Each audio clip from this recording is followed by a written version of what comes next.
Chapter 95.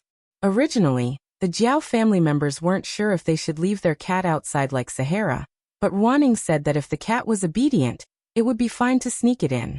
Other than Xiong's parents, everyone else expressed that they didn't care. They all knew that the Jiao family's cat was obedient. They often saw the Jiao family's cat pick up the children from school.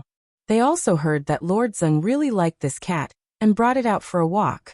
She didn't say anything, so they just turned a blind eye to it. When they entered the hotel lobby, Xiong's mother saw the Jiao family bring in a big bag for the cat. Her frown deepened. Just as she was about to say something, Xiong's father nudged her elbow, indicating that she shouldn't say anything. They were all familiar with the villa complex. Everyone knew that the Jiao family didn't say anything when they brought the cat in. It was clear that no one had any other opinions. When they were at the beach swimming pool today, Xiong's father realized that the Jiao family members got along well with the people from the villa complex. Although one of the Jiao family's parents was only an associate professor, and the other was a middle school teacher, to put it bluntly, the people from the villa complex who came together today were all of a higher status than them. But everyone got along well. No one said anything about their titles or positions. This meant that everyone didn't mind and had a good relationship with each other. If he really pointed this out now, it would definitely cause disgust. It was very difficult to book a VIP room in the Chinese restaurant in the hotel. The cost here was also very high. Xiong's mother had put in a lot of effort to treat them to this meal. However, for the Jiao Yuan and the others, the topics between adults were always complicated. After playing for so long, they were starving. As soon as the dishes were served, they were busy eating. No one cared about what they were saying. Zheng Tan sat between little Pomelo and Jiao Ma. The Jiao Pa found a small stool for Zheng Tan to sit on. After all, he couldn't sit at the table. Zheng Tan couldn't see what dishes were served. Anyway, his bowl was always full. Jiao Ma helped little Pomelo pick up some food, and also helped Zheng Tan. She even cut the disposable paper cup and filled it with soup for him. Jiao family of 4 was not sitting near the door, nor facing the door. If people came in from outside, they would not be able to see that there was a cat sitting there. However, Xiong's mother had been disgusted by the Jiao family's cat ever since they had entered the hotel. She had wanted to say something several times, but in the end, she held herself back. Just then, Xiong's mother's phone rang. "Sorry, I have to go out and take this call." After saying that, Xiong's mother took her bag and went out. Jiao Yuan and the others drank a few glasses of juice and went to the bathroom not long after they had entered the hotel. Maybe it was because they had drunk too much, but after a few minutes, they were ready to go again. This made Zheng Tan want to go out and take a piss too. When Jiao Yuan got up, Zheng Tan jumped over and hooked his paw onto Jiao Yuan's pants. Jiao Yuan, who was not paying attention, was almost stripped of his clothes by Zheng Tan. "Black charcoal, how dare you take off my pants? You're such a hooligan." Zheng Tan. "Hooligan your face. Hurry up and take your paw back. I have to go to the bathroom." Zheng Tan still didn't let go. Damn it, he wanted to go to the bathroom. "Black charcoal wants to go to the bathroom, right?" Little Pomelo said. Zheng Tan was touched. Little Pomelo was really considerate. She was really good at understanding cats. "Heh, your cat is quite sensible." Someone at the table laughed. "It's much better than my Sahara." Ruaning also praised. After all, she was a young person and was more open-minded sometimes. After saying a few words, she was knocked on the head by Lan Tianju's father. Only then did she realize that it was not appropriate to talk about such indecent things at the dinner table. Ruaning was a little annoyed. It was all Sahara's fault. Sahara, who was squatting outside, expressed its innocence. Jiao Pa heard their words and only smiled. He didn't say much. He put down his chopsticks and said to Jiao Yuan, "You go first. I'll bring black charcoal over later." Hearing this, Zheng Tan retracted his paw. He waited for Jiao Pa to bring him out to take a piss. "These guys are not reliable. I'll bring black charcoal out." Jiao Pa whispered to Jiao Ma, "No need. Let me do it. You're a man and you're bringing a big bag to the bathroom. What do you think you're doing?" Jiao Ma stopped Jiao Pa from moving. She brought the big bag over and let Zheng Tan jump in. After all, they were in a hotel. He wasn't sure if he could bring a cat in. It was better to be careful. Jiao Ma carried the bag and brought Zheng Tan to the bathroom. Zheng Tan only realized that he was in an awkward situation when they arrived at the bathroom door. Jiao Ma directly brought Zheng Tan into the ladies' bathroom. F***ck, the ladies' bathroom. Although Zheng Tan used to be perverted and shameless, he had never entered the ladies' bathroom. Zheng Tan, who was nestled in the big bag, looked like he had been struck by lightning. However, Jiao Ma was only paying attention to the surroundings. She didn't notice Zheng Tan's strange behavior. Fortunately, there was no one around. Jiao Ma quickly brought Zheng Tan into one of the bathrooms. She closed the door and opened the bag. "Come out, Zheng Tan." This was too embarrassing. He hesitated in the big bag for a while before he jumped out of the bag stiffly. Whether it was the men's or women's bathroom, the toilet bowl was the same inside the partition. Zheng Tan still felt awkward standing next to the toilet bowl. Plus, Jiao Ma was watching him. How could he not pee in this situation? What the F***ck? Zheng Tan moved on the edge of the toilet bowl and looked at Jiao Ma. Jiao Ma said calmly, "Go ahead. It's okay." Zheng Tan. After 2 minutes of brewing emotions, Zhang Xian still maintained his posture and showed no intention of peeing. Jiao Ma was a bit confused. "Are you not used to it?" Although the bathrooms at home didn't sit like this, Jiao Ma had heard people say that their cats knew how to use the toilet bowl. Was it because this place was too strange? Was it nervous? Seeing Jiao Ma's confusion, Zheng Tan didn't want to be in a deadlock like this. He began to mentally prepare himself.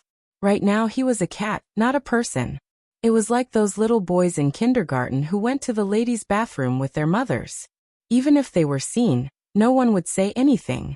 But even though he thought so, he still felt awkward. He didn't know if Jiao Ma would see his little dick. TSK, so F***king pretentious. Even if she saw it, he would just treat it as a child being seen by his mother. Jiao Yuan had been seen by Jiao Ma before. Zheng Tan wagged his tail and adjusted his posture. He lowered his head and stared at the floor tiles. He didn't even look at Jiao Ma. After brewing emotions, he finally peed. Just as he finished peeing, someone entered the cubicle next door. Luckily, he was done peeing. Otherwise, Zheng Tan would be even more nervous if someone entered the cubicle.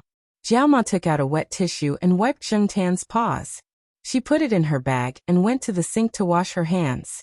While she was washing, someone came in from outside. Jiao Ma didn't notice. Zheng Tan was also expressing his helplessness about entering the ladies' bathroom for the first time in his life. Neither of them noticed the person who came in. "Hey, Miss Gu."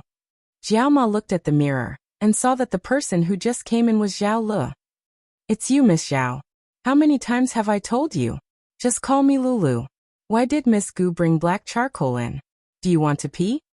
Zhao Lu even pointed at Zheng Tan's exposed head with a smile. Zheng Tan was even more embarrassed. It was really awkward to talk with two ladies in the ladies' bathroom. "Yeah, it's not convenient to be seen if I brought it in, so I carried my bag." "Oh right, Miss Gu, are Miss Jiao and the two kids here?" "They are. A few families from the courtyard went out to play today. One of their parents is treating them, so they came here. Speaking of which, this is my first time at Beautiful Light." Jiao Ma smiled. "Didn't Third Uncle Feng give you a card? Anyway, this is Third Uncle's territory, so there's a discount. If you have time, you can come here to eat. The food is pretty good." "Oh right. Third Uncle Feng said that he'll come to Chuhua soon. There seems to be a new project here, so he'll visit you. He also brought a cat tree for black charcoal. I heard that it's specially made and doesn't take up much space." After chatting for a while, Jiao Ma left with Zheng Tan. Zhao Le was here because a classmate was treating them to dinner. He had to go upstairs later. Chairman Zhao was talking to someone upstairs. After Jiao Ma and Zhao Le left, the door next to the room Zheng Tan had stayed in opened. Xiong Xiong's mother came out with a complicated expression. She knew the name Zhao Le. The person who called her just now was having dinner here tonight. He even mentioned Chairman Zhao of Changwei Group. She just had to make a call to confirm if she could match him. As for the third Uncle Feng that Zhao Le mentioned, was it him? Because they had to drive home that night, they didn't drink or eat for too long. After dinner, They chatted for a while and packed up to go home. Outside, Sahara was playing frisbee with the young waitress who was in charge of taking care of the pets. Sahara was very energetic and didn't look sad at all.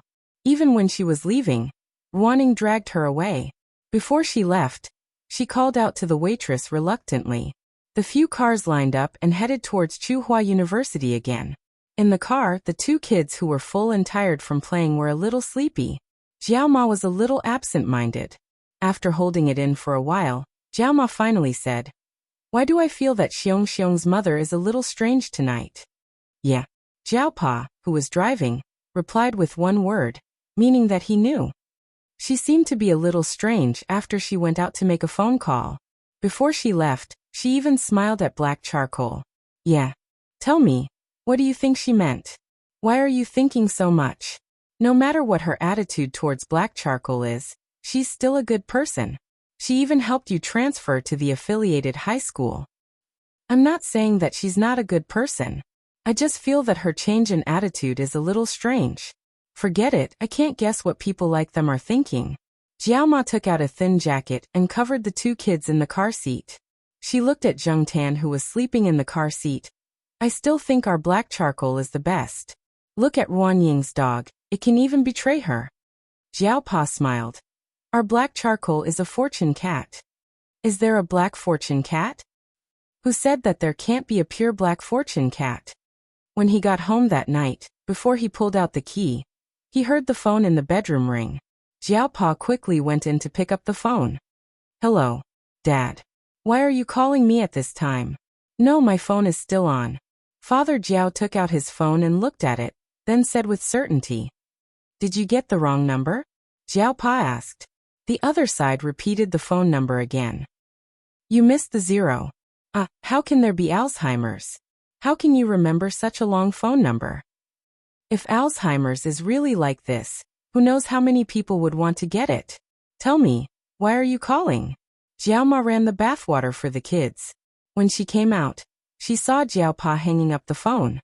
"Dad, why are you calling?" Jiaoma asked. "Someone from my hometown is coming in a few days. His kid got into Tsinghua University. That's not bad. In our small town, if he can get into Tsinghua University, he'll be in the top 3 of his class, or even the top 20 in the whole school." Jiaopa shook his head. "It's not a key high school in the county. It's just a normal high school in town." Chapter 96. It rained in the middle of August, and the temperature dropped a lot. However, as long as the weather cleared up, the temperature would soar at an extremely fast rate. Therefore, many people went out to have fun while the weather was still cool. After dinner, Zheng Tan was picked up by Celestine to go to the night building. Basically, as long as they were not there to talk about business, and were just there to have fun, Celestine would drive over to pick up Zheng Tan. Otherwise, he would be bored alone. The night building was a rather sensitive place, and it would not be good to ask his comrades to go there. This time, when Celestine came over, Zheng Tan learned some things from him. According to Celestine, the big cat was named Monseigneur by Yi Hao's son. Although Yi Hao was opposed to the name, his son liked it, and so did his father-in-law. Therefore, the name was decided. Moreover, every time they called Monseigneur, the big cat responded very enthusiastically. Regarding this, Zheng Tan expressed a considerable amount of envy and jealousy. Why was there General, Prince, Li Yuanba, and now Monseigneur around him? Why did he have to be called Black Charcoal? This was really F***ket up. On the way to the night building, Celestine told him about the big cat.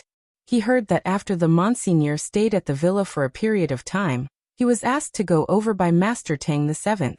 This was because the 19th uncle was going to visit him with his super cat the next day. The big cat was named Monseigneur because of the battle the next day.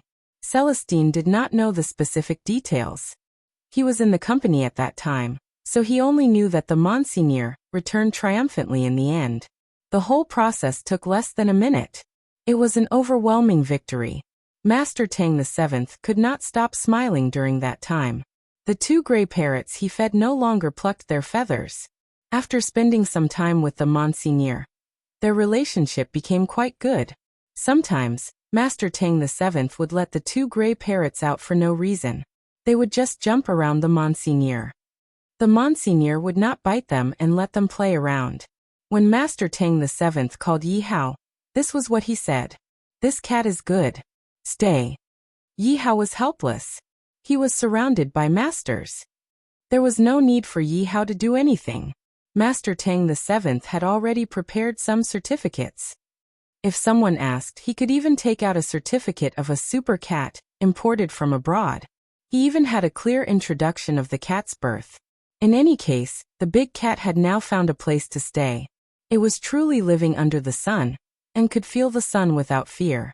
It did not have to hide from people, or worry about being caught. It was not in vain for it to save Yi Hao. Or perhaps, from then on, that bastard had already started to have ideas. Li Yuanba was smart to be able to find a suitable place to stay after wandering around. When he had time, Yi Hao's son would even take the big cat to see his wife. They did not have to be sneaky anymore. When he came to the night building, Zhang Tan still went to see Ajin and the others first. Ajin and the others were resting today, so Celestine took Zhang Tan to Ajin's rented apartment. There, Zhang Tan saw the lame dog again.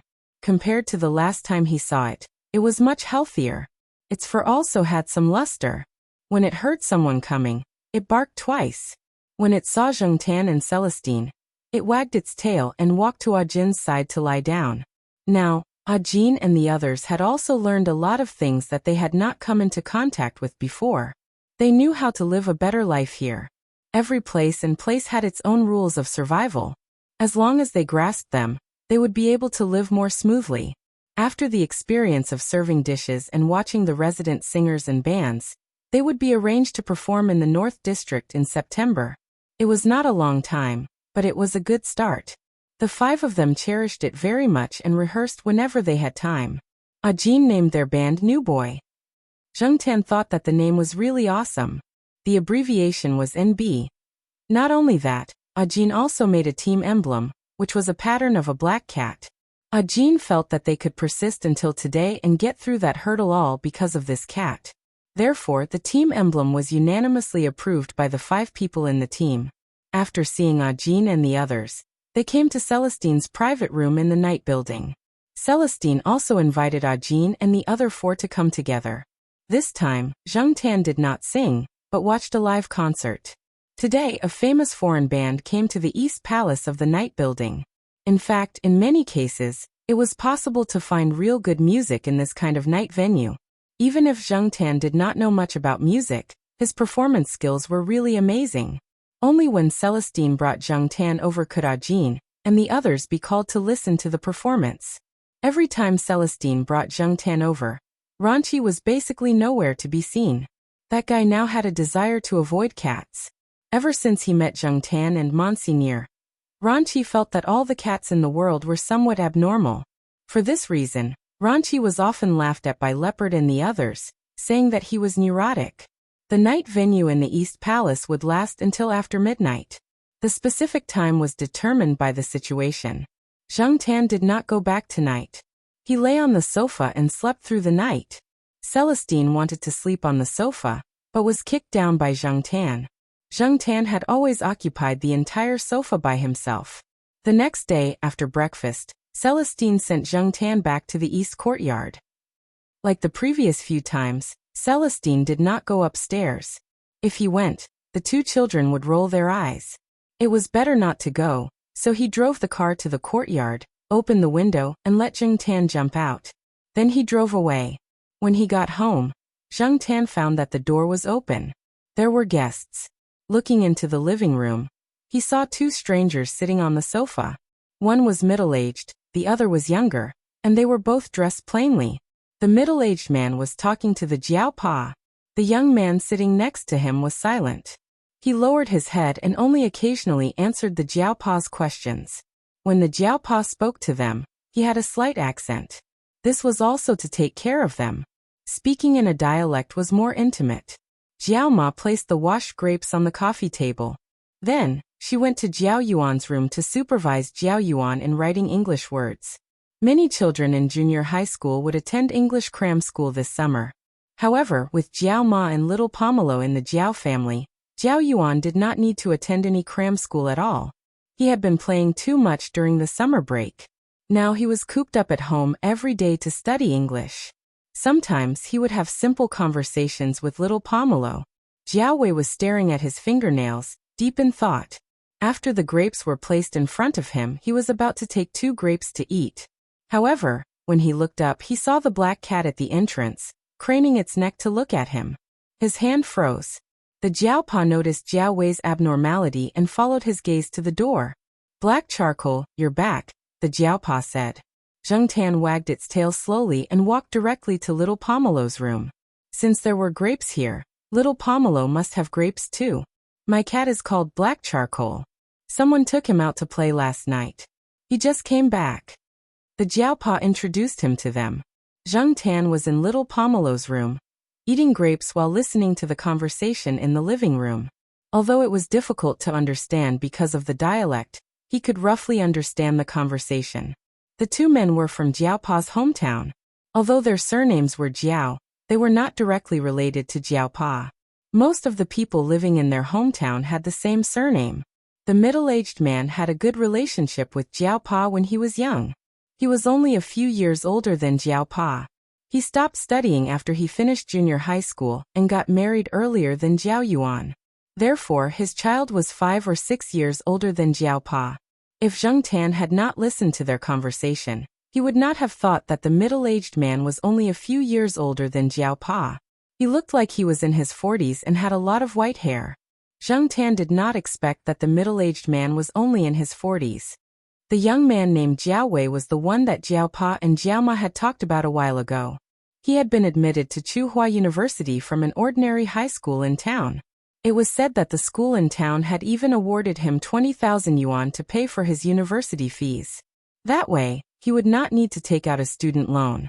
However, from the conversation outside, it did not sound like they were just talking about their child. The middle-aged man wanted to open a small restaurant near Tsinghua University. When they were in their hometown, they did not farm since their child was in high school. The couple had opened a restaurant in town to take care of their child. Now that their child was in university, they were far away from home. The couple only had one child, so they could not bear to part with him. They wanted to bring all their savings to open a restaurant here. However, when they arrived, they saw that the businesses around the university were doing well. It was not easy to open a restaurant. Now they could only ask Jiaopa. After all, Jiaopa was more familiar with this area. Jiaopa agreed. He wanted to find out about the surrounding area first before telling them. At noon, the father and son left after having lunch. They rented a private apartment near the side door. It was the place that Zheng Tan knew was not very safe. However, it was fine as long as they did not go out at night. After all, the rent was low. The father and son rented a small single room and paid for 1 month's rent. At this time, not many people came to rent a room. But in a week's time, there will be a lot of people. When school starts, most of the people are parents accompanying their children to university. All kinds of hotels, hostels, and private apartments are full, and the rent will increase. After the father and son left, Jiaopa sighed. Time is really catching up with people. Jiao Wei's hair is already white. Although he is in his 3rd year of high school, it should not be this bad, right? Jiaoma sighed. He said it is hereditary, but I don't know the truth. In the past, that child was not sensible. He only started to learn in his 2nd year of high school. I don't know what he went through, but he became more sensible. He works hard in his studies and helps out at the restaurant. His mother did not allow him to enter the kitchen. The older generation still thinks that a gentleman should stay away from the kitchen. His father had no choice but to do so. But that child is very stubborn. Sometimes, after self-study at night, he will help out at the restaurant to sell fried noodles. When he finally has a break, he will help his father buy groceries. He said that it can relax his mind. Jiaopa said, "That's how children are. When they can't change, they are infuriating. But when they change, they are heartbreaking. But this young man needs to be sharpened." Jiao Yuan, who was sitting in the room writing words, felt a chill down his spine. He had written a word wrongly. "Can you bear to do that?" Jiaopa laughed. "Why can't I bear to do that?" Although they said that, both of them knew that they would not be able to do it. In fact, Jiao Wei's parents could not do it. but they could not do it with Jiao Wei's stubbornness. Chapter 97.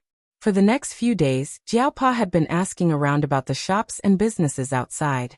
He had not paid attention to this before, but now he had to ask. Jiao Wei's father and Jiao Wei's father had a good relationship when they were young. Moreover, Jiao Wei's father lived with Jiao Wei's father's father. They usually took care of each other and had a good relationship. Otherwise, Jiao Wei's father wouldn't have personally called Jiao Wei's father to ask for help. In fact, Jiao Pa had other considerations. He would be going abroad next year. If Jiao Wei's family was around, they could help take care of his family. Before he went abroad, Jiao Yuan was about to enter junior high school, and Mother Jiao was also in junior high school. Although Tsinghua University was not far from that junior high school, roads were being repaired everywhere. Father Jiao did not want the two of them to ride around every day, so he let them eat lunch at school and then go home for dinner in the afternoon. Anyway, the school had a rule that they could not study at night in the first and second year of junior high school. It was all voluntary. The parents in the courtyard all agreed to go home at night. Jiao Pa and little Pomelo could go to the cafeteria for lunch. It was not their first time eating there anyway. Jiao Pa's office had a foldable bed for lunch break. Little Pomelo could take a nap there. As for Zheng Tan, he could go to the cafeteria with them. After a few days of investigation, Jiao Pa had his eyes on a shop. However, the shop did not used to be a restaurant. Now that the shop wanted to sell, the Jiao Pa came looking for him. He asked Jiao Wei and his son to have a talk. Although the place was not very close to the school gate, there was no other way. The business of the people who were close to the school was very good now. Those who wanted to sell their business had already been taken over. However, Jiao Wei and his son were satisfied with the shop. They were not procrastinators. After they agreed on the price, they wanted to sign the agreement. To be on the safe side, Father Jiao found a young professor from the law school in the courtyard to come over and help. Chu Xiangyang, who lived across the street, heard that an acquaintance of the Jiao family was going to open a restaurant, so he also came over in flip-flops to help. He even politely asked if the restaurant would deliver food in the future. The shop owner looked at the professor, an associate professor, and a talkative young man in front of him. His face twitched a few times. He thought they were just country bumpkins who knew how to cook. But this lineup was weird. There were even professionals present. Why use a sledgehammer to crack a nut? With the help of several intellectuals, Jiao Wei and his son were also relieved. They were afraid of being cheated when they were outside. They had spent a lot of money to set up this shop, but now they felt at ease. They wanted to treat them to a meal, but the young professor and Chu Xiangyang refused. They said that they would come again when the shop was opened in the future. It was not troublesome now. Chu Xiangyang even volunteered to come up with a design. Jiao Wei and his son were very grateful. Chu Xiangyang waved his hand and said, "If your food is to my liking, I will depend on your family to support me in the future." He wondered what Chu Xiangyang's parents would think if they heard this. After they signed the agreement, they still needed to buy some tools, especially tables and chairs. But before they could find a place to buy them, Celestine heard about it when he came to pick up Zheng Tan. He called Yi Hao and asked Yi Hao for some discarded tables, chairs, and miscellaneous items. Although they did not look suitable for a small restaurant like this, they could still make some changes. The quality was good. They did not intend to charge money for these things. Yi Hao and Celestine did not lack money, but Jiao Wei and his son did not agree. They gave Celestine 1,000 renminbi. Celestine took out two 100 renminbi notes and put the rest back on the table. Celestine was so attentive because he did not want to go to the Jiao family's house to eat every time he came here. He was also not happy to eat outside. It was boring to eat alone. Now that he knew that an acquaintance of the Jiao family had opened a small restaurant, he could still freeload some food and chat with them when he came over. If he stayed out too late, he could even bring some supper for his comrades at the company. Those men weren't used to eating food that was too delicate. Jiao Wei's hometown cuisine should be pretty good. After Jiao Wei's mother came over, the couple did not want Jiao Wei to suffer. They just had to look after the renovation of the shop. There was nothing to buy. Even if they wanted to buy something, there were all kinds of shops around Tsinghua University. There were also a few large supermarkets in the central square. They did not need to worry too much. The couple wanted Jiao Wei to familiarize himself with the school. Jiao Pa originally wanted Jiao Yuan to bring him around the school, but Jiao Wei refused. It was too hot outside, and it was not good to let a child follow him around. Moreover, he already had a map of the school, so he would not get lost. Jiao Pa thought for a while and shouted to Zheng Tan, who was eating grapes in little Pomelo's room. Black Charcoal, can you help Jiao Wei familiarize himself with the school? Jiao Wei. In his hometown, many people raised cats. The villagers raised cats to catch mice, so there was no such thing as a pet cat. After Jiao Wei went to school in town, there were some people from better families who kept pets like dogs and cats. Jiao Wei always thought that it was a waste of money. Maybe it was because of his personal situation, but he didn't really understand those people. After coming here, Jiao Wei saw that Uncle Ming Sheng, who his parents said was very capable, also had a cat. He also doted on the cat. Although Jiao Wei did not show anything on his face, he had some thoughts in his mind. Not only Uncle Ming Sheng's family, but even Chu Xiangyang, who helped them with the design, and Celestine, who helped them with the furniture, treated the black cat very well. Jiao Wei always thought that it was because of Uncle Ming Sheng, but he still felt that it was a little strange. Was it really a case of a man ascending to the heavens? However, the people here didn't have much awe when they mentioned the university teachers, associate professors, and professors who they had always thought were high and mighty. At most, it was like how they talked about university students. They were a little envious, but they weren't unreachable existences. Jiao Wei thought about what his homeroom teacher said to him before he came here. In a big city like Chuhua City, university students might not be worth much. Even graduate students and doctoral students would be overflowing and depreciating in the next few years. No one could explain the cruelty behind the prosperity. They had to rely on themselves to see and adapt. Those who could not adapt might not even be comparable to a cat. When Jiao Wei's thoughts started to wander again, Zheng Tan slowly walked out with the grapes in his mouth. He looked at the person sitting on the sofa with the school map in a daze, and jumped up to pat him on the head. Jiao Wei recovered from his deep thoughts. He thought that Uncle Ming Sheng had knocked him, but when he looked up he saw a black shadow flash by. There was only a black cat in front of him. Associate Professor Jiao Jiao was talking in Jiao Yuan's room. Little Pomelo did not come out, so it was obvious who had patted him. After talking to Jiao Yuan for a while, Jiao Pa left the room and said to Jiao Wei, "My cat likes to run outside and is very familiar with the school. If you want to find a building but don't know the place, just tell it. It's best if you speak in Mandarin. It probably won't understand dialects." Okay. Jiao Wei did not really believe Jiao Pa's words, but out of politeness he agreed. Watching the man and the cat go downstairs, Jiao Pa took today's newspaper, opened it, and sat on the sofa to read. Young people were always more open-minded, and could easily accept new and strange things. Plus, they would spend more time together in the future, so it was a good thing to let Jiao Wei interact with his cat first. Otherwise he would be too scared. On the other side, Jiao Wei followed the cat downstairs and realized that there was no access card. Just as he was about to go up and ask, he saw the black cat in front of him jump up and rub against the card swipe area. With a click, the door opened. Jiao Wei was speechless. Zheng Tan ignored Jiao Wei's surprise and walked straight out.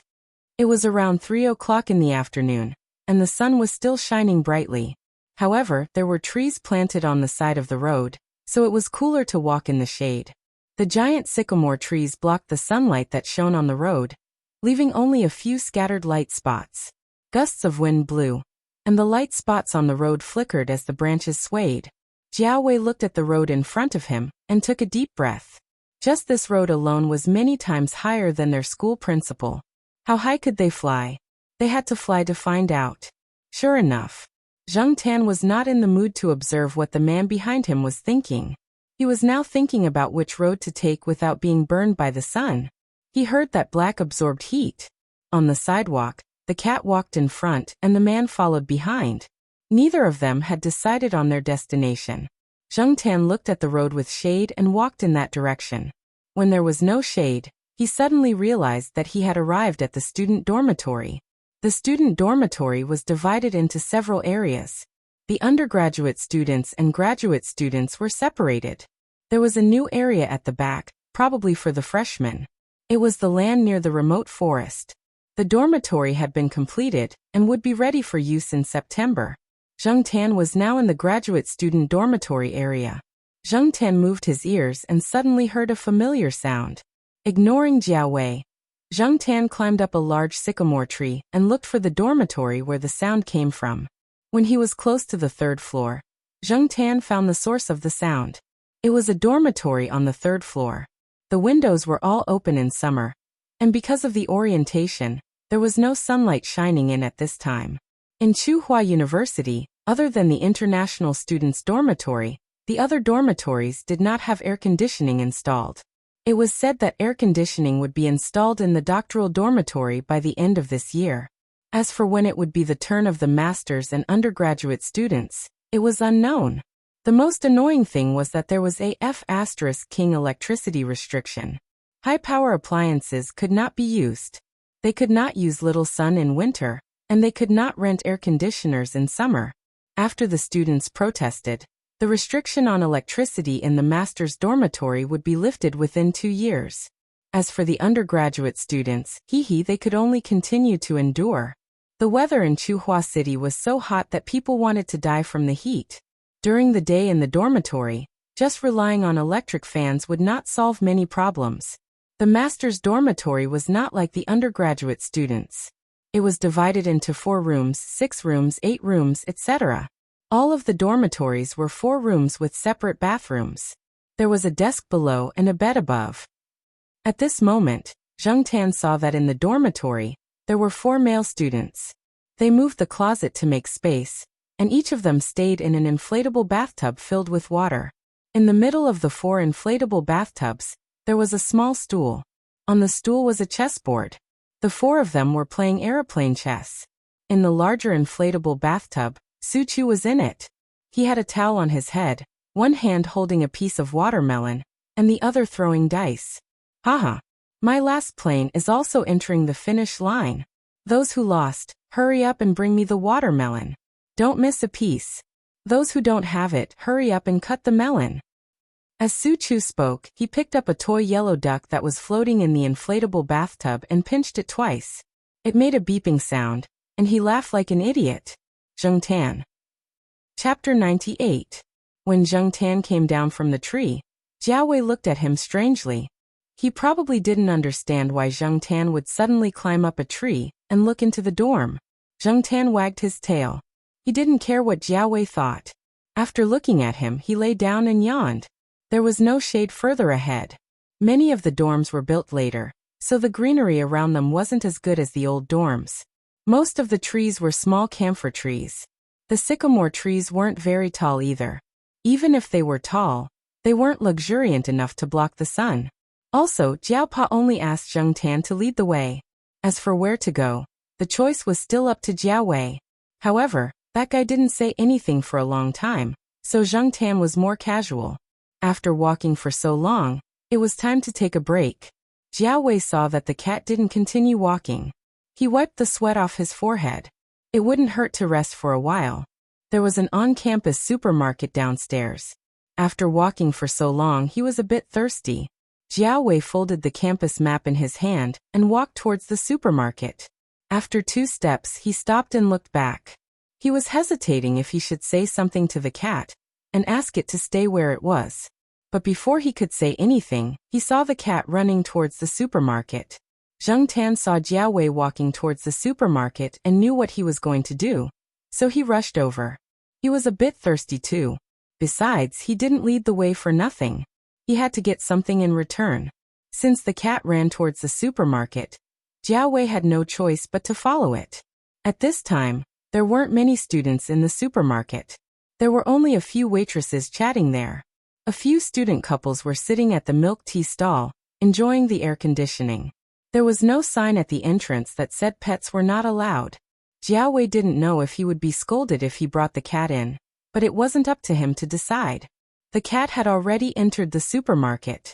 A waitress who was cutting watermelon at the door saw the man and cat duo and was about to say something, but in the end, she didn't say anything.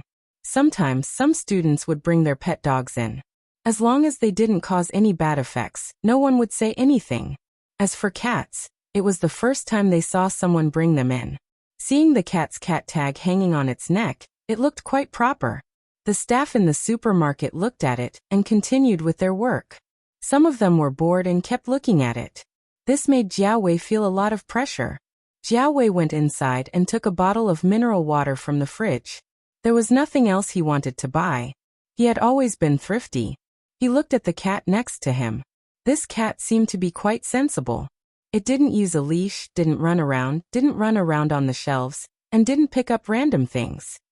Zheng Tan watched as Jiawei took the bottle of mineral water and looked at the fridge beside him. He jumped onto the fridge and looked at Jiawei. Does it want to eat ice cream? A waitress walked over, but didn't open the fridge. She was still a little worried about a cat. If the cat jumped into the fridge and was seen by others, she wouldn't be able to sell the ice cream. Zheng Tan looked inside through the transparent sliding door, then patted the place where the ice cream was placed. The waitress looked at Jiawei. Seeing Jiawei nod, she opened the sliding door and took out a box of two-colored ice cream. Zheng Tan had an idea of the price of ice cream. Jiao Yuan and the others often used their own pocket money to buy ice cream. They would also discuss the price of different types of ice cream and ice cream. Therefore, Zheng Tan knew which brand was more expensive and which ice cream was more expensive. After getting what he wanted, Zheng Tan jumped down from the fridge and walked towards the exit. "Your cat is so smart," said the waitress who helped him get the ice cream. Jiawei's mouth twitched. At this moment, he realized that something was wrong. He bought a 1 yuan bottle of mineral water for himself, but bought a 2 yuan ice cream for his cat. He didn't expect himself to do such a stupid thing. After leaving the supermarket, Jiawei found a place with a stone bench under the shade of a tree and sat down.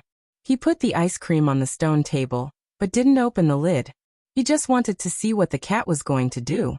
Zheng Tan didn't care. It held the ice cream box, then bit the sealed lid and pulled it back. After opening it, it didn't use a spoon. It just licked it with its tongue. Cats had soft thorns on their tongues. Some of the thorns could be scraped off by licking. Jiawei choked. No wonder it was the associate professor's cat. Its IQ was really different. But, would the cat have diarrhea after eating ice cream? I should tell Uncle Ming Sheng and the others when I go back.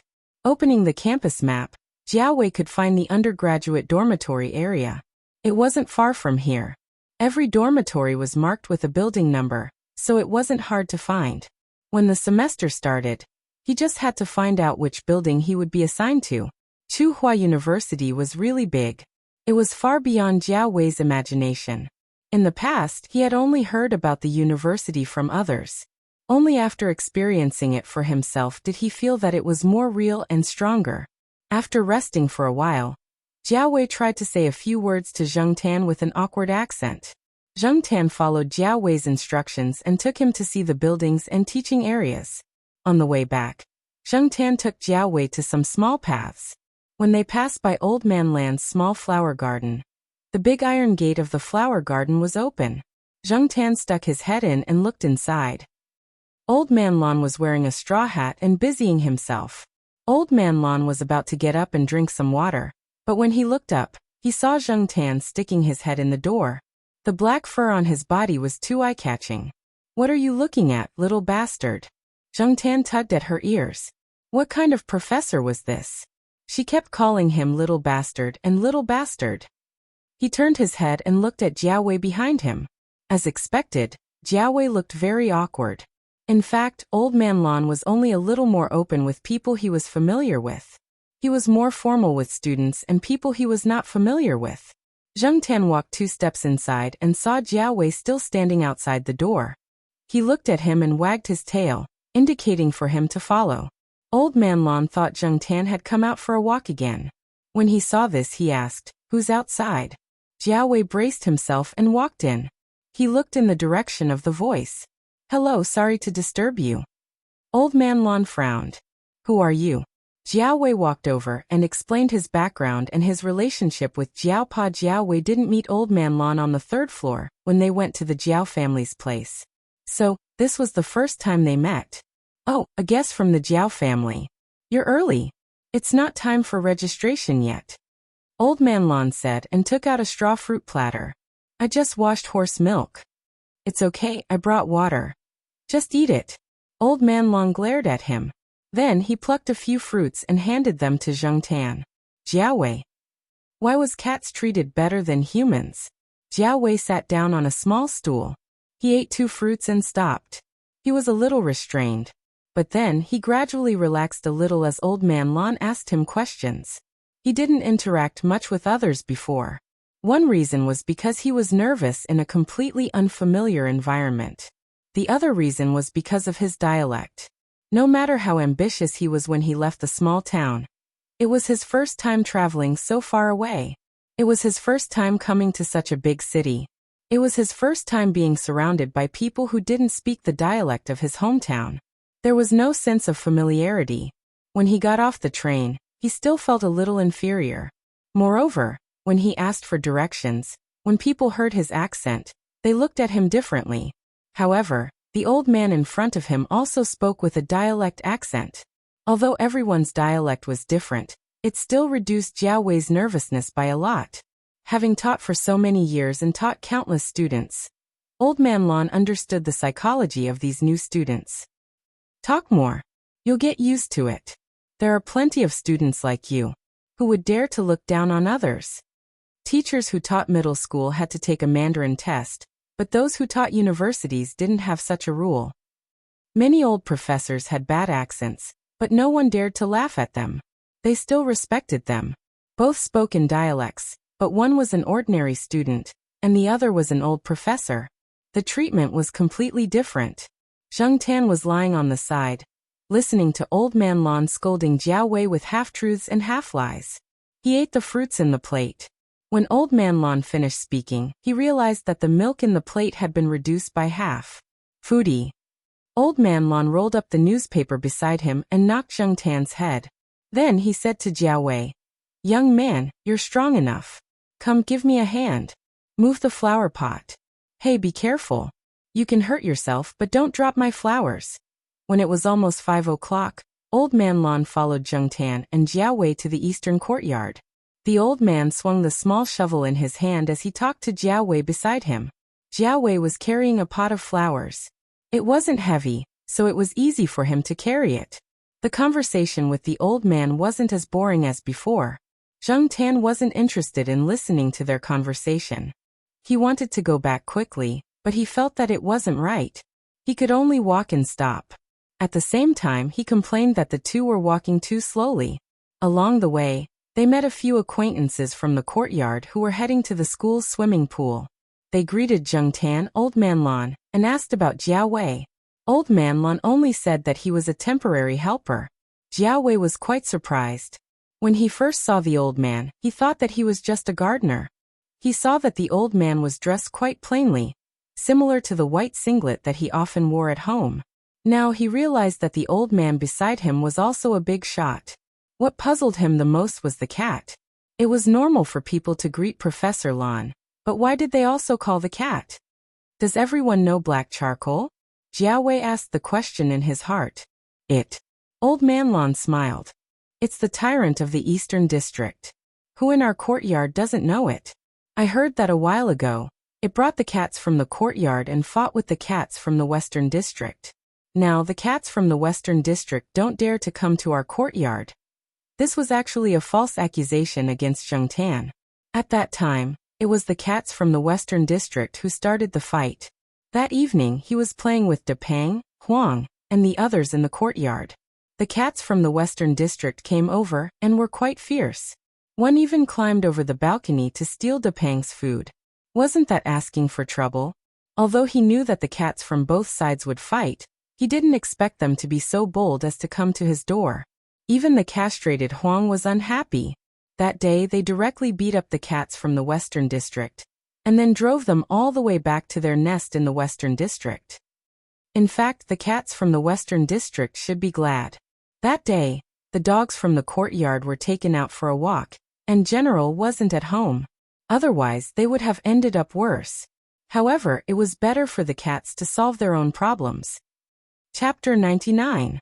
It was the end of August and the beginning of September. The campus was very lively. Parents of new students were everywhere. They were taking pictures of many iconic buildings in Tsinghua University. When Zheng Tan went out for a walk, he saw some parents who were smiling and saying goodbye to their children at the entrance of the dormitory. They were about to leave to catch the train home, but they started to cry after walking a short distance. Some of the aunties cried so much that their makeup was ruined.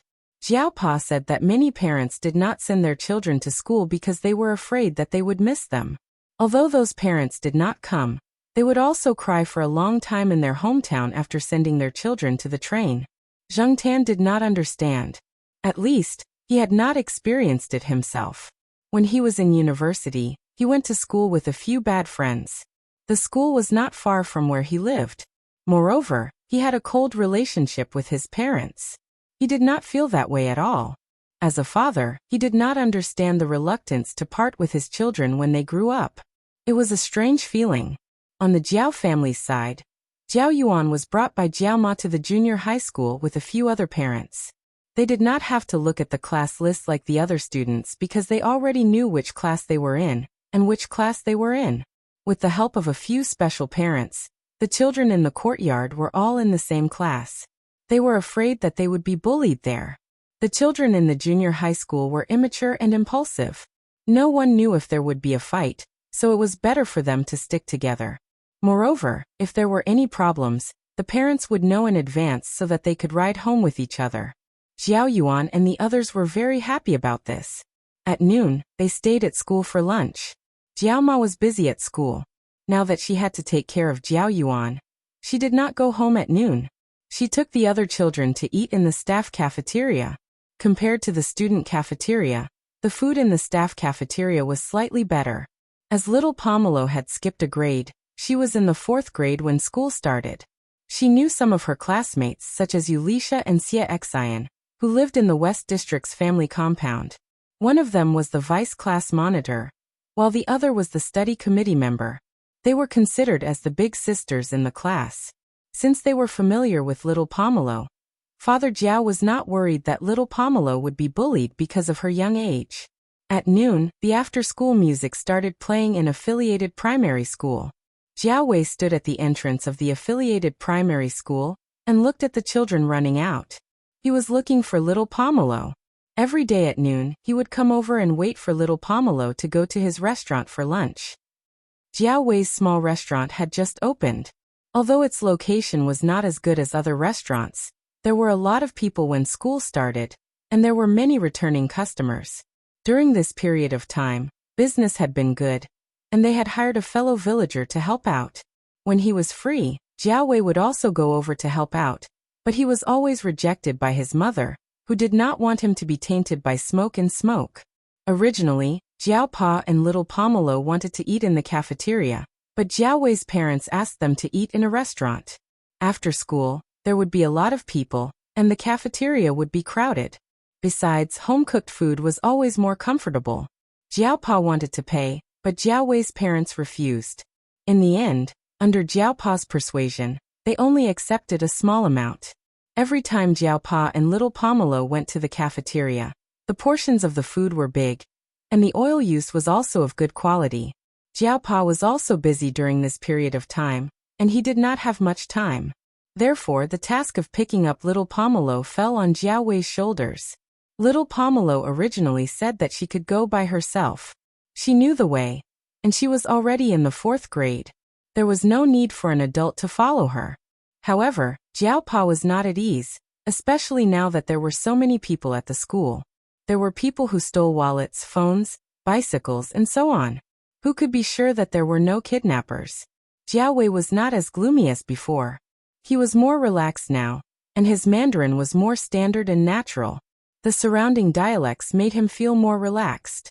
After all, the school was much simpler than the society. Sometimes, people who knew little Pomelo would talk to him, and Jiao Wei would reply with a smile. While waiting, Jiao Wei noticed movement on the wall next to him. He did not need to look to know that it was the Jiao family's precious black cat. When Jiao Wei came to pick up little Pomelo on the first day, Zheng Tan had too much fun outside, so he arrived a little late. After Jiao Wei picked up little Pomelo, he was ready to take her to his shop. However, little Pomelo did not want to leave. She kicked the pebbles on the ground with the tip of her foot and waited at the school gate, looking around from time to time. After asking, Jiao Wei found out that little Pomelo was waiting for her black cat. She would not leave until it arrived. Jiao Wei raised his head and looked at the black cat standing on the wall. During this period of time, he had gradually gotten used to the cat's behavior. He also understood why the Jiao family treasured it so much. Jiao Yuan had told him about the cat's glorious deeds. It was hard to imagine that it was a cat that had done all those deeds. However, the Jiao family seemed to treat it like another child. Jiao Wei could not understand this. No matter how smart and considerate it was, wasn't it still a cat? Zheng Tan could spot little Pomelo among the children at a glance. When he saw little Pomelo, he jumped down from the wall and waited for her to come out before going to Jiao Wei's restaurant to get some food. Jiao Wei's restaurant had a simple shed upstairs. It was built by the original owner and was used to store goods. Now Jiao Wei's parents had a small room for them to rest and take a nap when there were no customers. There was also a folding square table, similar to the one in Jiao Yuan's room. Jiao Pa and little Pomelo usually ate there. Although it was a little hot, the temperature in September was not as hot as it was in July and August. It was fine to plug in an electric fan with a wire. Jiao Wei's family had gotten used to the way the Jiao Pa treated Zheng Tan. Therefore, when they gave the cat food, they treated it the same way they treated humans. Jiao Ma bought a bowl for Zheng Tan and put it there. Today, the Jiao Pa was not free at noon. Xian and the others had already brought lunch for him, so he did not come over to eat. After little Pomelo finished her lunch, Jiao Wei drove her home. At noon he would stay with the Jiao family for a nap. Then he would go to class in the afternoon and drive little Pomelo to school. When he went back he brought a takeout. It was the lunch that Chu Xiangyang had ordered. Just as he walked a few steps into the courtyard, a private car drove in. Jiao Wei looked at it and saw 4 laps. Rich people. Unexpectedly, the car stopped next to them. The car window opened, and a familiar face appeared in front of Zheng Tan. Pomelo black charcoal. Little Pomelo looked at the man and grinned. She had a good impression of Feng Xiaokong. She knew that this man was the one who had brought black charcoal home. Therefore, every time she saw Feng Xiaokong, she would smile. Zheng Tan was still the same. He did not react when he saw the man. Who is this? Feng Xiaokong looked at Jiao Wei. After Jiao Wei introduced himself, Feng Xiaokong said, "That's good. Help me move the things later."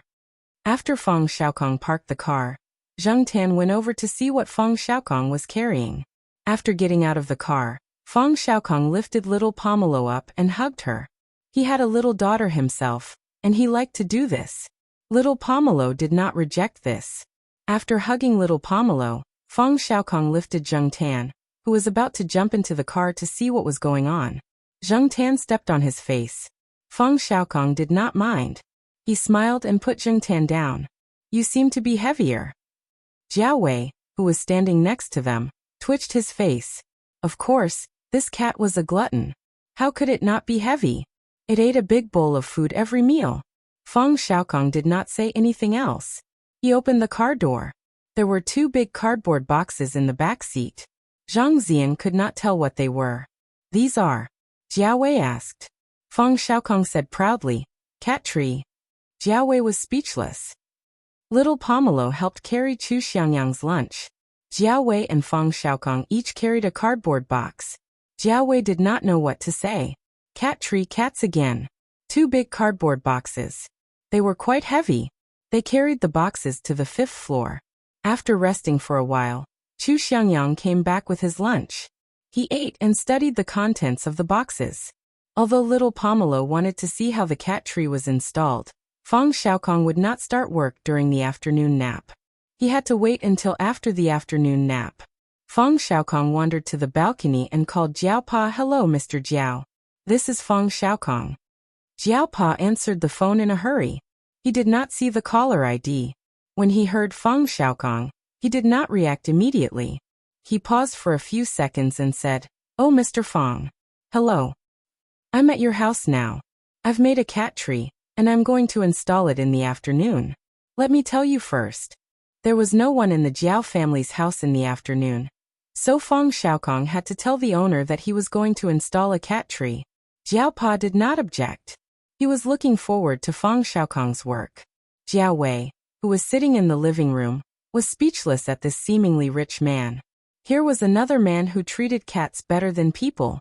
He looked at the black cat lying on the edge of the cardboard box. Why couldn't he understand these people? After the afternoon nap, Jiao Wei left to go to class. He also sent little Pomelo to school. Before leaving, little Pomelo looked at the cardboard box in the middle of the living room. Zheng Tan stayed at home and watched Feng Xiaokong assemble the cat tree. Zheng Tan had seen a cat tree in Xiaoguo's house, so he had a general idea of what it was. However, looking at Feng Xiaokong's cat tree, it was slightly different from what he had imagined. Although there were some parts that he did not understand, there were some similarities. For example, the shelf installed in the corner of little Pomelo's room was made of pillars wrapped with hemp rope, pallets, and some planks. The difference was that there were also some things fixed on the wall. Zheng Tan could use the small planks that protruded out of the wall to walk to the newly installed tunnel near the ceiling. From this tunnel, he could walk to the window on little Pomelo's door. When the window was open, he could jump out directly. When the window was closed, he could look into the living room. The shelf was independent. If he felt that it was not suitable to put it here, he could move it to another place in the house. The flannelette on the shelf could be changed and washed, so there was no need to worry about the bacteria growing if it was too dirty. Except for the walkway, near the ceiling and the steps on the wall, most of the other connecting pillars were easy to disassemble and were nail-free. Even without nails, the entire shelf was stable and could be manually disassembled without tools. The space in the Jiao family was too small. Feng Xiaokong could not create the ideal effect, so he could only make do with it. He also wanted to install some in the living room, but after all, it was not his own home, and the space here was too small. After thinking about it, Feng Xiaokong gave up. He would leave the rest of the materials for when the Jiao family wanted to install it. Regardless of make do or not, the Jiao family was quite satisfied with the cat tree.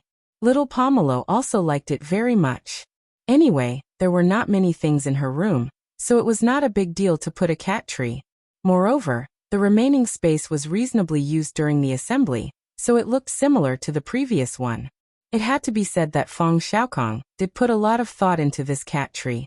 However, on the night that the cat tree was assembled, Zheng Tan still got into little Pomelo's bed. Chapter 100. Feng Xiaokong was also a busy man. After the Jiao family finished installing the cat tree, Zheng Tan didn't see him again. The next day, Feng Xiaokong took the time to call and ask about the use of the car. Father Jiao only said, "It's pretty good. Charcoal often stays on it during the day when he's at home." Jiao family knew that their cat only slept on the bed and sofa at night. Although he didn't sleep in the cat nest installed on the cat tree at night, Zheng Tan would jump on the cat tree when he was bored during the day. He always felt uncomfortable if he didn't move. In the past, it was inconvenient because of the small space at home. Now that there was a cat tree, he tried his best to move it. Anyway, Feng Xiaokong paid for it, so he didn't feel bad even if it broke. Today, when school was about to end, Zheng Tan walked to little Pomelo's school. Strangely, he didn't see Jiao Wei when he arrived today. A few days ago, Jiao Wei would be waiting for Zheng Tan here before Jiao Wei arrived. Today was the first time. Did something happen? No. To be honest, the end of school in affiliated elementary school was actually a little earlier than the end of classes for college students. At first, Zheng Tan saw Jiao Wei come early, so he thought that Jiao Wei didn't have classes in the morning. However, it seemed that Jiao Wei was always like this, except for today. Zheng Tan lowered his head and pondered. It seemed that he had forgotten something. When the music of the end of class sounded, hurried footsteps approached. "Phew, I made it." Zheng Tan looked sideways. Jiao Wei was wearing a military training uniform. He stood there panting with his hands on his waist. He had just run over, and his face was covered in sweat. Military training. So that's what it was about. Zheng Tan had almost forgotten about it. The freshmen of Tsinghua University started school a little later. They only started to register when the second and third year classes started. The military training would also be delayed for a period of time. Whether it was Exin or Su Chu, they did not have any military training when they started school. Zheng Tan had forgotten about it. Now that he remembered, new graduate students did not have military training, but undergraduate students did. The military training had not even started. What kind of class was Jiao Wei attending? That night, when Jiao Pa told Zheng Tan about it, he found out that freshman classes hadn't started yet. On the other hand, Jiao Wei had been skipping second-year classes. Anyway, once they entered the classroom, the teachers wouldn't know everyone, so they wouldn't check. At the same time, they weren't very unwilling to let those who came to join them. Some teachers especially liked those who came to join them. In Jiao Wei's opinion, Tsinghua University was a good school. Many of the teachers were famous professors. However, it was a huge loss for him to join their classes. Furthermore, it was free to join their classes. Jiao Wei felt that he was taking advantage of them. That was why he was very active. If he didn't have any textbooks, he would borrow them from the library. Many of the freshmen had not completed their application, so Jiao Pa lent him his library card. The books that he was using previously were all borrowed from the library. At noon, when they went to Jiao Wei's restaurant for lunch, they saw some students in military training uniforms everywhere in the small food stores near the school gate. Now, when people saw those in military training uniforms, they knew that they were freshmen. Jiao Wei's parents were heartbroken. However, they were happy to see their son wearing the military training uniform. They said that they would borrow someone's camera to take a few photos as a souvenir. Jiao Wei's father also asked Jiao Wei about the location of the military training. He said that he would go and take a look when he was free. The military training lasted from morning to night. It would last until the holidays. There was plenty of time. Military training. Zheng Tan looked at the sun above his head. The temperature had been rising recently. Hence, that afternoon, after little Pomelo finished her afternoon nap, Zheng Tan and Jiao Wei sent little Pomelo to the affiliated to Renmin University of China. Then Jiao Wei rushed to the military training grounds with a sports cup full of water in his hand. When Jiao Wei ran to the training grounds, he didn't notice that there was a cat following behind him. However, Zheng Tan was running in the bushes and not on the sidewalk. If one didn't look carefully, they wouldn't notice him. The military training grounds were divided according to the faculties: science, engineering, humanities, social sciences, medicine, etc. They were all in different areas. Anyway, Tsinghua University was big enough. There were a few sports grounds. There was also a phenomenon. For example, the humanities and foreign languages faculties in the humanities and social sciences faculties in the economics and management faculties in the social sciences faculties had a lot of girls. Hence, every time there was military training, there would be a circle of wolves surrounding the training grounds. The opposite was true for the engineering faculties. More than 70% of the students were guys. The remaining 30% were mostly girls. What the F***ck? This was the common thought of all the guys in the engineering faculties. Jiao Wei and the rest of the engineering faculties were assigned to one of the sports grounds. This was only one of the secondary sports grounds in the school. The surrounding facilities were relatively simple. They were divided into groups according to their faculties, and trained on the track next to the football field. The red plastic track outside the football field was filled with groups of camouflage uniforms. The training hadn't officially started yet, so the students were all gathered together and talking. Zheng Tan saw Jiao Wei walk towards one of the groups of people and start talking to the people there. It was 2 in the afternoon. The sun was scorching. The high temperature of more than 30 degrees made the freshmen a little listless. Beside the plastic track was a grandstand. There were some trees behind the steps of the grandstand. Although they weren't tall, it was still a little shady on the steps. Zheng Tan squatted on one of the trees and watched Jiao Wei, and the rest being reprimanded by the instructors. In fact, many of the instructors in the university's military training were about the same age as the freshmen. Some might even be younger. However, they were instructors after all. If they told you to stand in formation, you had to stand in formation. If they told you to stand in formation, you had to stand in formation obediently. Zheng Tan enjoyed watching from the tree. He stayed in the shade and there was wind blowing from time to time. It was quite comfortable. However, the people in the military training couldn't take it. Some of them even got heatstroke and had to be helped to the side to rest. However, compared to the people in the humanities department, there were more men here. Their physical fitness was slightly better. If they got heatstroke easily, they would be called sissy or delicate. Therefore, they had to hold it in. Even if it was uncomfortable, they had to endure it. Even if there weren't many girls here, there were still some. They didn't want to give others a bad impression before school officially started. Jiao Wei hadn't noticed Zheng Tan at first. It was only during the break that he saw him.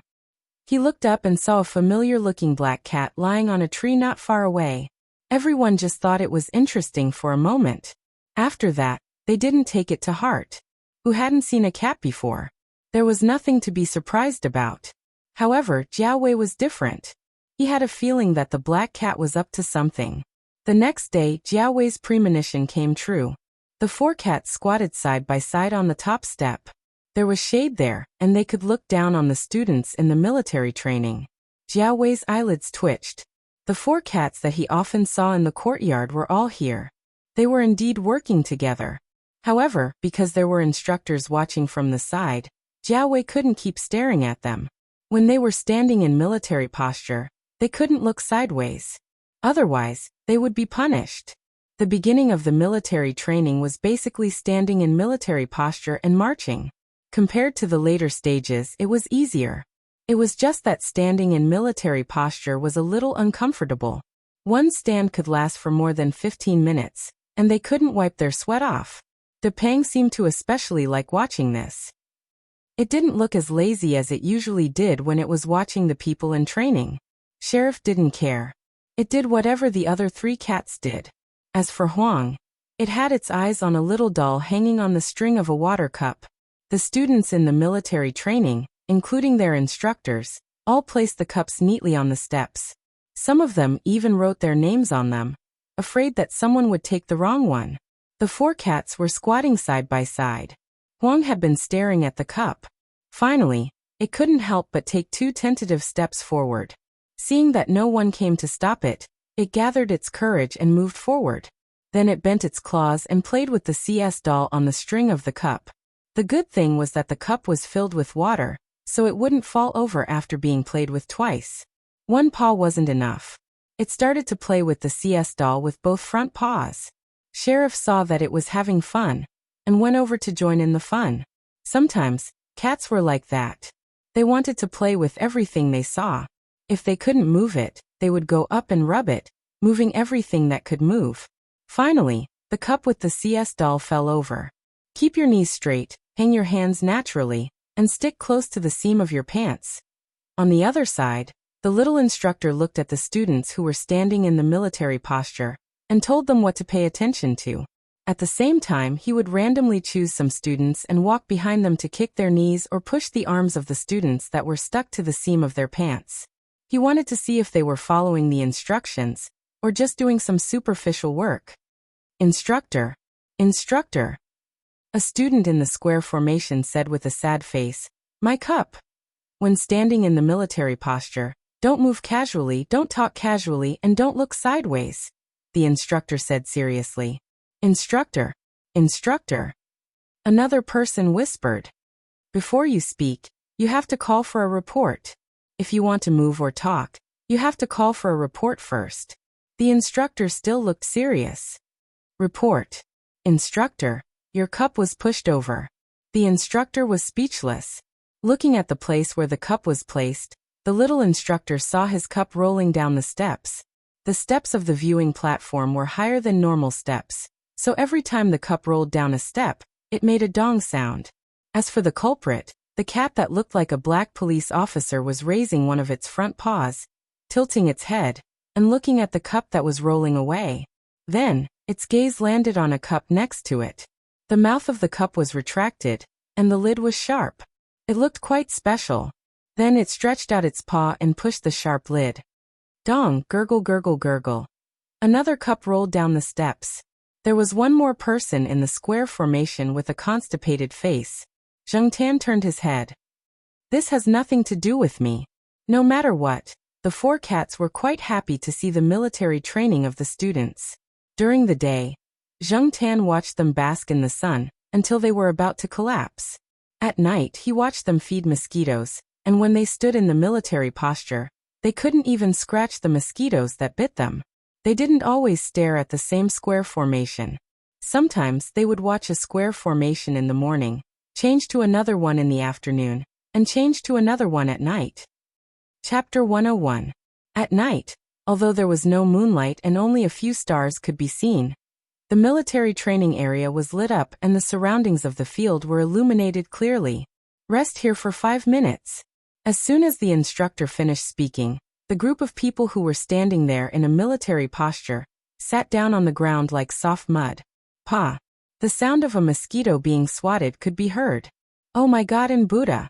A student in the same dormitory as Jiao Wei looked at the blood and mosquito corpses on his hands and shouted, "Do you think it was easy for me to produce so little blood? Why did it not let go of such a small amount of blood?" "Don't be disrespectful to Buddha," another roommate of Jiao Wei said. "Buddha is merciful. Just treat it as if I was farting." "You were farting just now. Don't think that I don't know just because you shouted so loudly. Do you want to be Buddha?" Jiao Wei asked his roommate with a smile. "No, Buddha is so tiring. I have to deliver all living beings from suffering. I just want to graduate successfully, find a job, find a wife, have a child, and live an ordinary and long life." The roommate was silent for a while and said, "I don't want to participate in such a high-end topic. Hey, didn't you say that taking vitamin B1 can prevent mosquito bites? Why did I still get bitten after taking it?" "It varies from person to person. It's better to go back and sprinkle some toilet water." At night, the military training area was filled with toilet water, essential balm, mosquito bites and other anti-mosquito scents. However, the mosquitoes that grew in Tsinghua University were always fearless. At 9:30 p.m., the day's military training ended. Jiao Wei did not go back to the dormitory with his roommates. Instead, he walked towards the school gate. Every night, he would go to his small restaurant to take a look and help tidy up some things.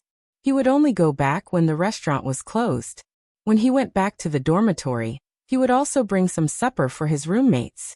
Today, when Jiao Wei arrived at his small restaurant, although there was still some distance, he could see some people sitting inside. Usually, there would be no one around at this time. What was going on today? By the time Jiao Wei arrived at the entrance of the small restaurant, the people inside were already walking out. Among these people, the leader had a cigarette in his mouth. His hair was dyed yellow, and he looked a little sloppy. Jiao Wei's heart skipped a beat. He stopped paying attention to those people and rushed into the store. Seeing that his parents were fine, he heaved a sigh of relief. "What's wrong?" Jiao Wei asked. "Are those people here to pick a fight?" Jiao Wei had heard people say that some shop owners would hire people to cause trouble for other shops when they saw that business was doing well. That was why they were so anxious. "It's okay, don't worry." Jiao Wei's father waved his hand. No matter how much Jiao Wei asked, his parents refused to tell him anything. The next day he had to talk to the person he had hired to help him out. Yesterday evening, after the rush hour, the number of people who came to the restaurant gradually decreased. Then, a few people who didn't seem to be easy to deal with came in and said that they wanted to pay the sanitary fee. However, Jiao Wei's family had already paid the sanitary fee, and there was a receipt. Obviously, in that case the sanitary fee had a different meaning, whether it was sanitary fee or management fee, and so on. In some cases, it meant protection fee. When he was in a small town, Jiao Wei's family's shop was a little more formal, but they had also paid this kind of fee. It was just that Jiao Wei didn't know about it. Therefore, after Jiao Wei figured out the reason, he was very angry. When he went to find his parents, he told them that he would call the police if things didn't work out. Jiao Wei's father, on the other hand, was relatively calm. He even laughed and joked a little. Then he told Jiao Wei about the stakes involved. In fact, the people who did business in the surrounding area, whether it was small shops, street stalls, or students who set up night markets, had all encountered this kind of situation. He asked the surrounding shops to see how much they had paid. When he found out that his shop had paid a little more, he wasn't too angry. After all, his family was new here, and they were foreigners. It didn't matter if they didn't have a foundation. After talking, they paid a month's worth of fees. When Jiao Wei's parents were preparing to open a shop here, they were actually mentally prepared. They just didn't expect it to come so soon. The couple used to be honest people, but in the first 2 years of starting a business, they had some experience. Now, since Jiao Wei had already exposed this layer of paper, the couple shared some of their experiences with Jiao Wei. Originally, the couple thought that their child's job in the future would definitely be like those high-class white-collar workers on TV. He wouldn't have to face those who would cause trouble and collect protection fees. However, no matter what position it was, there were hidden rules. If you were strong, it would be fine. If you were just an ordinary person, it would be better to follow the rules. After listening to his parents' experiences, Jiao Wei didn't feel good. He wasn't stupid, and he knew that this was the truth. However, he was still a young man after all. After all, he was still hot-blooded. In the past, before he settled down to focus on his studies, he had also gotten into fights, quarreled with teachers, and flipped tables. Jiao Wei wasn't sure if he would fight with those people if he saw them again. After lunch in the afternoon, Jiao Wei sat at the entrance of the small restaurant and helped peel potatoes. The shop was full of people, so he didn't sit inside. It was more ventilated outside. Although his parents stopped him from doing it, Jiao Wei was stubborn. He wasn't afraid of being laughed at. What's wrong with helping his family peel potatoes? Who said that university students couldn't peel potatoes? It wasn't like he did anything shameful. As he was peeling, the owner of the shop next door came over. The shop next door mainly sold noodle food. It was owned by a young couple. During this period, the two families had become more familiar with each other. The owner of the shop next door also knew Jiao Wei. "I heard that someone came to your shop last night?" the owner said. "Yesterday, the noodle shop next door had something to do, so it was only open for half a day in the morning." The owner had heard about Jiao Wei's shop from the people around him. "Yes," Jiao Wei responded. He didn't want to talk about this topic. The strength of his hands peeling the potatoes increased. The boss smiled. "Don't be upset. Actually, everyone is the same. My family was the same. At that time, I had just graduated and didn't know the rules here. I even wanted to call the police, but my wife stopped me. She took the attitude of keeping the peace and handed over some things first. After that, we found someone and didn't meet them again." Seeing that Jiao Wei didn't say anything, but his peeling of potatoes slowed down a lot, the owner knew that he was listening. The owner pointed at the hot pot shop opposite. When this shop opened not long ago, business was very good. After that, there was a period of time when 10 or so hooligans came to eat in the shop. At first, they still paid the bill. Later on, they started to cause trouble. In the end, they even asked how much money they wanted. The owner wasn't a pushover. Although he told those people to come the next day, he found someone at night. In the end, those hooligans didn't come the next day. They also didn't appear in his shop again. Also, the person who sold meat vegetable rice called a group of people over when he encountered such a situation. He was prepared to go all out. In the end, he was chased away by the police. However, those hooligans didn't look for him again. Hooligans also bullied the weak and feared the strong. If they knew that you were a tough nut to crack, they wouldn't come. If they couldn't be polite with them, they would be ruthless. This was how society was now. As a person, one had to be ruthless. At that time, there was no lack of hooligans who deliberately showed off their tattoos. They even put all kinds of steel pipes and knives in their cars. In the end, they still ended up like that.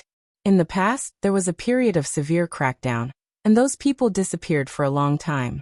Now they are gradually reappearing. However, in the past, they were mostly hooligans. Now that they have reappeared so quickly, it probably won't be easy to deal with them. If you know the police or the people in charge of this area, you can go over and take a look. It's necessary to spend some money in this area. After all, everyone wants to do business. There are also some shops in the surroundings that haven't been targeted. Even if the owners of those shops aren't locals, they have been here for many years and have some connections. I don't know if they have other connections. As for people like your family, you can first check out the situation and ask the nearby shops to find out who is in charge of this. Then you can pay a visit to the boss. If there is someone looking after you, of course, it will be fine. If this doesn't work, try other ways. Everything is difficult at the beginning. You just have to get through it. If there is really no other way, just hand it over. Otherwise, you will be the one who suffers. We came out to seek money, not to seek fame. But the situation is better than people. You also don't know when the next crackdown will be, so. The boss didn't finish his words. His wife called him, so he responded and hurried back. Jiao Wei was still sitting there, peeling potatoes absent-mindedly. It sounds so hot. The sudden voice next to him startled Jiao Wei. He turned around and saw Su Chu standing there eating a bowl of rice. Senior Su, why don't you go to the shop and sit down to eat? Jiao Wei said. Because of Jiao Pa, Su Chu and Xian knew Jiao Wei. Sometimes when they were out of school, they would patronize his shop. It's okay.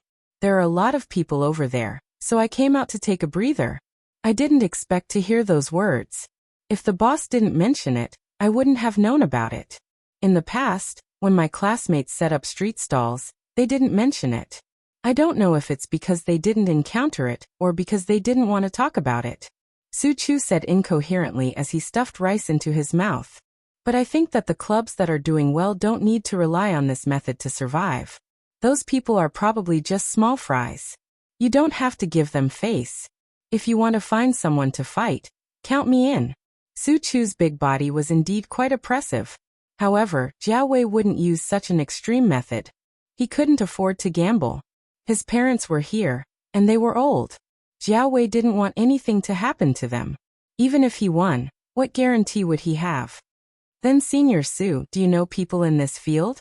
Jiao Wei didn't know how to describe it. Su Chu understood what he meant. However, he hadn't been here for long.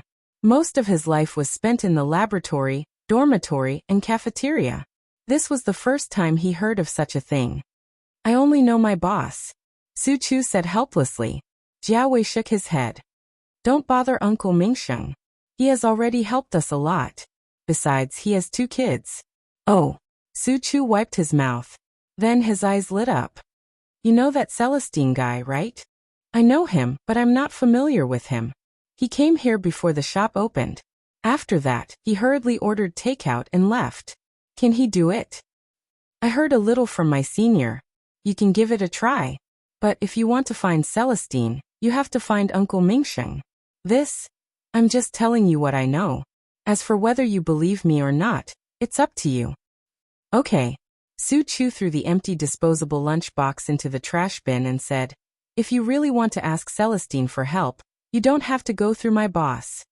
What do you mean? My boss's cat. Chapter 102. Jiao Wei would never have thought that Su Chu would give such an answer. In fact, no normal person would think of such an answer. People who didn't know better would think that Su Chu was joking. After all, it was just a cat. How much could it help? Eat it. Seeing Jiao Wei's expression, Su Chu knew what he was thinking. He scratched his head. Hey, I'm just saying. Believe it or not, it's up to you. Why that cat? Jiao Wei squeezed out this sentence after thinking for a long time. How should I put it? My senior brother, Xian, is definitely more familiar with the boss's family. That's why he knows more about the boss's family. Sometimes, my senior brother would tell me a little about the boss's family. Among them, he talked about the cat the most. It's the boss's baby. Like Lord Zeng, Miss Zhao, Professor Lan, and some other people. Although they usually have a good relationship with my boss, they are all related to the cat. Oh, there's another person. A professor who returned from overseas. He was a famous person in our school last semester, but he was kicked out. I heard from my senior that it's also related to the cat. Although many people didn't know the real reason for Ren Chang's case, people like Xian who had a close relationship with the Jiao family could make some inferences. Hearing Su Chu's words, Jiao Wei stopped peeling potatoes. He didn't know many of the people that Su Chu mentioned, but he knew Professor Lan. Not long after he came here, he was taken to Professor Lan's small garden by the cat. It seemed like Su Chu was right. After all, compared to Associate Professor Jiao, those people were much more capable. Why would they care about an associate professor with no background? I heard a lot of things from my senior, so I don't know much about them. However, if you want to find Celestine, you can keep an eye on the cat first. Every time Celestine comes here, He only looks for the cat. There's one more thing. Maybe you don't believe me, but it was also because of that cat that I was able to work for the boss. Su Chu recalled that after he became Associate Professor Jiao's student, he once mentioned it to Exian. Exian analyzed it. Looking at the time, it was getting late. Su Chu took his leave first. He still had classes in the evening. Jiao Wei sped up and peeled the remaining potatoes.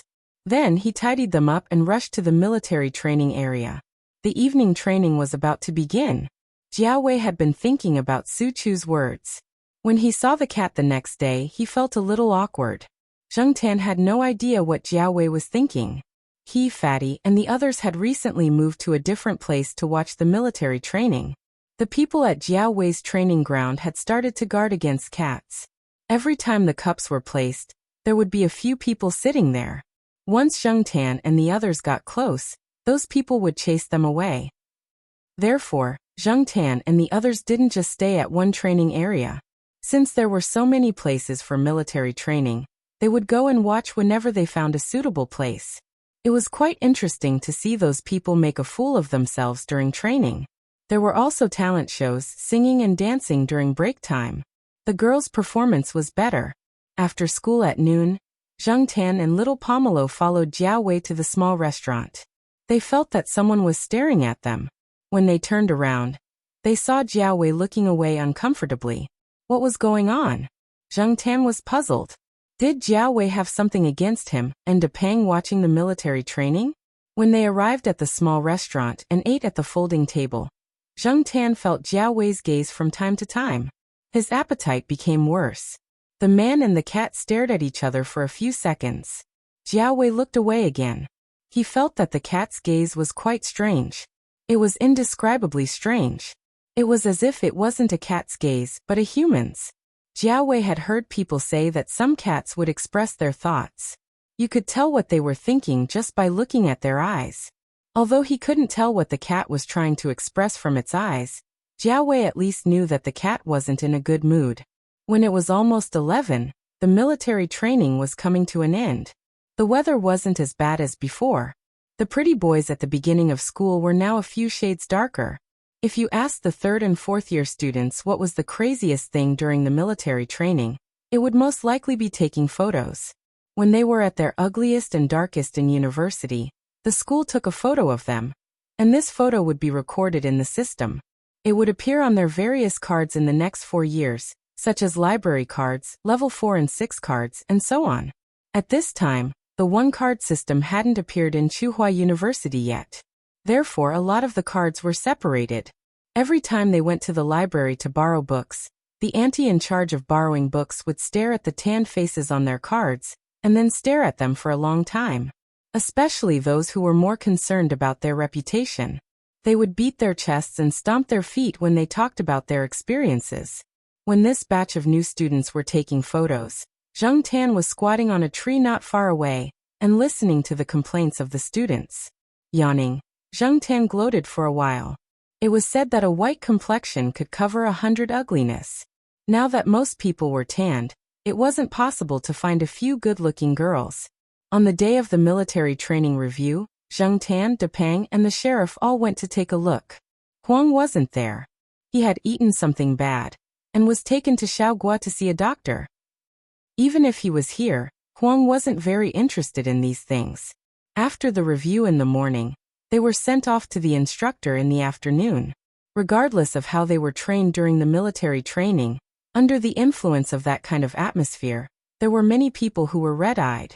The relationship between men could be smashing bricks against each other one moment, and the next moment, they could smoke, drink, and talk about women together. Young people were impulsive easily. When the atmosphere was hot, it was different. Even Zheng Tan, who was squatting on the side, was a little affected. He recalled his own situation when he entered the university.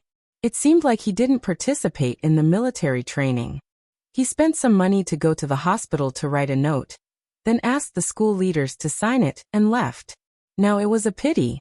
Zheng Tan stretched his body and jumped down from the tree. He walked back home. Jiao said they were having dumplings for dinner. After sending off the instructor, Jiao Wei and his roommates returned to their family's restaurant to help out. His roommates also came over to have a good meal. At the same time, they were thinking about what to do for the next 2 days. After the military training, they had 2 days of free time. Other than holding a class meeting, they had nothing else to do. So, they planned to go out and see the sights. Jiao Wei's parents were also helping him. No matter what, their son was only 18 or 19 years old. Young people should be more active. After giving Jiao Wei some money, Jiao Wei's father asked him to go out with his roommates and classmates to take a look at the city. Ever since he came to Chuhua City, he hadn't taken a good look at this new bustling metropolis. At night, when they returned to the dormitory, the few of them studied the famous sights in Chuhua City. Jiao Wei was staying in an 8-person room.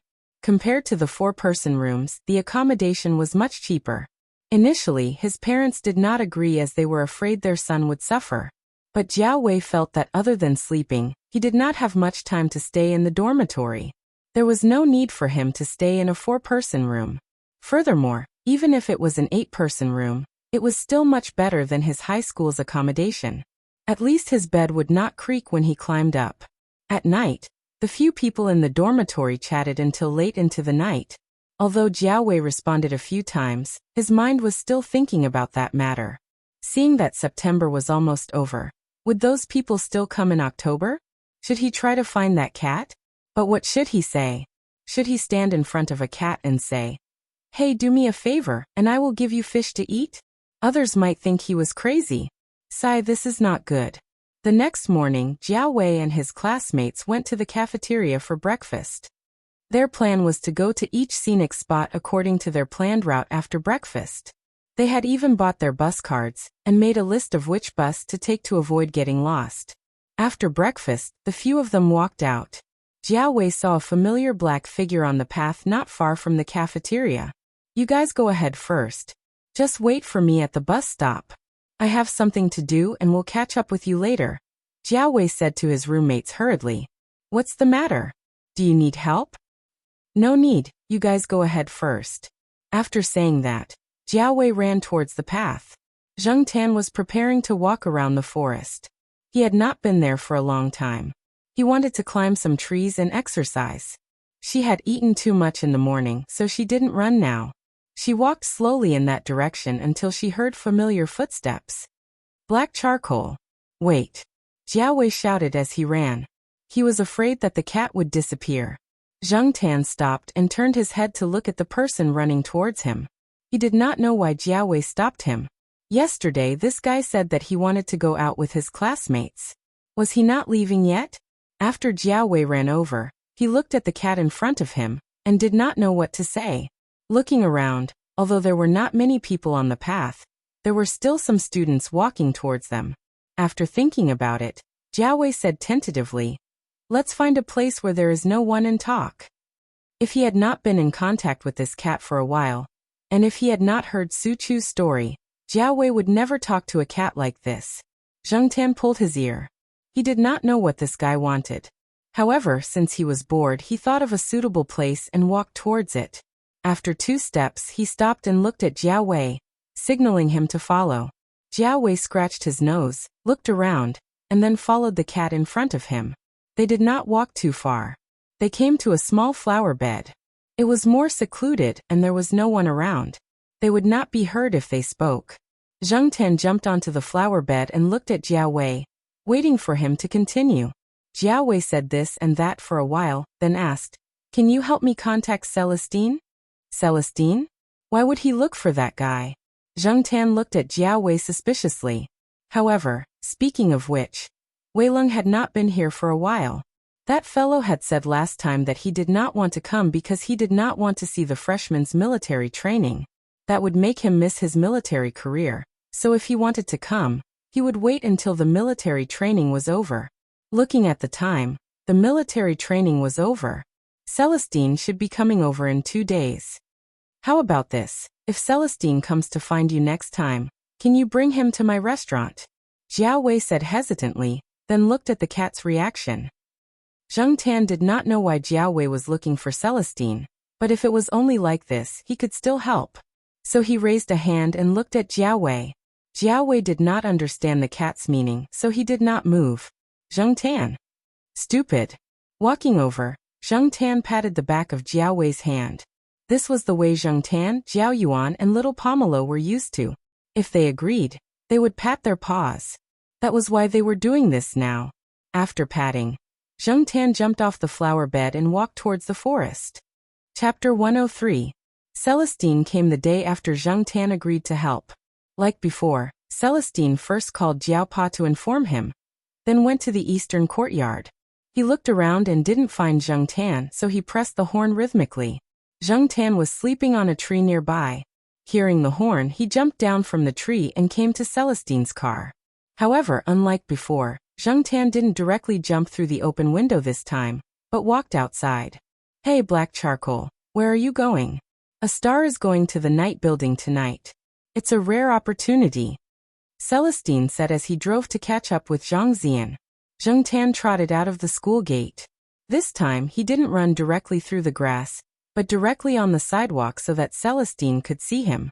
After leaving the school gate, he went to Jiao Wei's small restaurant. In the car, Celestine felt strange. What does the cat want to do?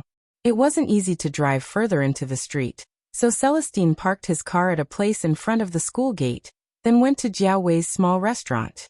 When he arrived, Zheng Tan was already squatting on a chair, waiting for him.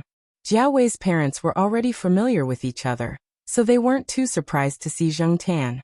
However, when they saw Celestine, one of Jiao Wei's parents came to greet him warmly. After all, Celestine had helped them before, while the other went to call their son's dormitory. When Jiao Wei came back yesterday, he had told his parents that if the cat came with Celestine, they should call him immediately. If he wasn't in the dormitory, they should try to get Celestine's phone number, or directly tell Celestine his dormitory number. When Celestine was free, they could contact him. Although his parents didn't think it was a good idea to ask Celestine's phone number, since their son had asked, and if there was no one in the dormitory, they could only try. Fortunately, Jiao Wei and the others didn't go out today. They were too tired yesterday, so they all rested in the dormitory today. After receiving a call from the restaurant, Jiao Wei hurriedly took his bag and rushed to the restaurant. He was prepared to go to the restaurant to help at this time, but if Celestine came, Jiao Wei would bring more money, just in case. He had heard people say that when asking for help, one had to be polite. Even if Celestine didn't want it, there were others. Speaking of which, Jiao Wei was still thinking about this last night. He was still skeptical about the cat, but he didn't expect to receive news the next day. Sure enough, as Su Chu said, this cat's ability was really quite big. Celestine, who was sitting in the restaurant, was quite confused. Seeing that Jiao Wei's parents were a little embarrassed, he waved his hand. You two go ahead, don't worry about me. The students will be coming out soon. Celestine didn't plan to eat here, so he asked Jiao Wei's father to bring a glass of water. Black Charcoal, what's the matter? Why did you bother to ask me to come here? Celestine looked at the cat on the chair next to him and asked. Zheng Tan didn't answer. He didn't even know, so how could he answer Celestine? Jiao Wei ran over. Their dormitory was a little far from here, and the school bus always stopped on the way. Therefore, he didn't take the bus. It seemed like it was better to buy a bicycle. It would be more convenient to go in and out, and when the restaurant started to provide takeout, he could also help with the delivery. After drinking 2 glasses of water, Jiao Wei said to Celestine, Uncle Wei, there's something I need your help with. Don't say uncle, and you. I feel like I'm a lot older. Celestine laughed and got up to leave. He knew that Jiao Wei's words couldn't be said here. He couldn't let his parents hear it. Jiao Wei said goodbye to his parents, took his bag and followed Celestine out. Zheng Tan followed. He was also curious about what it was that needed Celestine's help. After leaving the restaurant, Jiao Wei was a little embarrassed and told Celestine about the situation in his restaurant. He hoped that Celestine could provide some information. At least he would know who to give the gift to. Ever since the incident in his restaurant, Jiao Wei had asked some of his classmates and indirectly asked some of the other restaurants. He knew more things that outsiders didn't know. Sometimes, after paying the fee, it was not as if nothing had happened. Someone might come to find trouble. Jiao Wei was thinking of taking a step back now. As long as his parents could safely run this shop, it would be fine as long as they didn't cause any trouble. Besides, he was indeed a newcomer, so it was better to show some goodwill. Zheng Tan was beside him and pulled his ear. That's all it took. But it was true. It wasn't easy to be an ordinary person, especially an outsider who didn't have any background.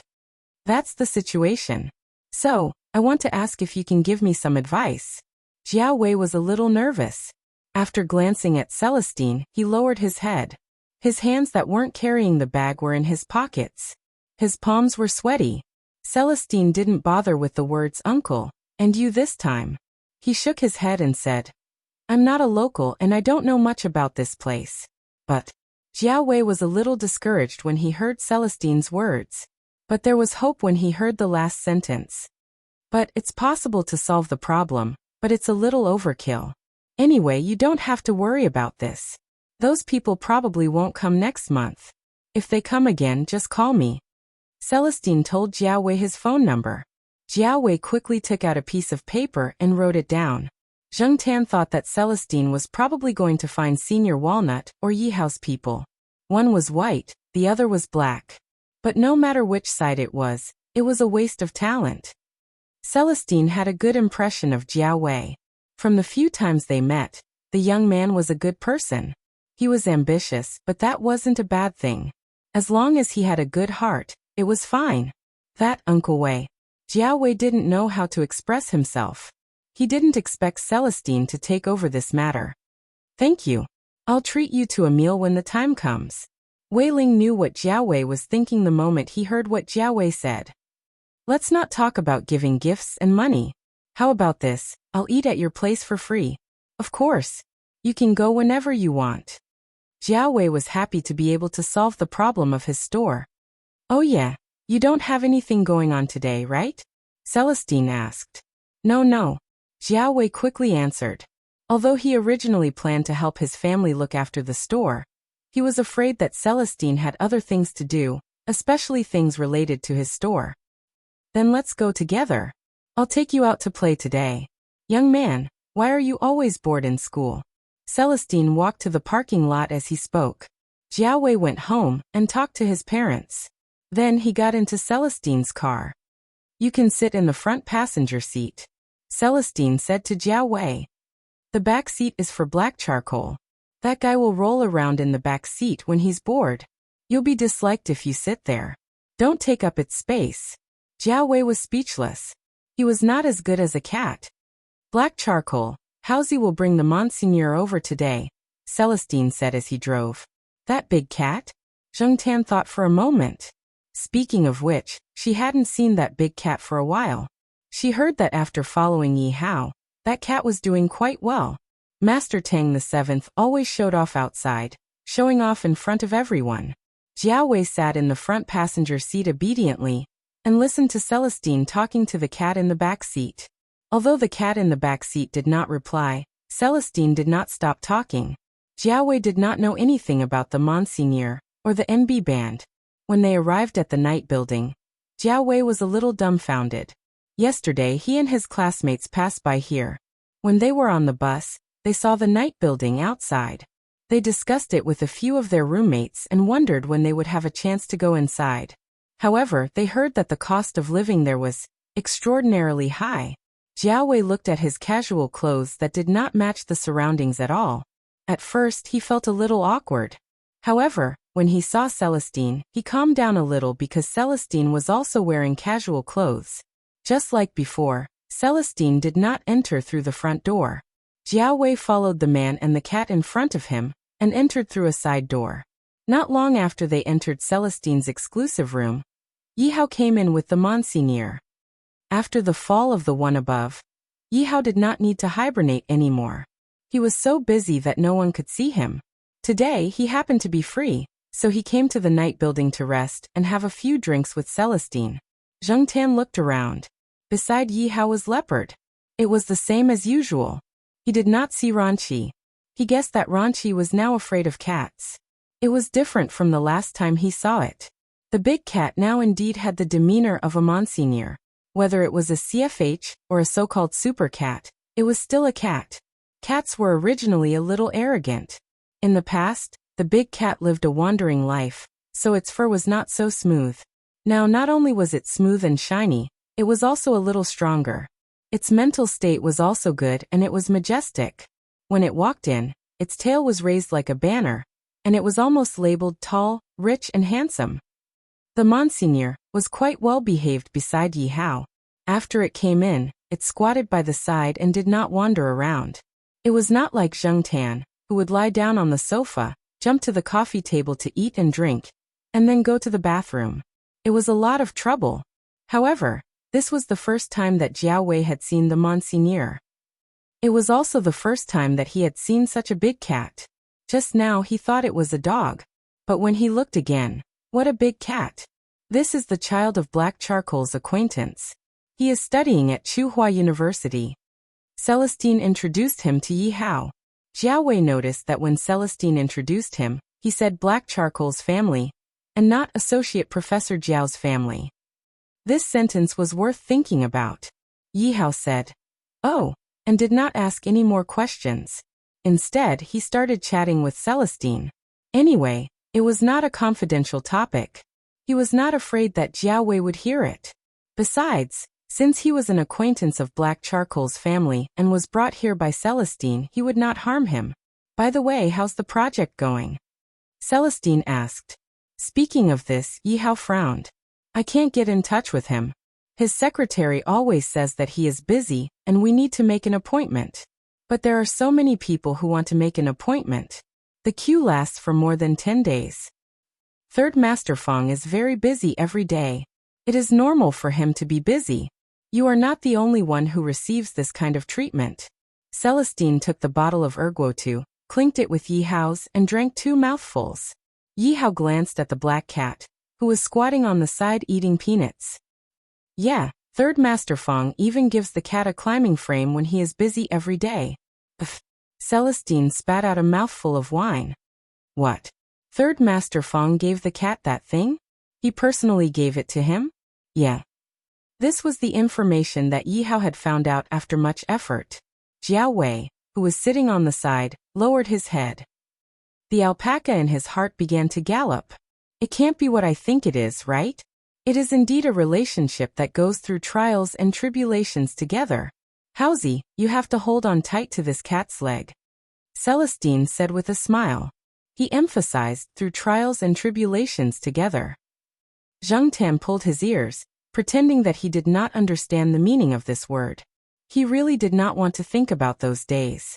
Although Celestine's words sounded like a joke, it was also reasonable. Yi Hao also planned to not talk about the project when he met the Third Master Feng. He planned to mention this cat first. Chapter 104.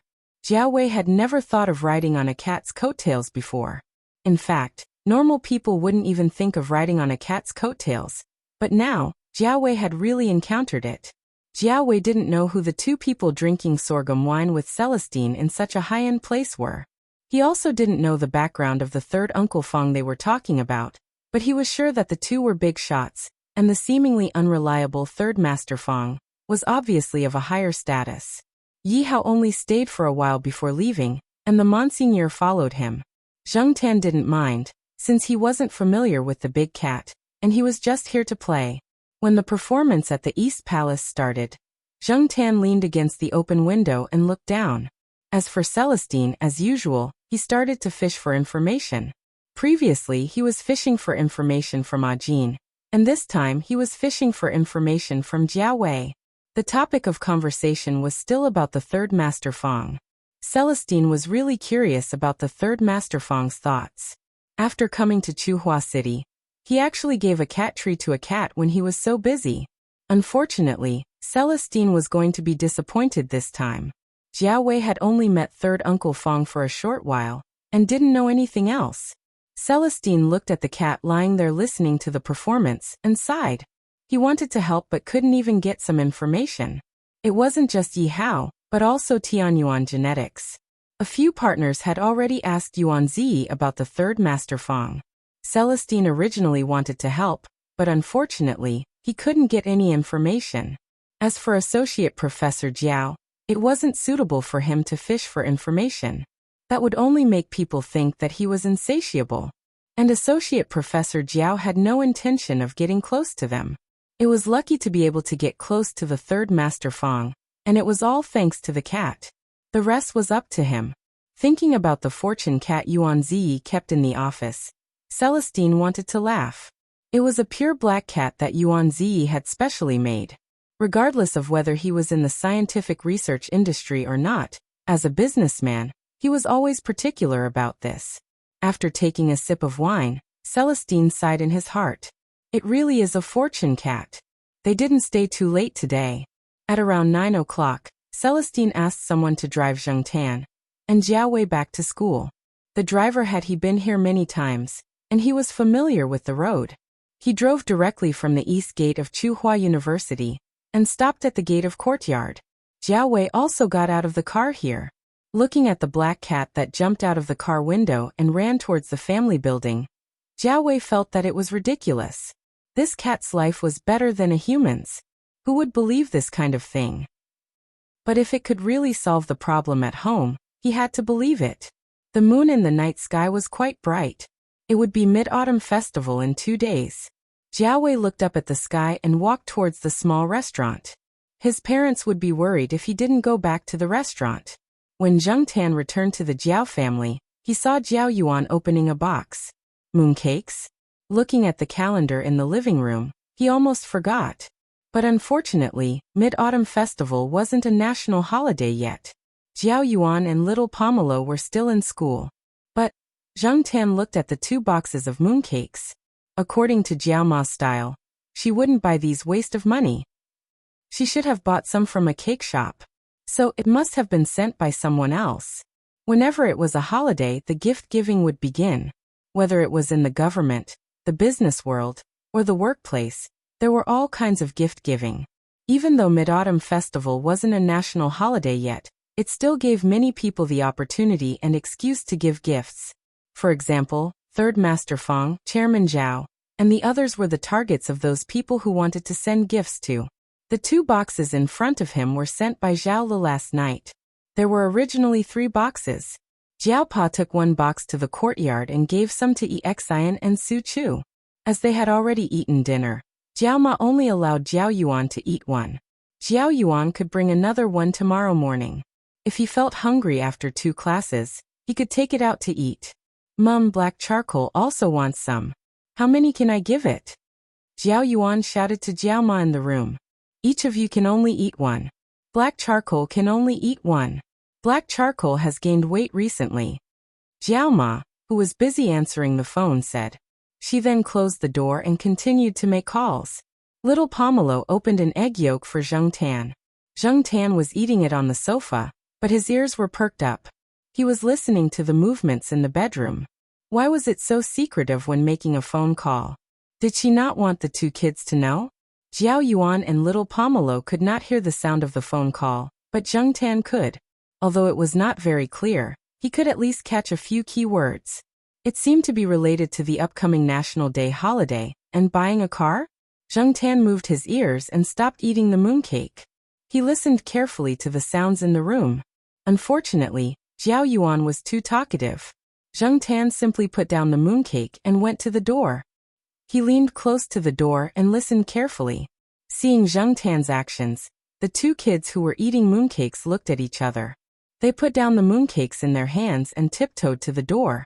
They pressed their ears against the door to listen. Jiao Ma, who was talking on the phone, would never think that someone was eavesdropping at the door. She was still chatting happily.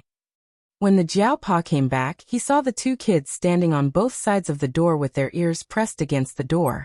There was also a cat below them. The cat's tail was curling from time to time, as if it was thinking about something. Seeing that the Jiao Pa came back, Jiao Yuan was not embarrassed at all. Instead, he asked the Jiao Pa excitedly, "Are we going to buy a car?" The Jiao Pa was amused. It turned out that the kid was eavesdropping because of this. "I'm thinking about it, but I haven't decided yet." Although he already had a plan, the Jiao Pa did not say too much.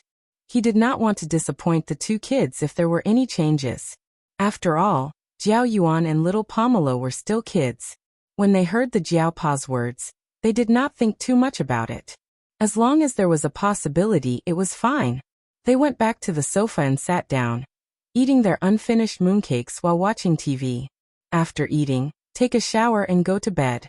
Don't watch TV too late. The Jiaopa said to the two kids.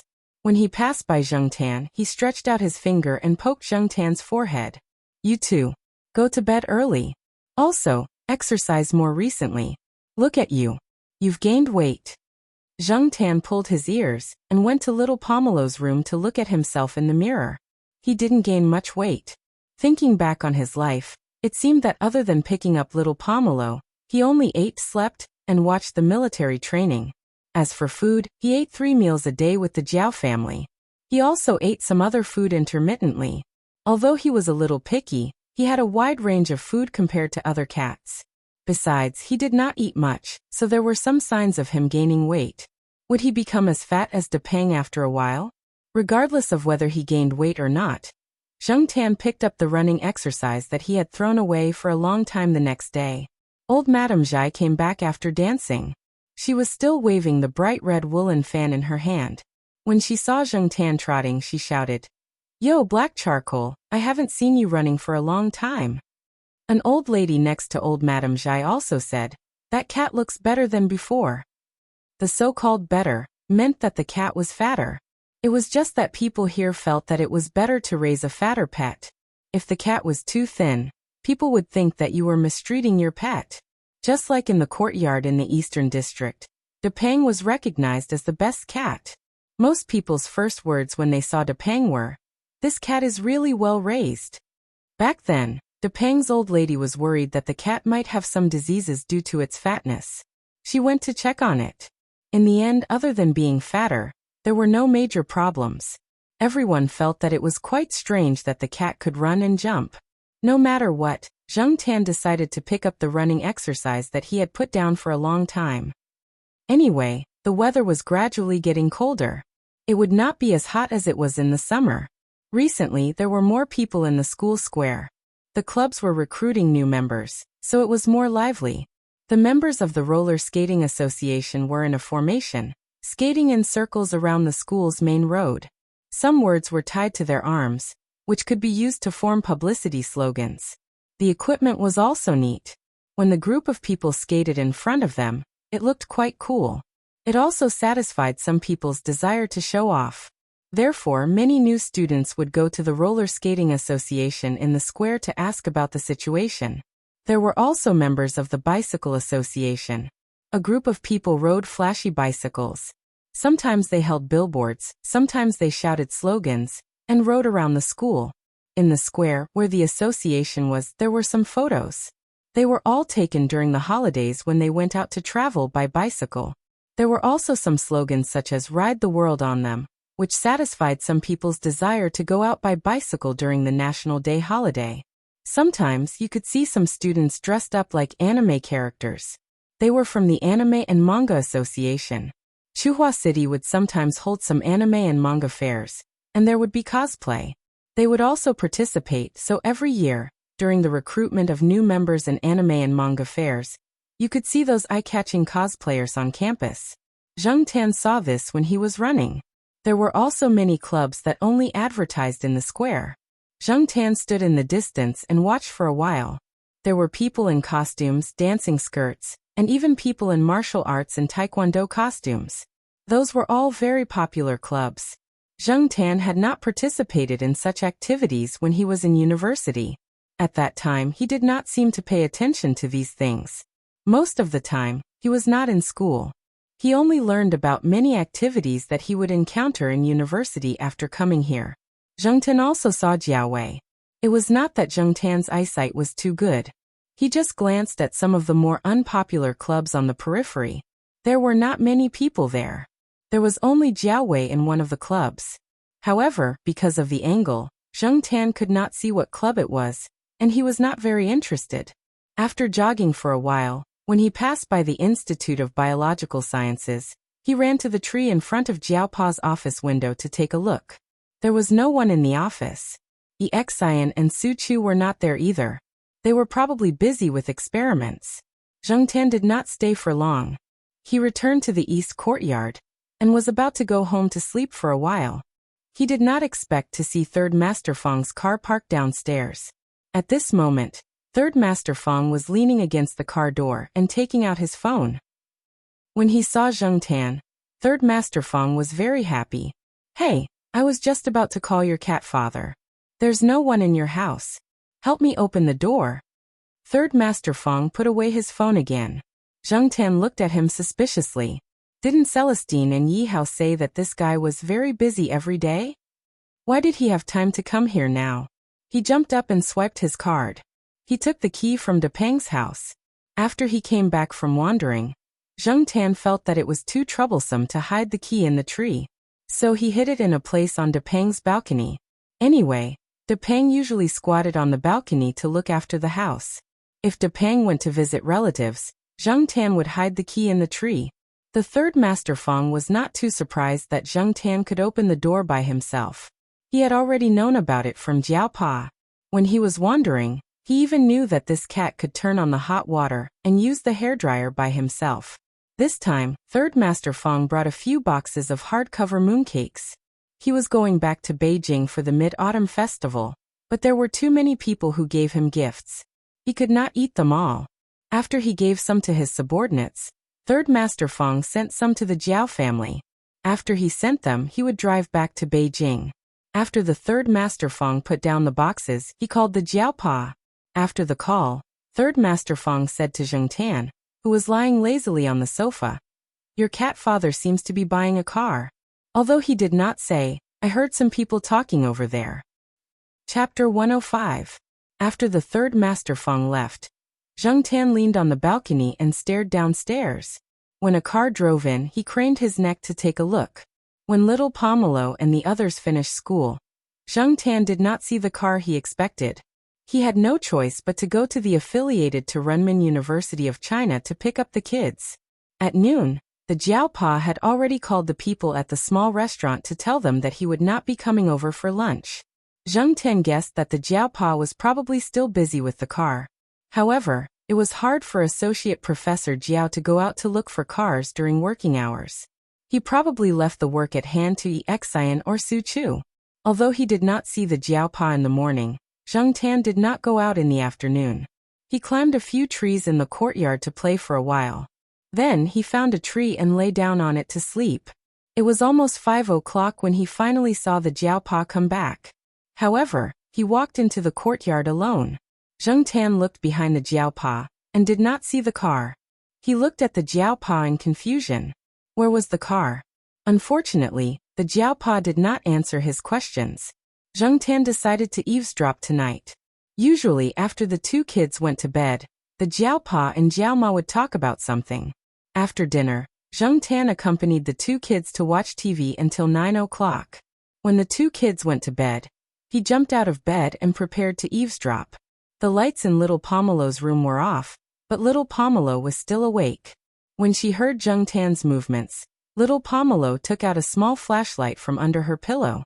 "Black charcoal, where are you going?" Zheng Tan wagged his tail and looked at the door lock. Little Pomelo got up and opened the door for Zheng Tan in her slippers. She moved gently and tried not to make the door lock make a sound. She opened the door a small gap, just enough for Zheng Tan to go out. They had done this many times. Zheng Tan came to the bedroom door and squatted down. He tilted his head and pressed his ear against the bedroom door, while little Pomelo lay back down on the bed. 10 minutes later, Zheng Tan crawled back into bed. He was in a good mood. Jiao Pa had indeed bought a car. He was going to pick it up tomorrow. There were probably still some paperwork to be done. Other than the car, Jiao Pa and Jiao Ma mainly talked about the National Day holiday. They had already received an invitation to Jiao Pa's younger sister's 10th birthday party. The couple would bring their child to the party and drive their new car. They would also bring Zheng Tan along. In their hometown, a child's 10th birthday party was a big event, and parents paid more attention to it. Since it happened to be a holiday, Jiao Pa and Jiao Ma would definitely not refuse. It was a good opportunity to go back to their hometown. Other than the car, they talked about the trivial things between their relatives. Zheng Tan was not interested in listening.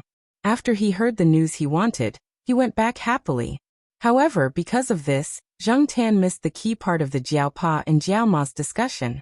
At least for Zheng Tan, it was quite important. Many people would leave their pets at the pet center if they were going on a long trip. The National Day holiday was only a few days, and it was not a big deal to leave their pets at the pet center. Everyone did that. However, Zheng Tan was a special case.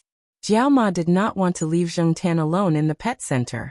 She also did not trust Xiaoguo and the others to take care of it. What if it went missing?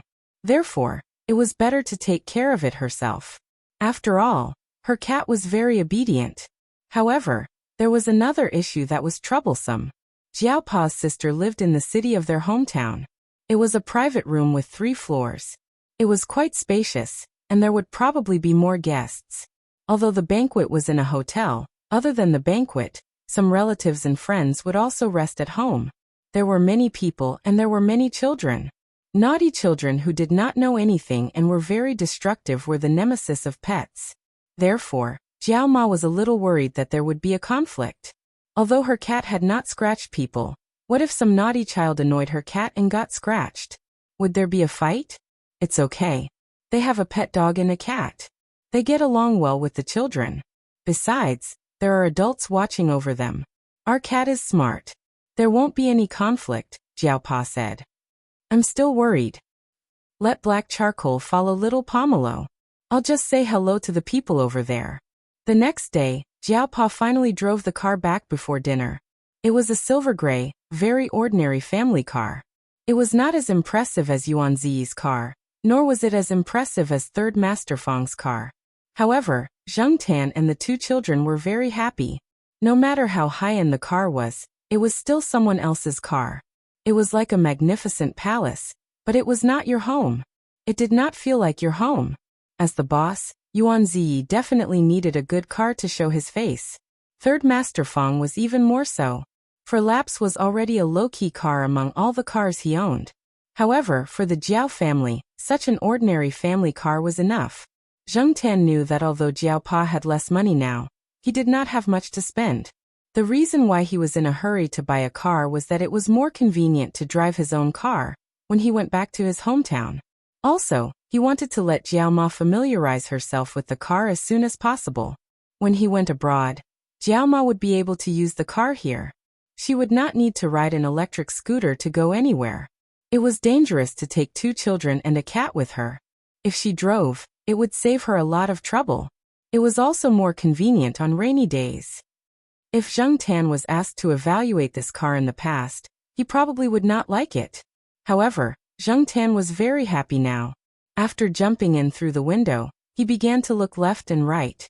He felt that the new car did not smell right. It was too strange. Suddenly, he remembered what Huang and the sheriff did when they marked the territory. It was impossible to mark it with urine.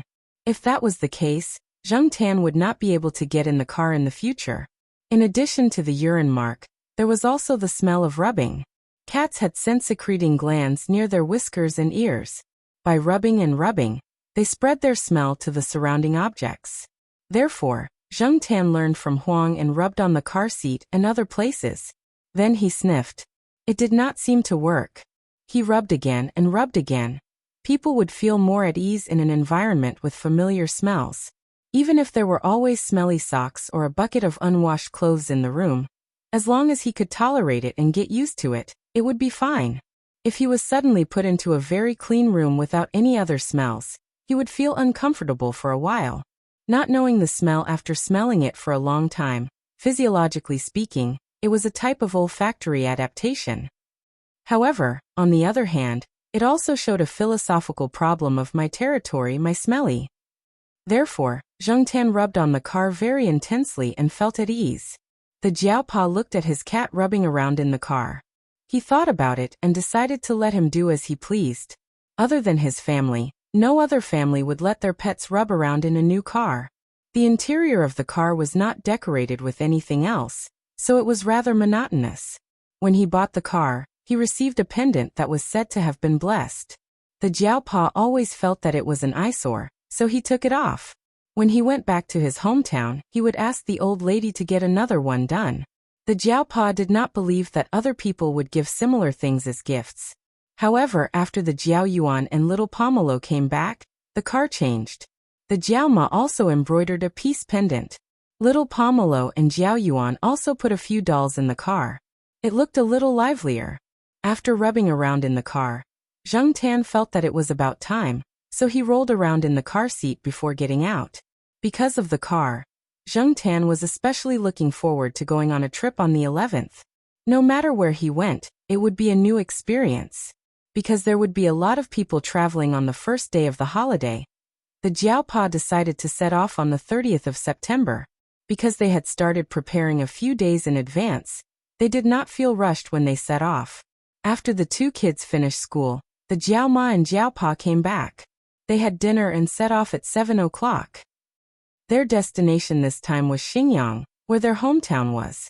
From Chuhua City to Xingyang, it was about a 2-hour drive on the highway. The two elders had already been told that Grandpa Jiao had come from the village yesterday to clean the house in town. Although they had a house in town, the two elders of the Jiao family always liked to stay in the village. They were familiar with the place. From the east side of the village to the west side, they knew everyone there. When they played mahjong, they could be there anytime. It was not too boring. Occasionally, they would stay in town for a while and hang out with some relatives who had moved to town. They arrived at their house after 9 o'clock. The two elders were already waiting at the door with the lights on. Grandpa Jiao was quite happy to greet his grandson, whom he had not seen for a long time. However, the first thing that came out was a black cat. Why did you bring it here? Chapter 106. Even though Grandpa Jiao was a little unhappy with the fact that the Jiaopa had brought the cat with them, he didn't want to find fault with Zheng Tan since it was already late. He went back to tidy up the room with his wife. This house in town was also a private house. It wasn't an apartment building, so it was relatively free. Because of the location, it was much more spacious. No wonder Grandpa Jiao didn't want to go to Chuhua City. After tidying up 2 rooms, one for the Jiaopa and Jiao Yuan, and the other for the Jiao Ma and little Pomelo, Zheng Tan thought for a while, and ignored the old sofa cushions and a simple cat bed that Grandpa Jiao had made out of paper boxes. He ran into the Jiao Ma and little Pomelo's room. Because of Zheng Tan's presence, Grandpa Jiao covered the fish that he had just bought with something to prevent the cat from eating it. The next day, Grandma Jiao woke up early and went out to buy breakfast. Many of the local specialties couldn't be found in Chuhua City. Since it was rare for her son and grandson to come back, Grandma Jiao bought a lot of food. However, Zheng Tan didn't get any. During breakfast, Jiaopa and the other 3 shared some for him. Grandpa Jiao stared at them. This cat is like this because you guys spoiled it. Grandma Jiao didn't say anything, but it seemed like she supported her husband's words. Jiaopa just smiled and didn't say anything. If he said anything at this time, Grandpa Jiao would only talk more. Zheng Tan ate 2 mouthfuls and looked up at Grandpa Jiao. He wagged his tail slowly. Old man, just stare. There's nothing you can do about it. Grandpa Jiao picked 2 mouthfuls of rice noodles and put down his chopsticks. He clutched his chest and said, "My stomach hurts." Everyone was speechless. So your stomach is where your heart is. Eat your food. Why are you angry with the cat? Grandma Jiao glanced at him. Grandpa Jiao snorted and stopped talking. He picked up his chopsticks again. By the way, Mingsheng, go and see Yao Hong after breakfast. She's in the hospital, the old lady said. What's going on? Jiaopa asked in shock. Yao Hong was Jiaopa's cousin. Jiaopa remembered that she was quite healthy. Ever since his cousin's husband became successful in the business world, his cousin Yao Hong also became a rich madam. She usually took good care of herself. How did she end up in the hospital? The old lady sighed. I heard that it was because of diet pills, but it's just a guess. The hospital hasn't come to a conclusion yet. We don't know what happened. They spoke in a dialect, and Zheng Tan had heard a little of it before. Although he didn't understand it completely, he could understand a part of it. Hearing the old lady's words, Zheng Tan sighed in his heart. TSK, eating diet pills can also get me into the hospital. Jiaopa thought for a moment and nodded. I got it. But some diet pills aren't very effective. Zheng Tan looked up at the Jiaopa. He felt that the Jiaopa must have guessed the reason, but it wasn't appropriate to say it here. So he just answered the old lady's question briefly. The Jiaopa's 10th birthday party was tomorrow. Today, the Jiaopa decided to let the two children rest at home first. They went to the hospital to visit their cousin, and the old lady went out with them. Thus, only the two children, an old man, and a cat were left at home. The two children were watching TV. Grandpa Jiao wandered around and pulled a piece of green foxtail grass out of nowhere to disturb Zheng Tan, who was resting on the sofa. Zheng Tan didn't want to bother with the old man, but the old man was too enthusiastic. Zheng Tan grabbed the piece of green foxtail grass with his paw, tore it apart, and threw it aside. Then, he ran to the Jiao Yuan and little Pomelo and lay down between them. He didn't believe that the old man would be so bored as to bother his grandson. Grandpa Jiao looked at the two children and then at the cat in the middle. He snorted and said a few words to the Jiao Yuan. Then he dragged a chair over and sat there to watch cartoons with the two children. He was quite happy. In the afternoon, after the Jiaopa and Jiaoma came back, they were talking in the room. Zheng Tan pricked up his ears and eavesdropped. It's probably because of the weight loss medicine. I've asked around and confirmed that Sister Hong bought the famous weight loss medicine that's currently very popular. As for that medicine, I've heard from the medical school that the main ingredient in it is sibutramine hydrochloride. There has always been a controversy abroad. Moreover, 2 years ago, the European side launched a Scout sibutramine cardiovascular endpoint trial project. The project is still ongoing, but I've heard that there are deaths and cardiovascular events. The official conclusion doesn't seem to be out yet, so we'll have to wait for a few years. However, I think that warnings will start to come out next year. As for the situation in China, I'm not sure. Hong Jie still refuses to admit it. Jiaoma sighed. Before this, Hong Jie's usual symptoms were similar to the side effects of the pills. She wants to save face and refuses to admit it. However, she should have listened to what I said to her today. She should be more careful in the coming days. Hey, tell me more about the famous diet pills. How is the research going abroad? Jiaoma was quite interested in this. Women always want to maintain a good figure. However, as they get older, they tend to put on weight easily, especially Jiaopa's cousin. After she became successful, she had to attend more social events. It was easy for her to put on weight. In order not to lose face, she took the diet pills hard. Zheng Tan listened to the Jiaopa and Jiaoma's conversation.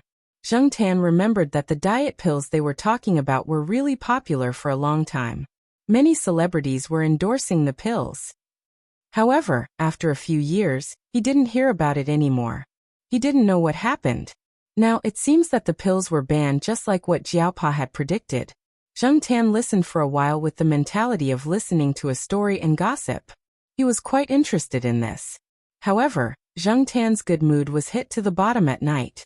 After listening to Jiaoma's story again, Zheng Tan was sure that disaster was coming for him. Naughty kids. He would have to face a bunch of naughty kids tomorrow. What if he suddenly didn't want to go? However, the family members were all out. Jiaoma was probably worried about leaving Zheng Tan alone in the house. She had prepared the bag and was just waiting for Zheng Tan tomorrow. At night, she even let Zheng Tan take a good bath, brush his fur, and blow-dry his fur. After he was clean, she put the cat tag on him. However, when he thought about what he had to face, Zheng Tan couldn't feel happy. What the F***CK? On October 2nd, the old man and the old lady wore new clothes. Jiao Yuan and little Pomelo were dressed up by Jiaoma. Besides celebrating the birthday of the birthday girl, everyone had to talk about their children. This was the rule of society. When they were young, they would compare their grades. When they grew up, they would compare their family background. When they got married, they would compare their children. After that, it was a new cycle. Jiao Yuan and little Pomelo were still young and didn't understand. However, Jiaopa and Jiaoma were already mentally prepared.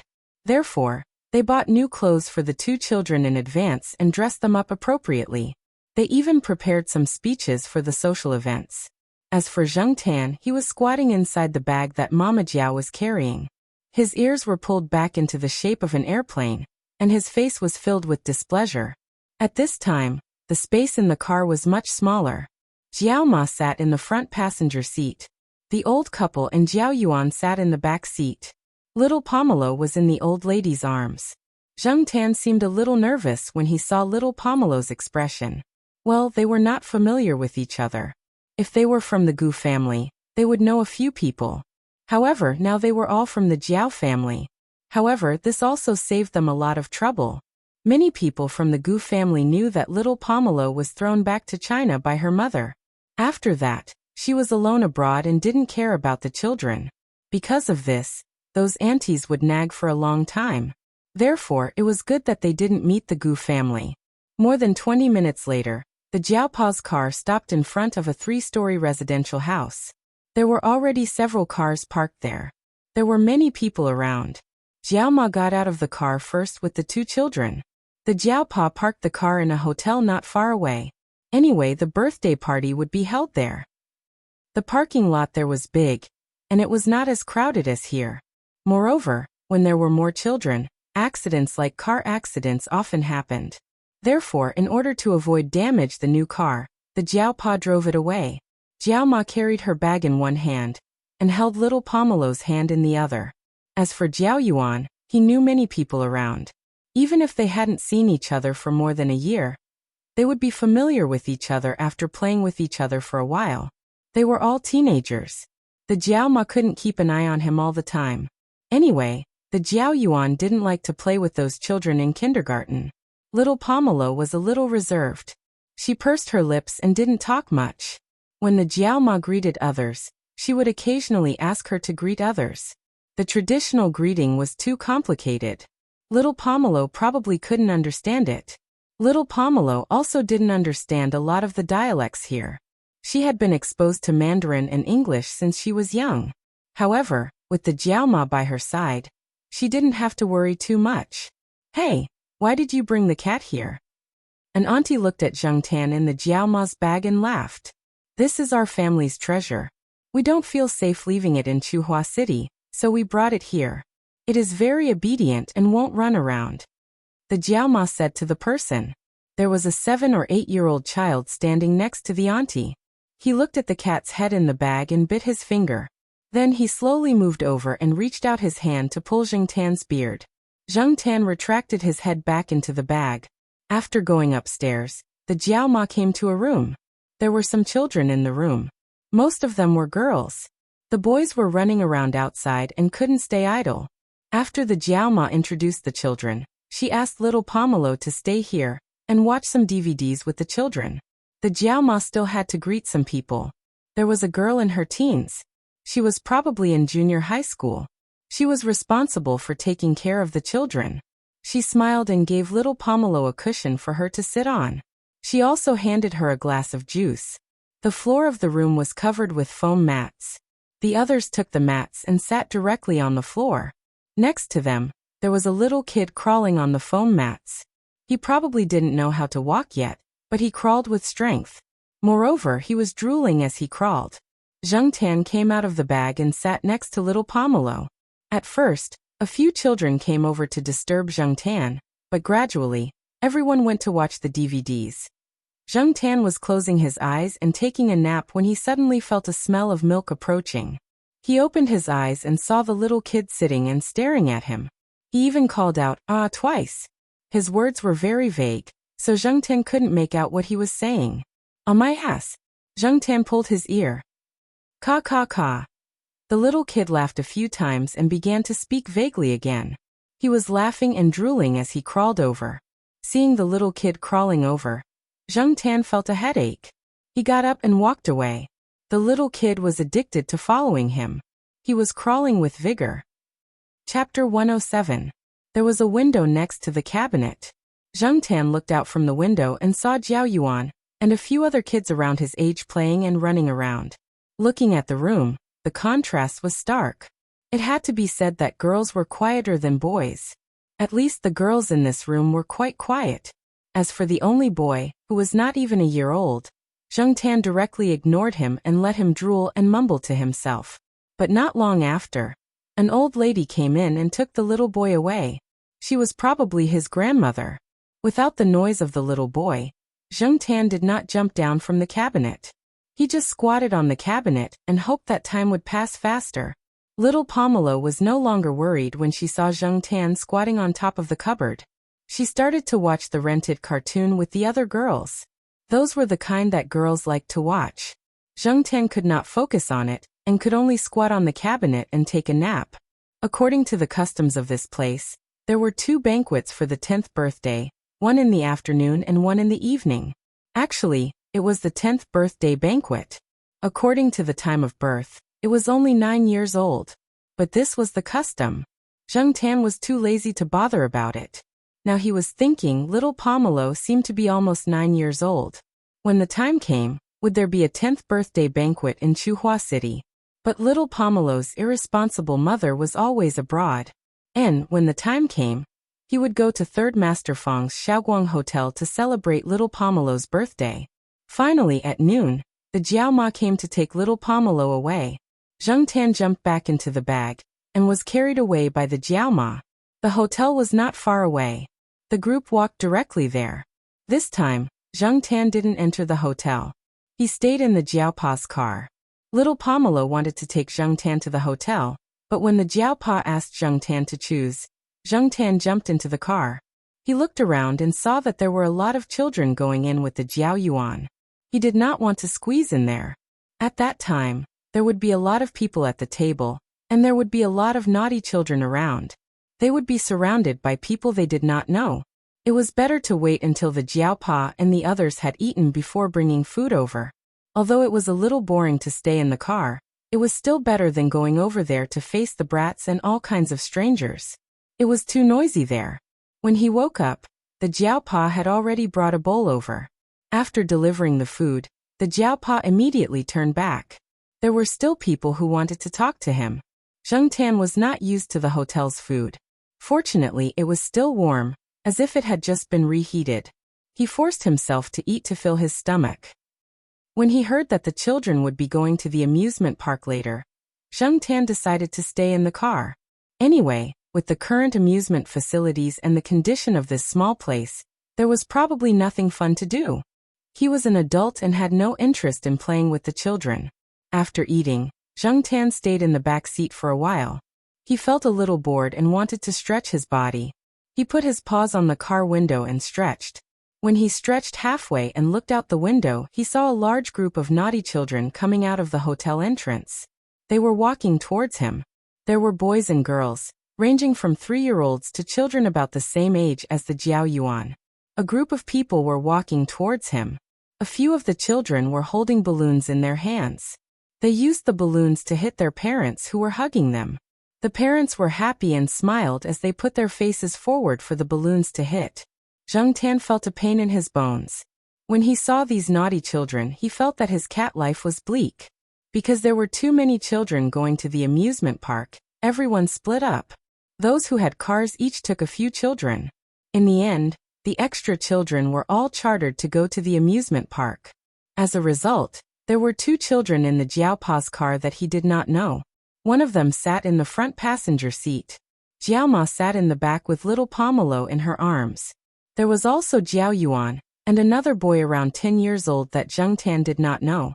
The child was also holding a balloon in his hand. When he saw Zheng Tan, he hit Zheng Tan with the balloon. No matter how Jiao Yuan and little Pomelo protested, and no matter what Jiao Ma said, he did not know his place. Zheng Tan could not stand it anymore. He raised his paw and broke the balloon. In the end, it was the Jiao Pa who spoke that the child calmed down for a while. However, it was only for a while. When he sat there, his eyes were still looking at Zheng Tan. Look at the F***CK. Zheng Tan was very unhappy. The amusement park in this city was about a 20-minute drive from here. Every 5 minutes, the Jiao Pa had to reprimand the child. Otherwise, the child would spin around like a spinning top. He even reached out to poke Zheng Tan, and tried to pull Zheng Tan's tail. When he failed, he tried to pull his ears and beard. However, he was slapped away by Zheng Tan. Zhang Xian could not avoid it either. The car was so small. The naughty child was poking at him even though there was a person between them.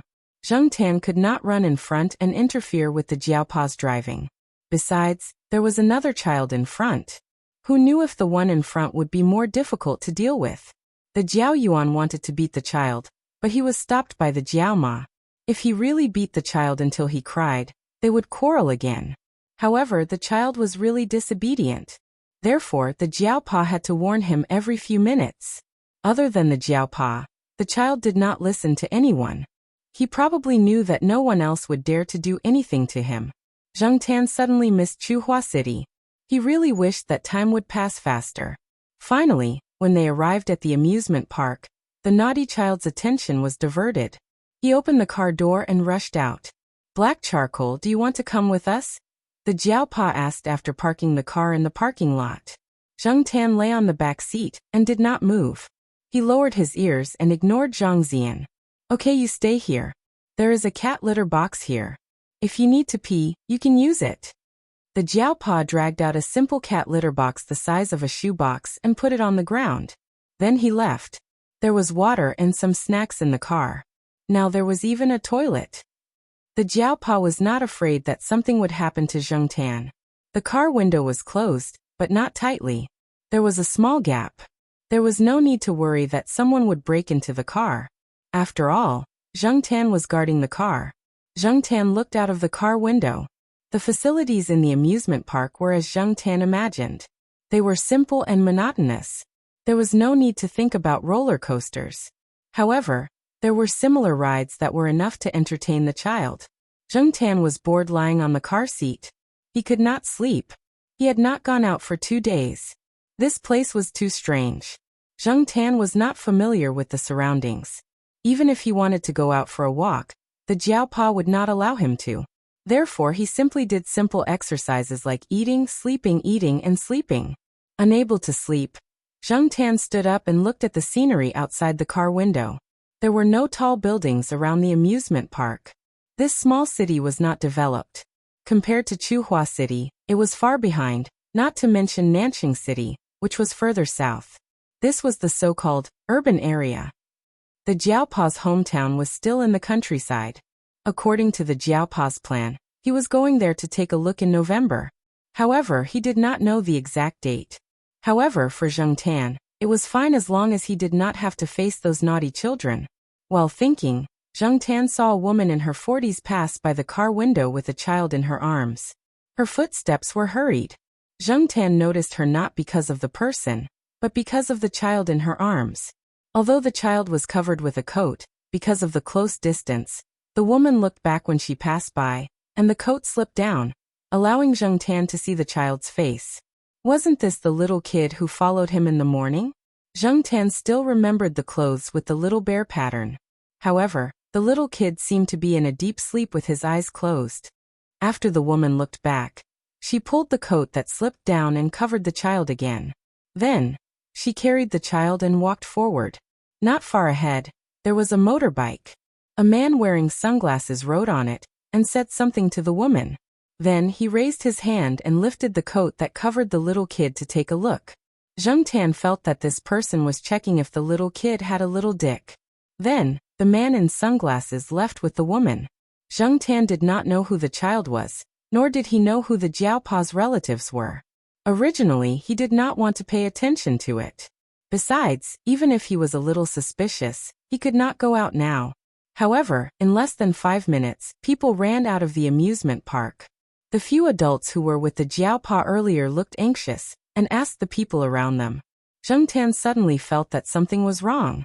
After thinking about it, there were indeed many suspicious points. Zheng Tan had never encountered such a thing. In the past, he had only heard of people using food or toys to trick children. However, the little kid was not even 1 year old and could not even walk. How could the child be stolen just like that? Weren't there many people around watching? The child's grandmother was also with them. How could the child be stolen? 10 minutes later, the Jiaopa and Jiaoma came out. They were in a bad mood. The Jiao Yuan and little Pomelo were tactful and did not say anything. Now each family had brought their own children. This time, there were 2 children who came to take the bus. However, these 2 children were much more obedient and quiet. One of them even seemed to have cried. The atmosphere in the car was completely different from when they came. The silence in the car was depressing. The Jiao Yuan opened his mouth a few times, but in the end he did not ask anything. The Jiaopa sent the child back to his sister's house. Then he brought the Jiao Yuan and little Pomelo back to the house in town. The old man and old lady did not come back. After sending the Jiao Ma and the two children back, the Jiao Pa made a few calls and hurried out.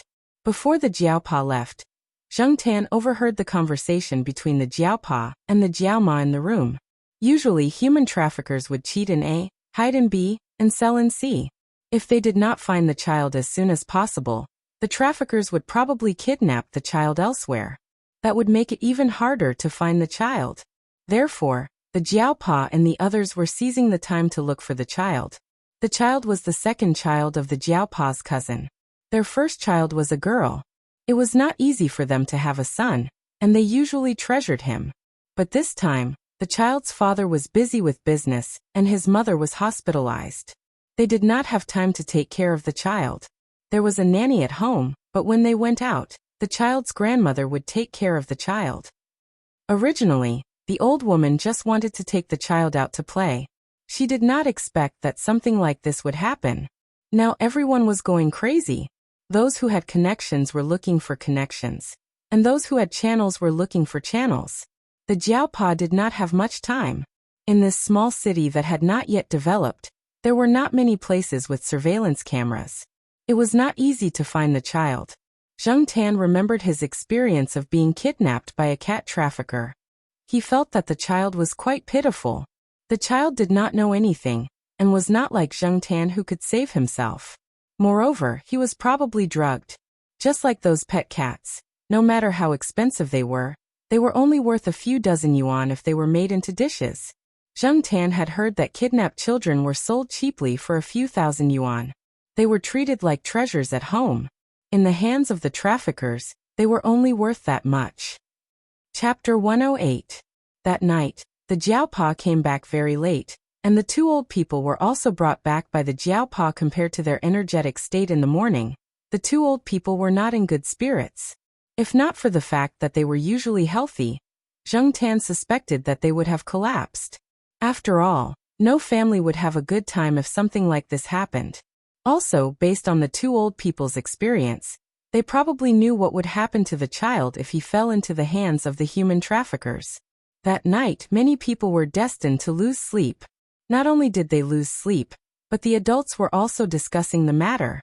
At 2 o'clock in the morning, there were still calls to the Jiao Pa to ask about the situation. Zheng Tan did not sleep. He listened to their conversation outside the room, as well as the conversation between the two old people. In the past, Zheng Tan did not know much about this. All he had experienced was cat trafficking. But after all, humans were different from cats. Since the child disappeared, the child's father had put down his work and contacted some people to publish a reward notice, which was widely posted in the surrounding provinces and cities. The child's mother had originally been prepared to be discharged, but she was agitated and stayed in the hospital. Child trafficking had been going on for a long time, and such incidents were increasing in the country every year. Some criminal gangs had also begun to organize, and the division of labor was clear. It was difficult to rely on the police in one place to investigate. Moreover, the information they had was limited. A group of people wanted to do it, but they were powerless. However, even if there were not many clues, they still had to look. They had contacted all the people they needed to contact. One more channel, one more hope. At 4 o'clock in the morning, there was another call. The Jiao Pa was afraid that it would be inconvenient if his phone ran out of battery, so he had left his phone and landline number with some people. In the quiet night, the landline phone rang, and people who had just calmed down continued to feel anxious. Many people said that no news was good news. At least it meant that the child was fine. This saying was somewhat self-deceiving. Just like in the current situation, people still hoped for some news. Hearing the phone ring, both the elderly and the children pricked up their ears. The Jiao Pa picked up the phone and said a few words. His face was pale. "What's wrong?" The old man put on his coat and walked over. His steps were a little hurried, and he almost tripped over the low stool on the ground. "Nothing, I'm going out for a bit." The Jiao Pa hung up the phone and answered. "Bullshit." Grandpa Jiao ignored the low stool he kicked and walked over. He pointed at the Jiao Pa and said, "I may be old, but I'm not stupid. I don't have Alzheimer's. Don't try to fool me." Grandpa Sheng's voice was a little loud. He was too agitated and couldn't control his emotions well. Jiaoma and Grandma Sheng also came over. The Jiaopa gestured to the Jiaoma to take care of the children. The Jiaoma hesitated, sighed and turned to leave. "Old woman, you should rest too," Grandpa Jiao said to his grandmother. Grandpa Sheng always felt that when something happened and there was pressure, the man had to bear it. Even if what was about to happen was cruel, he had to face it. He couldn't let the woman bear it. Grandma Sheng also knew Grandpa Jiao's temper. Even if something really happened, they wouldn't say it now. With reddened eyes, the old lady wiped the corners of her eyes and shuffled her feet towards the bedroom. Zheng Tan stood at the door. Since no one was talking about him, he could eavesdrop. "Tell me, why did they call?" Grandpa Jiao sat down on the edge of the bed. He was no longer as imposing as before. "They found an abandoned baby on the bridge. They asked me to go take a look," Jiaopa said. Grandpa Jiao's hand trembled. Even though he didn't say the whole thing, he understood what he was implying.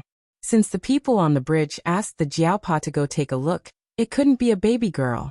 In this place, boys were still very precious. Abandoned babies were rare. Since it was abandoned on the bridge at such a time, the chances of the boy being alive was probably not high. Now, Grandpa Jiao's voice trembled. Although he was not his biological grandson, the relationship between relatives was not bad. During the holidays, Yao Hong and her husband would often send gifts to the old master. That little brat was also very popular with the old master. Now that something like this had happened, how could the old master not feel distressed? "I'm not sure yet. I'm just going to take a look. I didn't tell Hong Jie and the others about this." "Okay, I'll go with you." Grandpa Sheng didn't wait for Jiaopa's objection and said, "My old face is still useful." After all, he was born and raised in this place. He knew some of the older generation. Sometimes, Grandpa Jiao's presence was more useful than Jiaopa's words. Jiaopa and Grandpa Jiao went out at around 4 o'clock. The rest of the family didn't feel sleepy. When Jiao Ma came back with breakfast, Jiao Yuan and little Pomelo were sitting at the dining table, yawning nonstop. Obviously, they didn't sleep well the whole night. Zheng Tan's mood was also affected. He didn't have a good appetite and didn't finish his breakfast, which was rare. Jiao Ma didn't say anything. She just sighed. Grandma Sheng wanted to go out for a walk after breakfast. She said it was too stuffy in the house. Mama Jiao was worried. She was afraid that the old lady's bad mood would affect her health. As she got older, she had a lot of diseases such as high blood pressure and heart disease. She had to pay more attention to them. Now the old lady's condition was obviously much worse. If she accidentally fell outside, it would be a big problem. However, Jiao Ma had to take care of the 2 children at home. She couldn't leave. After thinking for a while, Jiao Ma's eyes finally landed on Zheng Tan, who was wandering around the gate. "Black charcoal, do you want to go out?" Jiao Ma asked. Zheng Tan wagged his tail and jumped up to open the door. He walked to the door and turned to look at Jiao Ma. His intention was clear. "Oh, you really know how to open the door." Grandma Sheng's attention was diverted. "Yeah, I always open the door at home. I don't know how to do it," Jiao Ma said. Grandma Sheng thought that Zhang Zian opened the door by pulling the lock from the inside. She didn't think that Zhang Zian could open the door with a key. Besides, there weren't many cats that knew how to open the door. However, there was a cat that knew how to open the door. Therefore, Grandma Sheng didn't think that there was anything strange about Zheng Tan. "Mom, let Black Charcoal go out with you. Let him relax." When he was in Chuhua, he often went to the school. This time he must be bored out of his mind, Jiao Ma said. Grandma Sheng nodded at Jiao Ma's words. "He won't run around, right? Do you want me to keep him on a leash?" "No, Black Charcoal is very obedient," Jiao Ma quickly said. She didn't have the heart to put a leash on her cat. Zheng Tan listened to Jiao Ma and Grandma Sheng. He pretended to be very obedient. He really did want to go out and get some fresh air. The atmosphere tonight was too heavy. It was a bit depressing and uncomfortable. It was better to go out for a walk. Seeing Grandma Sheng go out, Zheng Tan followed her. He walked beside Grandma Sheng. He didn't run far and he maintained the same speed as Grandma Sheng. Jiao Ma stood at the door and watched for a while.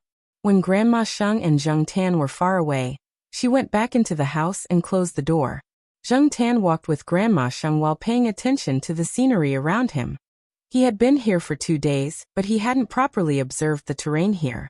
They were surrounded by private residential areas. After walking for more than 100 meters, they came out of the alley. Outside was the street.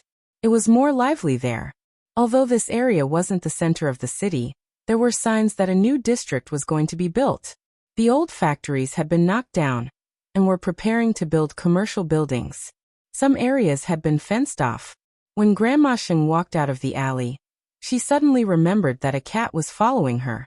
She looked to the side and saw that her son's black cat was following her closely. It didn't go anywhere else. It was indifferent when some dogs barked at it. Grandma Sheng was satisfied. No wonder her son spoiled the cat so much. It was really obedient.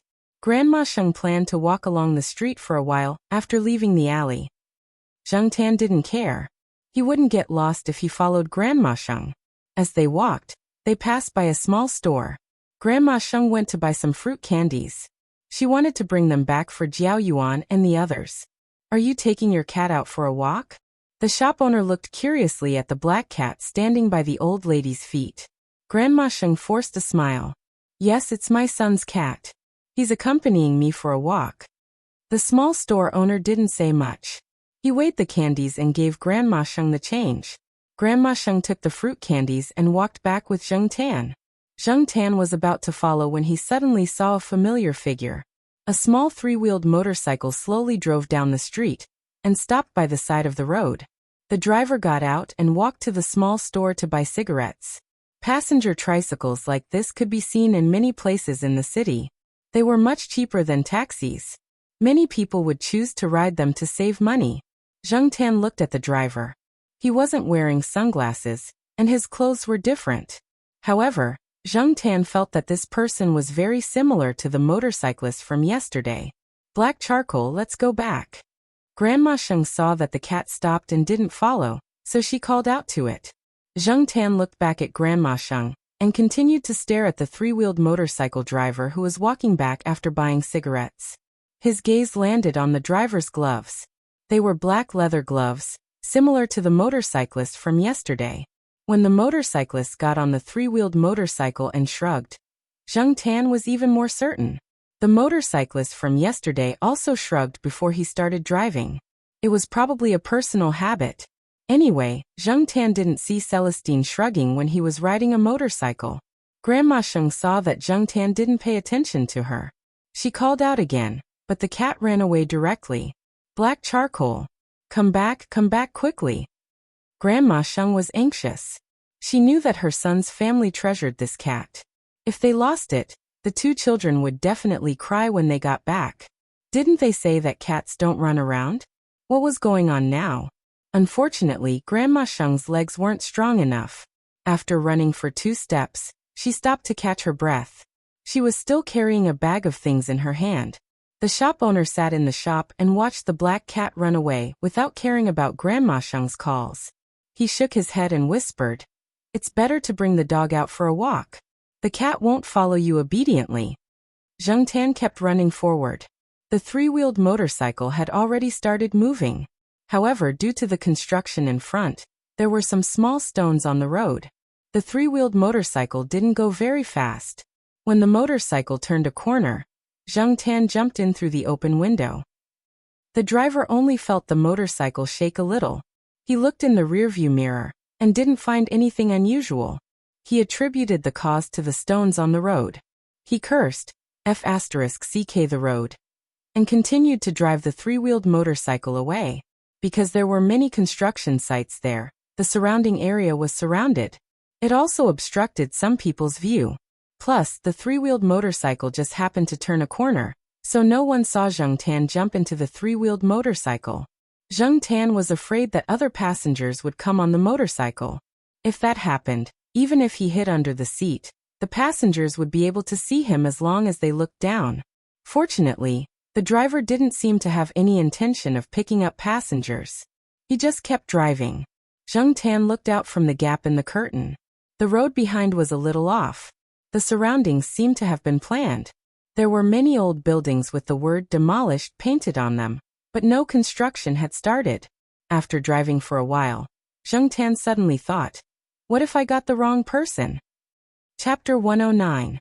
When the old lady returned home, the Jiao Pa and Grandpa Jiao were already home. Both of them were not in good spirits. After confirming that the baby boy at the bridge was not a little kid, the father and son went to look for a few more people. Then they went to the hospital to comfort Yao Hong. They had just returned home. With empty stomachs, the father and son had not eaten breakfast. The Jiao Ma was busy in the kitchen. The old lady originally wanted to talk about Zheng Tan, but when she saw the Grandpa Jiao, she asked about the child first. When she found out, she could only sigh. She really did not know what to say at this time. Little Pomelo ran out the moment the old lady entered the house. Then, she kept staring at the door, but did not see the cat. But the adults were talking, and she could not interrupt. The Jiao Yuan took the remote control and changed a few channels. He was not in the mood to watch TV, so he lay on the sofa and prepared to sleep. When the Jiao Yuan was about to fall asleep, little Pomelo poked him. Brother, black charcoal is not back. Jiao Yuan shuddered and all his sleepiness was gone. He looked around and really didn't see his black cat. Grandma, where is black charcoal? The Jiao Yuan asked. The old lady slapped her thigh. She had almost forgotten about the child when they talked about it. She quickly told them what happened outside. Black charcoal ran away? The Jiao Yuan jumped off the sofa in disbelief. Black charcoal would not run away, little Pomelo said. The Jiao Pa stopped the two children as they were about to go out. He asked the old lady, who do you think black charcoal was looking at? The old lady thought for a while with a guilty expression. Someone who went to the convenience store to buy something. The Jiao Pa asked a few more questions. The old lady thought for a while and answered them one by one. The Jiao Pa went back to his room and called someone. When he came out, he asked the Jiao Yuan and little Pomelo to stay at home. What happened? Grandpa Jiao stopped the Jiao Pa. The old man was very curious. If the Jiao Pa did not finish the story, he would feel uncomfortable. I've asked around. After the middle-aged woman who carried Mao Mao away left the amusement park, she walked past the parking lot. My car was parked there, so she should have passed by my car. According to the surrounding witnesses, the place where the motorbike picked up the person was also nearby. At that time, black charcoal was in the car. It must have seen something. Otherwise, it wouldn't have run around. The person who went to the convenience store to buy things is very suspicious. I'll go to the convenience store and ask about the situation first. The Mao Mao that the Jiao Pa mentioned was the child's nickname. Being able to get some useful information, the Jiao Pa was reinvigorated. He picked up his phone and went out.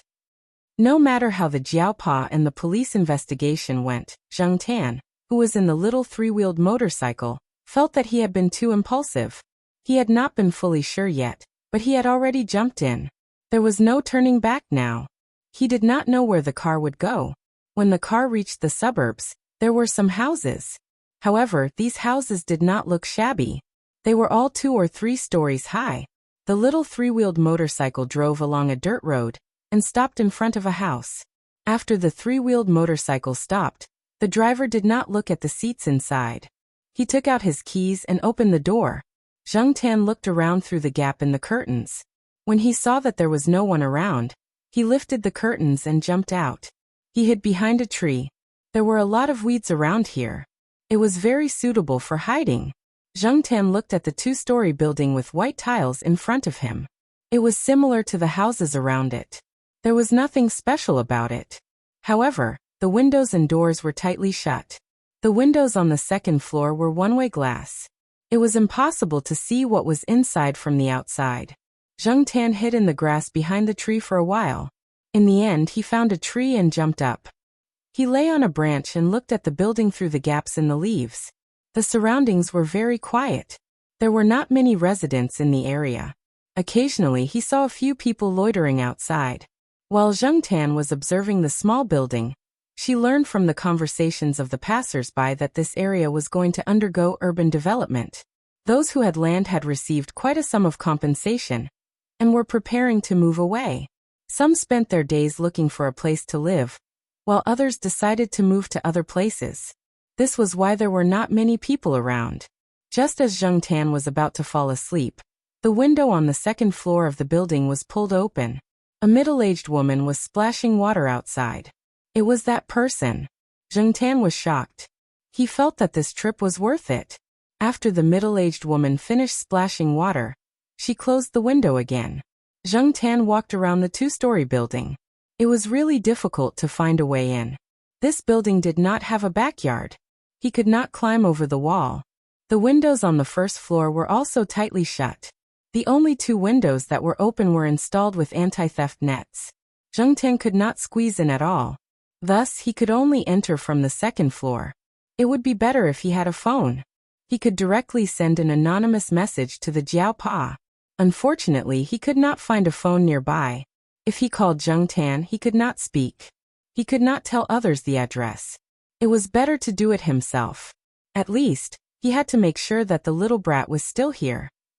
When Zheng Tan walked around the two-story building, he did not hear the cries of the child. He could not even hear people talking. He originally wanted to wait until nighttime. However, Zheng Tan heard from the Jiao Pa and the others that the longer he waited, the more dangerous it would be. It was better to act early. He visually estimated the height of the second floor. The front of the building was covered with white tiles. The sides and the back of the building were not covered with tiles. The walls were rough and uneven. If he really wanted to climb, he could do it. The windows on the side of the second floor were tightly shut.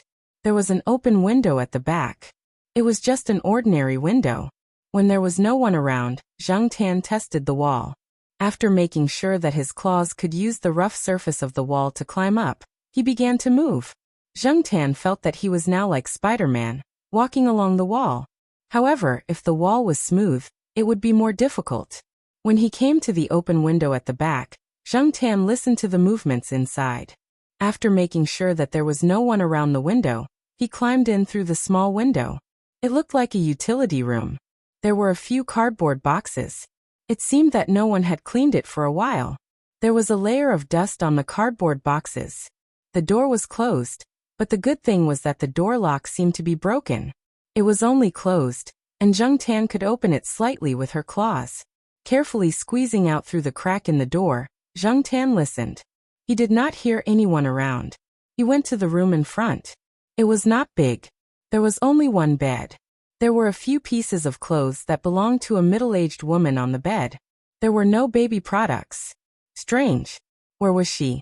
The three-wheeled motorcycle driver had come in. The middle-aged woman must be here too. However, why was there no movement? After looking around, there was a room on the second floor that was tightly shut. Zheng Tan put his ear to the door and vaguely heard a sound. There was soundproofing inside. Feeling the vibration approaching, Zheng Tan quickly rushed under the bed in the room in front.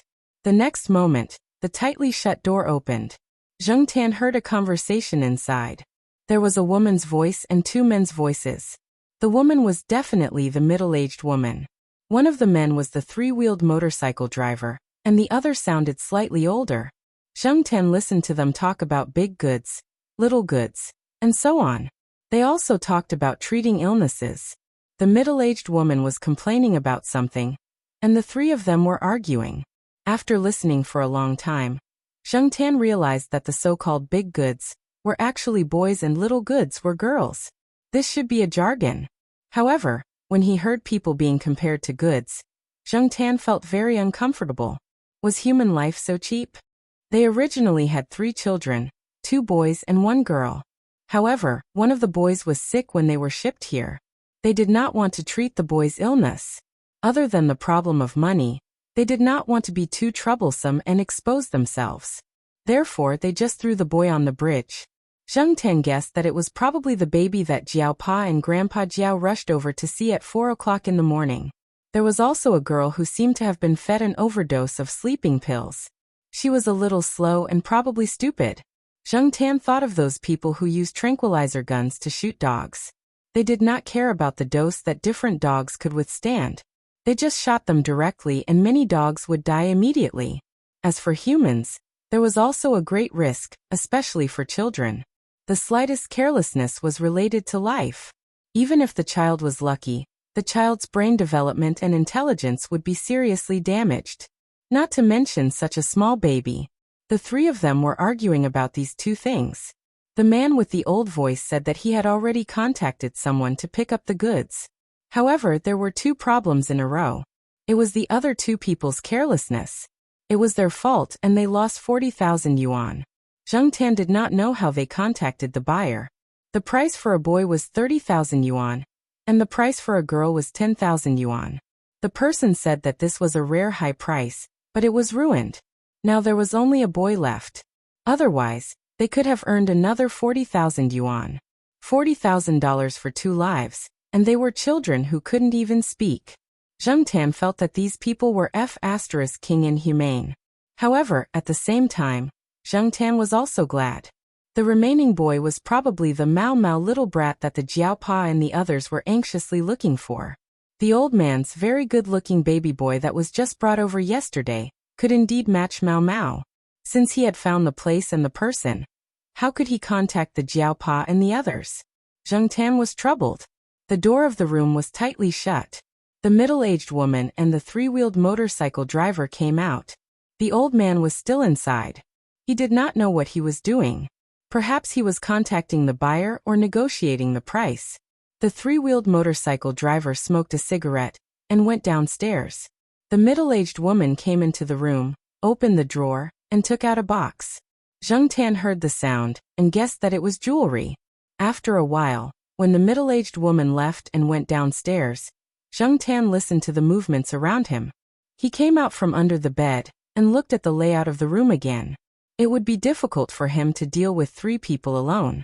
Moreover, these 3 people were obviously not good people. He could not be impulsive.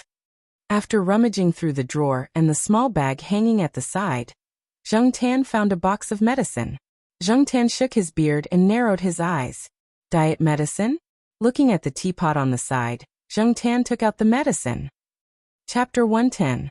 Zheng Tan had to thank Little Wimp's mother. Otherwise, he wouldn't have known the effects of this medicine. When the Jiaopa and Jiaoma were talking, Zheng Tan heard them clearly. Moreover, they were talking about this brand of weight loss medicine. The medicine was a capsule. Zheng Tan casually found a piece of paper and hid under the bed to open the medicine. It was impossible to throw the whole capsule into the teapot, so Zheng Tan had to get the powder out of the capsule. Cat claws weren't easy to do, but after all, he had used them many times, so they were much more flexible. It was just opening the capsule, so it wasn't too troublesome. After getting the white powder out of the capsule, Zheng Tan poured the powder into the teapot and put some into the teacups on the table. He didn't know what tea leaves were in the teacups, and Zheng Tan didn't know what they were. He hoped that it wouldn't affect the medicine's effects. After doing all this, Zheng Tan heard some movement from the stairs, so he quickly hid under the bed. He didn't know if the side effects that the Jiaopa mentioned would happen, but Zheng Tan could only try. The person who came in was still the same auntie. Zheng Tan was puzzled. This auntie was a woman in her 40s. From what he remembered, she wasn't very fat, yet she was still taking weight loss medicine. Moreover, when Zheng Tan was rummaging through the drawers, he saw a jewelry box with many gold necklaces and gold earrings. No one would criticize you for being vain, but these gold and silver jewelry were all bought with the money from selling the children, right? It was said that women were emotional creatures, so no matter what, they should have some maternal instincts when facing children, right? What was this auntie thinking when she stole the children? Little Wimp and the other 2 poor children were probably just a part of the many children she sold. Who knew how many years they had been in this business, but they seemed to be quite skilled. Zheng Tan felt that he was already a scumbag when he was a human. He didn't expect that after turning into a cat, he would still be able to see people who were so shameless. Just as Zheng Tan was thinking, the auntie came to the bedside and sat down. She picked up the cup of tea leaves and drank 2 mouthfuls. She frowned. She felt that the taste was not right, and the tea was already a little cold. She opened the window, poured out the tea in the cup, and picked up the teapot to pour another cup. After taking 2 sips, she still felt that the taste was different from before. However, the little 3-wheeled motorcycle driver downstairs was urging her to make lunch, so she didn't think too much about it. She finished the tea in the cup and hurried downstairs. Zheng Tan couldn't see the woman's movements, but he could roughly guess what she was doing from her voice. Hearing the sound of the auntie drinking water, Zheng Tan was relieved. However, he wasn't sure whether it was effective or not. How much did the auntie drink? How much did she drink? Could she produce the effect that the Jiaopa mentioned? Zheng Tan didn't know. However, as long as he could weaken their power, it would be fine. Otherwise, Zheng Tan could only find an opportunity to destroy them one by one. After a while, the smell of food came from downstairs. Zheng Tan was a little hungry, but at this time he could only endure it. This was his own fault, so even if it was uncomfortable, he had to endure it. Squatting under the bed, Zheng Tan thought about his next plan. In fact, he didn't have a specific plan. He could only take one step at a time. He didn't know these people, and he couldn't expose himself. What should he do? Those people were eating lunch, but the old man didn't come out of the room. It was the auntie who brought the food in. Zheng Tan suspected that the old man couldn't move. If that was the case, it would be more advantageous for Zheng Tan. It was noon. He didn't know what the Jiaopa was doing. What would they do when they found out that he was missing? Zheng Tan still remembered the old lady's exasperated screams when he ran to the three-wheeled motorcycle. He didn't know if he would be scolded when he went back. After lunch, the three of them discussed something in the room. After the auntie came out, she went back to her room to sleep. Zheng Tan listened to the conversation between her and the three-wheeled motorcycle driver. It seemed that they were going to take action at night. Were they going to move the children tonight? Were they going to ship them to a foreign buyer? Time was running out, and Zheng Tan felt that he had to do something. After a while, the three-wheeled motorcycle driver came over. He was going to buy the bus ticket. He came over to greet the auntie and ask if there was anything else he wanted to buy. However, after he called out a few times at the door, the auntie didn't respond. Zheng Tan's ears twitched, and he listened to the abnormal breathing of the person on the bed. Was the medicine working? After the three-wheeled motorcycle driver called out a few more times, he opened the door impatiently. However, he found that the person on the bed didn't look right. Her limbs were spasming, and she looked like she was having difficulty breathing. Hey, what's wrong with you? What's going on? The three-wheeled motorcycle driver walked to the bedside and asked a few more questions.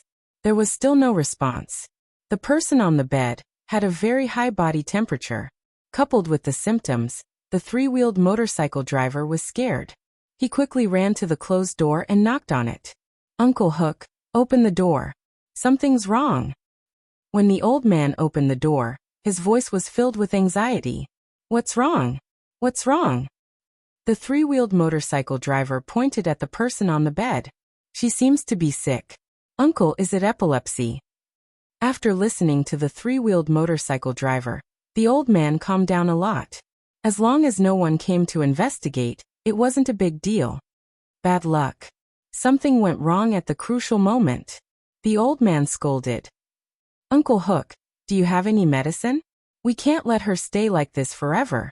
The plan for tonight's operation has already been arranged. We can't do it without her. I'm a grown man, and I can't bring a child so far away. I'm guessing that the moment we leave the station, we will be targeted by the police. You also said that we can't give the child sleeping pills anymore. That won't sell for a good price. Only she has the means to coax the child. I really can't take care of the child. The three-wheeled motorcycle driver said anxiously. The old man spat and scolded a few more times. After that, he asked the three-wheeled motorcycle driver to bring the person to a small clinic not too far from here. That clinic is closed. The boss is preparing to buy a house in the city. When I came back today, the door was closed and no one was there. The three-wheeled motorcycle driver said. Then see which hospital is closest to here. Send her there. Try to avoid people as much as possible. Of course I know. She put on makeup today. This place is also far from the amusement park. If we go out, no one will recognize her. Zheng Tan watched them busy for a while. The three-wheeled motorcycle driver took the auntie away. Hearing the sound of the three-wheeled motorcycle driving away, Zheng Tan let out a long sigh of relief. If it was only the old man, it would be much easier. But that old man has been hiding in the room all this time. How could he lure him out? Zheng Tan ran downstairs. The layout downstairs was much simpler. The motorcycle that the three-wheeled motorcycle driver used to ride was there. The bedroom downstairs should be where the three-wheeled motorcycle driver slept. It was a little messy and there was nothing special about it. The windows downstairs were installed with anti-theft nets. Zheng Tan gave up on the plan of jumping out of the window. After thinking for a while, he opened the door. Even if someone came in to steal something, Zheng Tan was not afraid. After all, it was not his house. These people deserved to be robbed. It was good that someone came in. The sooner they found out the old man's secret. After looking around, Zheng Tan went upstairs again. Zheng Tan looked around and then went to the auntie's room. He held the teacup and threw it at the window. Pa! There was a hole in the window. The teacup was also thrown out. These three people were so strict with outsiders. That meant that many people around them did not know that they were selling children. Zheng Tan felt that since he could not do it himself, he should get help from others. Zheng Tan continued to look for things to throw out of the window. Anyway, it was not his house. He did not feel bad about it. Teapot kicked. Table flipped. All the drawers were pulled out and thrown on the floor. Things were thrown everywhere. There was also a box of jewelry that the auntie had hidden. It was also thrown on the floor. Gold chains, gold earrings, etc. were all thrown on the floor. The sound of the window being smashed attracted many people who lived around. Someone saw that the door of the house was open, and called out twice at the door.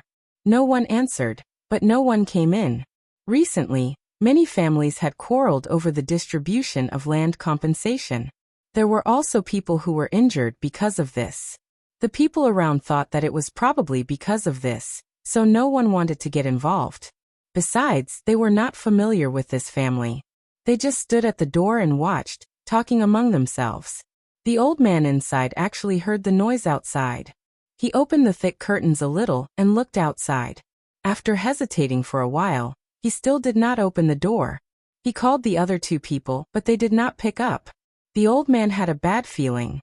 He walked around the 10-square-meter room twice, lit a cigarette, and sat there smoking. There was a knife with a blood groove beside his hand. If it was just a thief, the old man was not afraid. It was fine as long as it was not the police. If the things outside were stolen, then so be it. As for the losses, he could earn it back by doing a few transactions. After sitting for a while, he still felt nervous. The old man picked up a white plastic wine bottle beside him, unscrewed the lid, poured a cup of wine, and drank 2 mouthfuls. The wine could embolden the old man, and the ruthlessness in his eyes became stronger. Although his leg was a little injured, it did not affect his decisiveness. The narrow room was filled with smoke, and the little boy on the crib moved his eyelids. It was probably because the sleeping pills had worn off, and he looked like he was about to wake up. Zheng Tan saw that the old man was still holed up inside, and the people outside did not come in. He could not help but feel a little angry. He glanced at the messy things on the floor, and then looked at the closed door. Since the old man did not come out, then he would directly use force. He could not wait for the little 3-wheeled driver to come back. If that happened, then all his efforts would be wasted. He heard the noise outside and did not open the door. Then the old man would not open the door even if he went to knock. Zheng Tan observed the door of the auntie's room and the closed door of the room. They looked about the same. If it was only this kind of door, he could still kick it open. He could not hesitate anymore. Zheng Tan came to the door, took a few steps back, took a deep breath, sped up, jumped up, and used all his strength to kick the door lock. Originally, Zheng Tan planned to kick the door open within 3 times. He did not expect that this time, the door would be directly kicked open. The old man inside had just drunk wine, and was about to come out with the knife to take a look. Just as he approached the door suddenly opened with a bang, directly hitting his head. Chapter 111. Zheng Tan, who was about to kick the old man a few more times, saw the fire spreading, and didn't care about him anymore. He kicked the knife in the old man's hand to one side, then ran to the crib and looked at the little brat inside. The little brat had already woken up, and looked like he was about to cry. However, after seeing Zheng Tan, his face that was about to cry calmed down, and he even started to laugh. What the hell was he laughing at? Zheng Tan couldn't care about anything else. The fire was getting stronger, and the heat in the air was getting stronger. If he continued to stay here, it would be difficult for him to breathe, and it would be very harmful to the little brat. Zheng Tan hurriedly lifted the little brat up, then started to run with his 2 legs. Stepping over the old man blocking the door, Zheng Tan carried the little brat and ran downstairs. The old man who had fallen to the ground covered his head, and was about to get up when he suddenly felt a black figure jump over him. Because his head had been hit, and when he fell to the ground, the back of his head hit the stool on the ground. He was a little dizzy, and couldn't see things clearly. The old man couldn't see anything from the black figure, but the one above the black figure was very familiar. Right. It was the big one. Someone had snatched the big one away. The old man's mind wasn't very clear, and his vision was blurry. His sense of distance wasn't very strong, and as long as he was a little more clear-headed, he wouldn't be able to connect that little black figure to a person. The fire around him was getting stronger and stronger, and the old man slowly realized that he couldn't stay here for long. Holding on to the door frame, he stood up, but after a few breaths, he felt that his mind was getting more and more muddled. This was a narrow little room, and the doors and windows were similar to other rooms.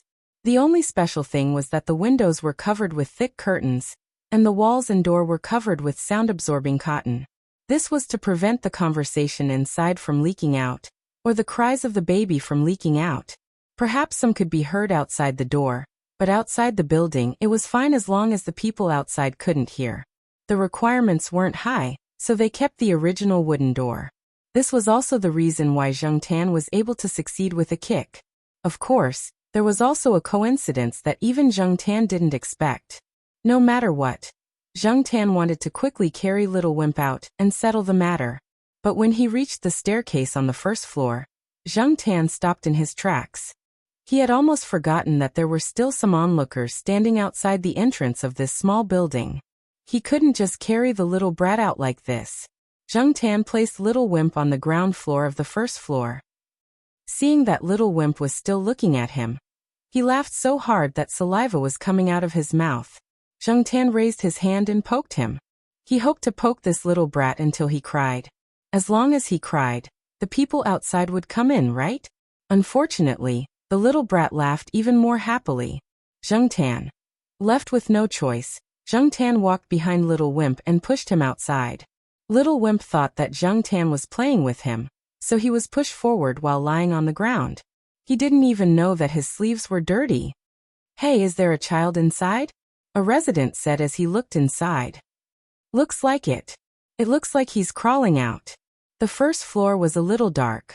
Looking from the light to the dark, many details couldn't be seen clearly. However, Zheng Tan could clearly see the reactions of the people outside. Little Wimp was originally playing happily when he suddenly realized that the pushing force was gone. When he looked back, there was nothing. When he looked forward, there was a bunch of strangers. Wah! Finally seeing Little Wimp cry, Zheng Tan heaved a sigh of relief. There were already people coming in from outside. After standing at the staircase on the second floor, and watching Little Wimp being carried away, Zheng Tan also jumped out of the utility room that he came in from. It was easier to climb up, but more difficult to climb down. Fortunately, there wasn't anyone behind this small building. Zheng Tan slowly slid down from the window on the second floor, and jumped to the ground. When he walked to the front of the small building, many people had already seen the burning curtains on the second floor, and smelled the burnt smell. Some called the police, some rushed to the rescue. Zheng Tan saw that the old man was dragged out. He seemed to still be alive, but he had fainted. Just as he was looking, a police car drove over. They just called the police. Why are they here so quickly? Some of the residents were curious. Zheng Tan looked behind the police cars. The Jiaopa's car was also there. He immediately felt relieved. This way, Little Wimp didn't need to look for the police. He could directly be taken away by the Jiaopa. After putting out the fire, the Jiaopa had already found Little Wimp, who was being hugged by the residents and crying at the top of his lungs. Little Wimp's father also drove over and hugged him. The father and son cried together. The Jiaopa called the other relatives and elders to let them know that they were safe. Then he looked at a spot on Little Wimp's back that looked like a cat's paw print. He walked to the side, looked at the surrounding bushes, and shouted in a low voice, "Black charcoal? Come out quickly. I know you're around." Hearing the Jiaopa's shout, Zheng Tan poked his head out from behind a tree. Seeing the black cat's head, the Jiaopa, who was about to smile and call his cat over, had a strange expression on his face. Little Wimp's father saw the old man being dragged out by the residents and was a little agitated. If it weren't for the few police officers holding him back, he probably would have gone over and kicked him. Many of the residents were watching the development of the situation and didn't pay attention to the Jiaopa. A leading police officer walked over and chatted with the Jiaopa for a while. "It's confirmed that it's him. We also found a few phones upstairs. Due to the fire, they were damaged to varying degrees. However, all the information we need is on them. We will investigate further based on the call records and numbers. However, these people don't usually use their real names. Once they feel that something is wrong, they will change their phone number and even their code name. We can't say how much we can find for now." "Okay. Thank you for your hard work." The Jiaopa paused and asked again, "Did you find out the cause of the fire?" "There's a speculation. The old man likes to drink high alcohol content liquor. I don't know where he got it from, but there might be some industrial alcohol in it. The old man likes to smoke, and the weather has been good lately. Otherwise, it wouldn't have caught fire so easily. You haven't seen the house before. There are a lot of flammable things in there, and some low-quality sound-absorbent cotton. Not only did it catch fire, it also produced a lot of poisonous gas. The old man inhaled a lot of it. However, the old man was lucky. A few days ago, a nightclub also caught fire due to some unknown reasons. Some of the things in there burned and produced hydrogen cyanide. If it had happened here today, the old man would have died. Hydrogen cyanide was a deadly poison. The Jiaopa was very clear about this." "How's the old man now?" the Jiaopa asked. Knowing that it wasn't his cat that started the fire, the Jiaopa felt a lot more at ease. "He was dragged out in time. He survived, but he won't be able to live for long. With all the crimes he committed, the law won't let him live." It was October, and the weather was good. Many people were still wearing short sleeves and busily working. The policeman who talked to the Jiaopa had sweat all over his forehead. At this time, a policeman came to look for him. He said a few words to the Jiaopa and left. Zheng Tan listened to the conversation between the policeman and the Jiaopa from the bushes. He knew that they had been investigating the three-wheeled motorcycle driver. When they were at the hospital, they had arrested him and the woman. At the same time, they had also found a silly baby girl in the three-wheeled motorcycle driver's car. The three-wheeled motorcycle driver was going to find a place to throw the baby away. The Jiaopa stopped paying attention. They were either investigating the human traffickers or focusing on the child. "Black charcoal, go back to the car and stay there for a while," the Jiaopa said as he walked towards the parking lot. As he walked, he glanced at his cat, and the corner of his eyes twitched. Opening the car door, the Jiaopa asked Zheng Tan to get into the car. It would probably be a while before they left. There were some snacks in the car for Zheng Tan to eat. Zheng Tan didn't care about anything else.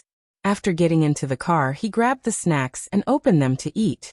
There were still some stains on his feet, and he stepped on the car seat. The Jiaopa didn't say anything when he saw this.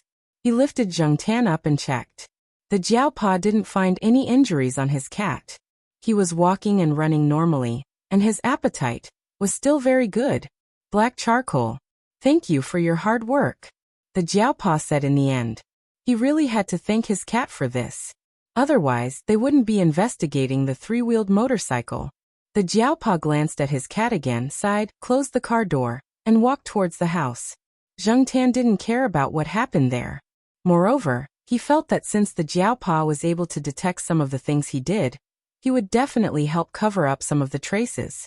The Jiaopa would make up some nonsense that didn't make sense. Anyway, he wasn't worried.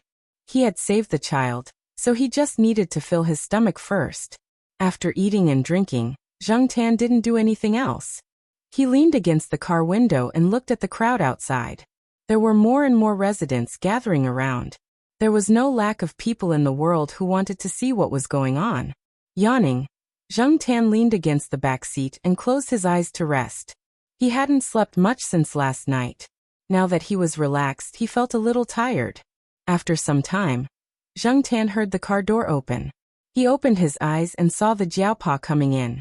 He looked out the window again. Other than the 2 police cars that were still parked there, the other cars were preparing to leave. The Jiaopa and the child's father didn't go back first. They went to the hospital first, where the child's mother was. "I'll go to the hospital first. Do you still want to stay in the car?" the Jiaopa asked after parking the car. Zheng Tan's ears twitched, and the tip of his tail wagged twice. He didn't have any intention of getting up. "Okay." After closing the car door, the Jiaopa and the others walked towards the hospital. Knowing that their child was fine, the adults and the elderly were so happy that they cried. That had nothing to do with Zheng Tan. He just wanted to go back and take a good shower and catch up on sleep. When they entered the hospital, there were a few people together. When they came out, it was only the Jiaopa. The people in the hospital were too enthusiastic. The child's father even pulled the Jiaopa to thank him properly. The Jiaopa said that he had something to do and left first. When he returned to his house, the Jiaoma was waiting at the door. The 2 children rushed out as soon as they heard the noise. They were told that their cat was fine over the phone, so they waited in the living room. They didn't even want to watch the TV. Black Charcoal, the Jiao Yuan and little Pomelo both ran out. However, when Zheng Tan came out of the car, the Jiaoma and the 2 children's expressions were a little strange. Previously, Zheng Tan felt that there was something wrong with the Jiaopa's expression, but he didn't think too much about it. He just thought that what happened to him this time was a little strange. But now, even if he couldn't figure it out, Zheng Tan knew that something was wrong. Little Pomelo pointed at Zheng Tan and said in surprise, "Black Charcoal, your beard." Beard? Previously, when they were in the small building, Zheng Tan had focused all her attention on how to bring the little wimp out of the burning room, and how to make sure that the little wimp was discovered without implicating herself, so she did not pay attention to anything else. Zheng Tan, who was walking towards the house, turned around and jumped into the car. He climbed into the driver's seat, and stretched his neck to look at himself in the rearview mirror. Then the alpaca in his heart started running again. Chapter 112.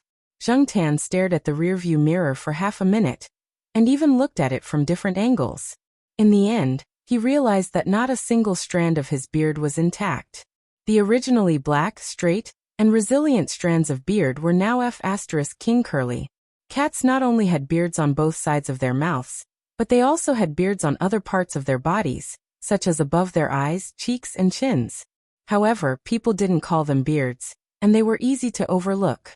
Sometimes some people called the beards above their eyes eyebrows. Now, Zheng Tan's fur was almost all burned off in the places with long beards, but the beards on both sides of his mouth were more obvious. The eyebrows were curled, and the beards were curled, and they were curled unevenly.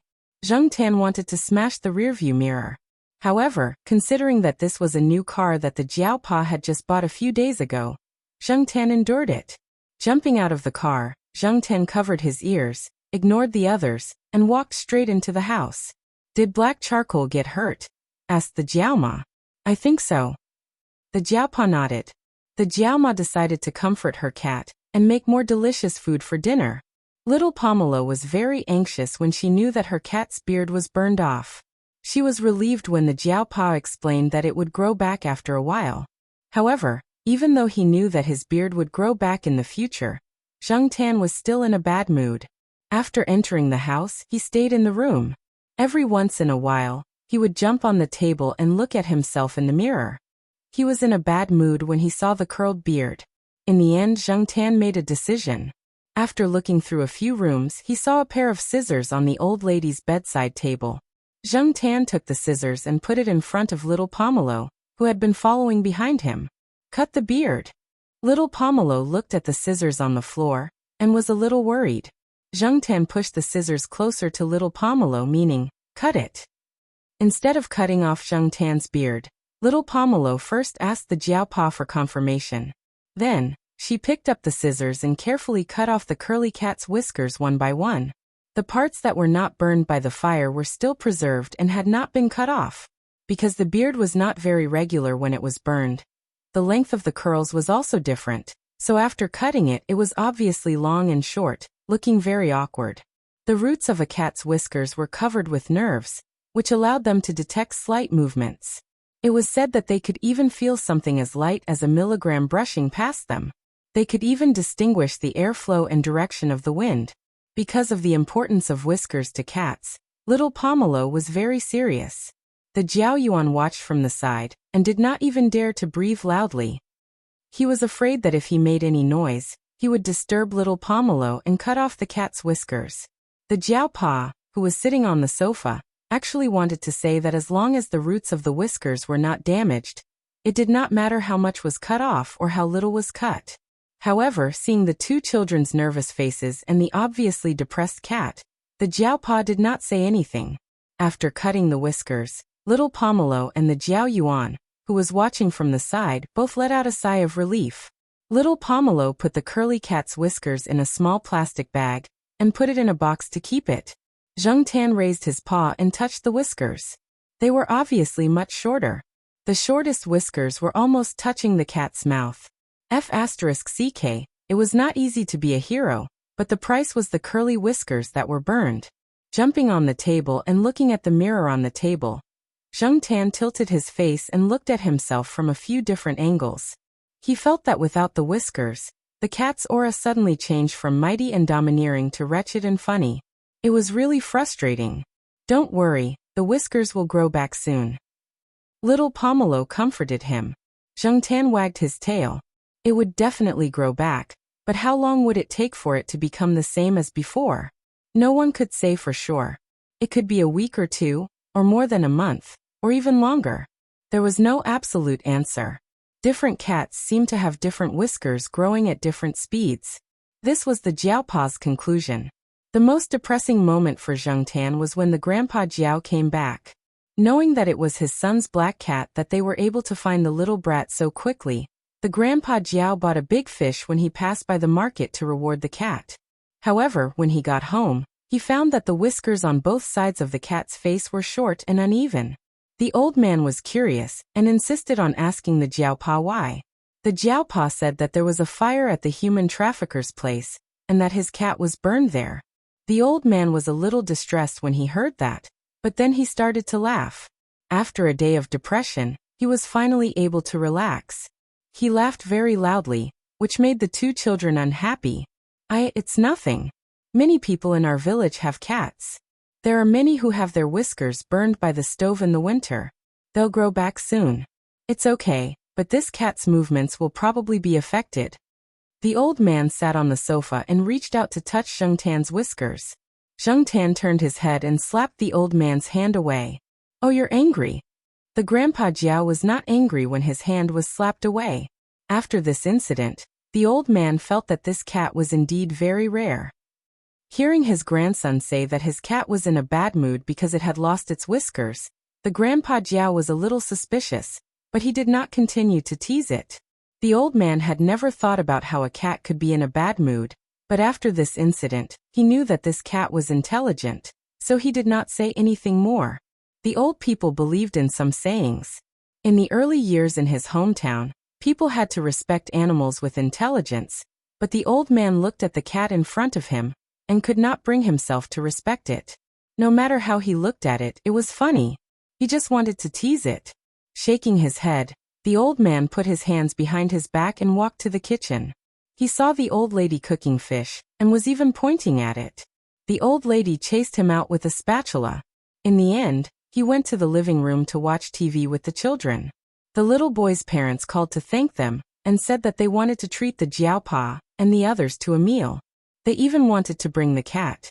This was the first time they had formally invited a cat to a meal, but the Jiao Pa rejected them. The little boy's mother was still lying in the hospital and probably could not be discharged for the time being. They were all relatives and friends, so there was no need to go through so much trouble.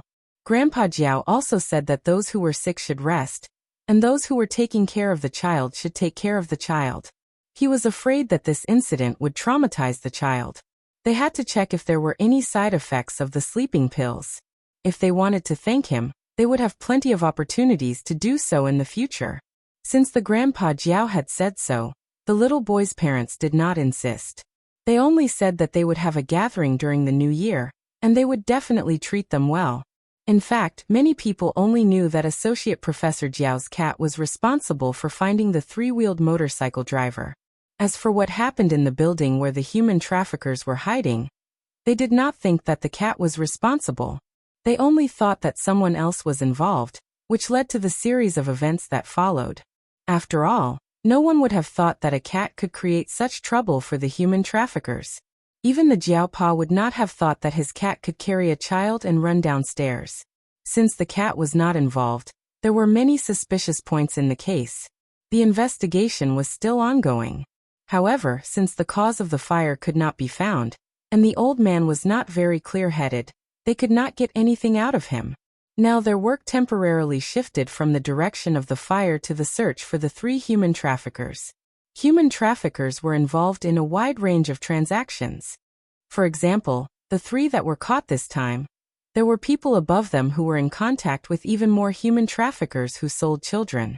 It could be in the city or the province, or it could be in other provinces. Therefore, according to the information at hand, the work in the future would be even more difficult. Now some people were rubbing their hands and preparing to do big things in order to be promoted. They would not keep thinking about how the small building caught fire, or how the little boy climbed downstairs. Just 5 hours after the old man was caught, one of the provincial public security department's highway traffic police detachment drove a police car to a toll station. They found a suspicious woman carrying a baby. When they questioned her, the woman looked panicked and full of loopholes. After more questioning, the woman finally confessed that she had broken the law. And in these two cases, there were parts that were related. They had people in common. After the investigation, through the unified feedback of the investigation results, more than 200 people were involved in the investigation within half a year. More than 100 children were involved in the investigation. A nationwide arrest operation had begun. However, that was a story for later. Let's not talk about it for now. Zheng Tan would not pay special attention to the child trafficking cases. He was now squatting on the sofa in distress. Many people said that a beard was like a ruler or a snail's antennae. It could help a cat detect the width of the road, so that it could move freely and accurately. Without a beard, their movements would become sluggish and lifeless. For Zheng Tan, it was not sluggish or lifeless. It was just that he was not used to it. Hearing it from others was one thing, but the one who felt it the most was Zheng Tan himself. Previously, when he was in a bad mood, Zheng Tan put all his thoughts on the burnt beard. But now, after calming down, he realized that it did feel like something was missing. It was not entirely a psychological effect, but a real feeling. Usually, he did not pay much attention to it, but when he slept at night in the dead of the night, Zheng Tan always felt that his senses had become a little sluggish. As an extremely important tactile organ for cats, the function of the beard was also reflected. They were a supplement to the visual senses. After losing the beard, Zheng Tan truly understood the function of the long beard. The long beard above the eyes and on the cheeks could remind Zheng Tan of objects that were harmful to the eyes and other parts of the face. After touching them, he would avoid them, so that he would not bump into them without seeing them. Usually he would sleep and eat as usual. His appetite was not bad. Zheng Tan would not let his stomach suffer because of losing the beard. However, he did feel uncomfortable and did not feel smooth. Sometimes Zheng Tan would feel uneasy. He did not know if it was the after-effects of losing the beard. Could it be that he was too sensitive? Zheng Tan lay on the sofa and pondered. However, before Zheng Tan could adjust his state of mind, the National Day holiday was almost over. Because of the incident with the little brat, everyone did not go back to their hometown. They only stayed in town for a few days, then prepared to return to Chuhua City. Before leaving, Grandpa Jiao even told the Jiaopa to bring the cats back for the new year. When the time came, he would make a beautiful cat bed for them. The Jiaopa only smiled and did not say much. They knew that their cats always slept on the bed. Knowing that they were going back to Chuhua, Zheng Tan's mood improved a little. Chapter 113. Zheng Tan didn't leave the house for the first week after returning to the eastern courtyard. After the National Day holiday, Jiao Wei and the others started their classes. At noon, Jiao Wei picked up little Pomelo for lunch at the small restaurant and brought a portion back for Zheng Tan. After the holiday, when Jiao Wei saw Zhengtan, he didn't know what to say.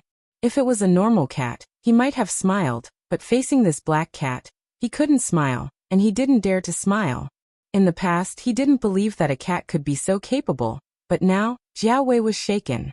In October, no one came to his small restaurant to ask for sanitary fees, and no one came looking for trouble. His father said that it might be because it wasn't time yet, but Jiao Wei didn't think that was the reason, especially after going to the night building. He opened the door and put the lunchbox on the chair. The black cat, lying on the sofa, yawned lazily, stretched, and began to eat his lunch. The cat's whiskers had grown a little after this week, better than when they were first cut, but Zhengtan still thought that it was growing too slowly. At this speed, it would take more than a week for it to be barely noticeable. And for it to be the same as before, it would take even longer. However, after this incident, Zhengtan felt that the whiskers were much more sensitive than before, and he didn't know if it was because of his deliberate training. After returning home, when Zhengtan was bored alone at home, he would flip through the magazines that Jiao Pa subscribed to. Once he happened to see an article in a not-so-formal magazine, and the general idea was as follows. A scientist did this experiment. After they blindfolded a cat for a period of time, compared to a normal cat without blindfolds, the former's whiskers grew more, and the average length of the whiskers was 5 millimeters longer than a normal cat's. Therefore, some people jokingly said that in order to let a cat recover faster after its whiskers were cut, it could be blindfolded. Zhengtan didn't want to cover his eyes, but after careful consideration, he felt that he could give it a try.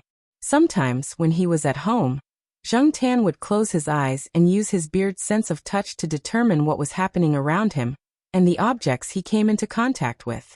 The article also said that in the dark, a cat's whiskers have a very sensitive and rapid sense of touch. Cats can use it to identify invisible things. Zhengtan had tried it before. He didn't know if it was because he was too slow or because his beard hadn't grown properly, but it wasn't as effective as the article said. However, none of this made Zhengtan give up the idea of trying. As a cat with only half a beard, a cat that could only hide at home and entertain itself, this was the pleasure he had finally found after being bored out of his mind. Since there was no one at home most of the time during the day, Zhengtan could boldly give it a try. Even if he made a fool of himself, no one would see it. For example, in the afternoon after the lunch break, Jiao Wei would send little Pomelo to school, and he would go to class himself, or go to the library to study. Zhengtan would jump off the sofa, close his eyes, and start to mobilize his senses to the greatest extent to feel the things around him, and the sensations caused by some slight movements. The wind blew in from the balcony, and Zhengtan could roughly determine the obstacles in front of him from the surrounding airflow. In addition to the whiskers, Zhengtan also felt that there was something special about the front paws. Some vibrations on the ground could be felt through the fur on the front paws. Zhengtan didn't pay attention to it before, but now it seemed that the reason why cats were so alert and could react quickly to small movements was not only because of experience, but also because of some of their evolved abilities. Zhengtan now hoped to be able to make greater use of these unearthed abilities, so that when he went out in the future, they could come in handy. Since Zhengtan's beard was cut, the advertisements that he had with Xiaoguo also stopped. Xiaoguo called every few days to ask about the situation, and he was even more anxious than Zhengtan. But it was impossible to let a cat with a broken beard appear in an advertisement, right? That would make people laugh their heads off, and some people with ulterior motives might even connect the matter of the whiskers to cat food. There was no lack of people in the world who would seize the opportunity to put the blame on you. Therefore, even if he was anxious, Xiaoguo had to endure it. For this reason, Xiaoguo also looked for a lot of people to seek the secret to make cats grow whiskers faster. Zhengtan ignored him.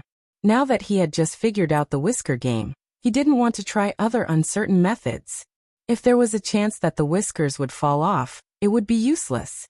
Every morning when he got up, the first thing Zhengtan did was to touch his whiskers, and then look in the mirror.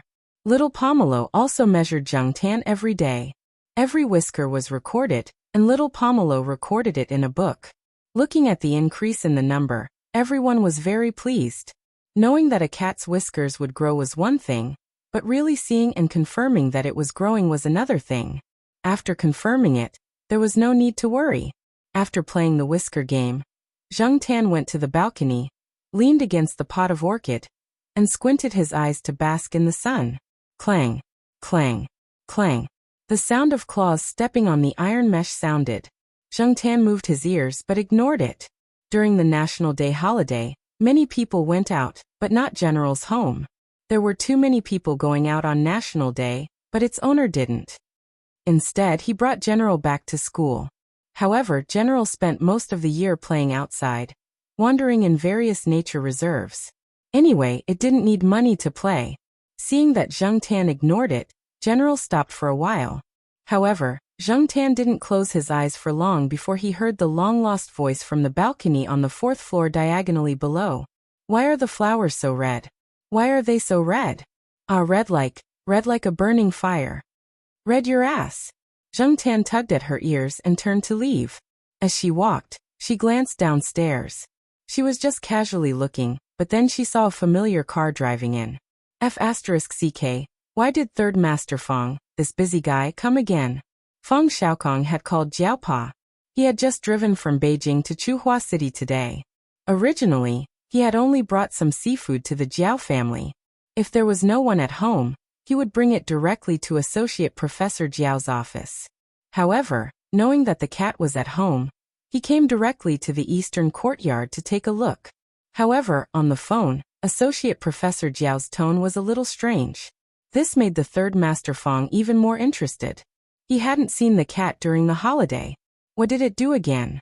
After parking the car, the Third Master Fong looked up at the 5th floor. His eyesight was very good, and he happened to see the black tips of the ears. Black charcoal, come down and open the door. The Third Master Fong shouted from downstairs. Zheng Tan hesitated for a while, but still opened the door and went downstairs to swipe the access card. Hey, why are you cooped up at home? Aren't you usually outside at this time? Before the Third Master Fong could finish his sentence, he saw the black cat in front of him with half of its beard. He was silent for a while, then squatted down and laughed. What the hell are you laughing about? Zheng Tan ignored him. After swiping the access card, he went upstairs directly. Wait, let me take a breather. The Third Master Fong stood up and walked upstairs with a bag. I also brought you some seafood as snacks. Panting, he went up to the 5th floor and put down the bag. The Third Master Fong stood in front of Zheng Tan and looked at Zheng Tan's beard carefully. Then he took out his phone and prepared to take a photo. These days, only people like the Third Master Fong used high-end phones and took good photos. However, Zheng Tan was troubled. Wasn't it just a short beard? What was so strange about it? Don't move, don't move. I'll take a photo for my daughter. Hey, don't move. Turn around and take a look. Zheng Tan directly slapped the Third Master Fong's phone away. He picked up the phone and tried to make 2 calls. It was still working. He put it in his pocket.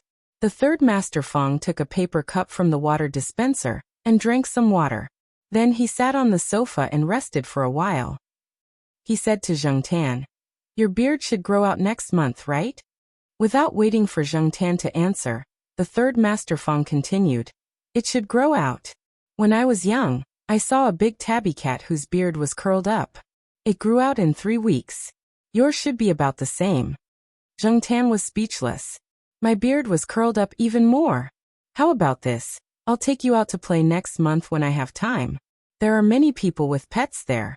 I'll come to find you then, and you can help me socialize. There are a few customers who like cats.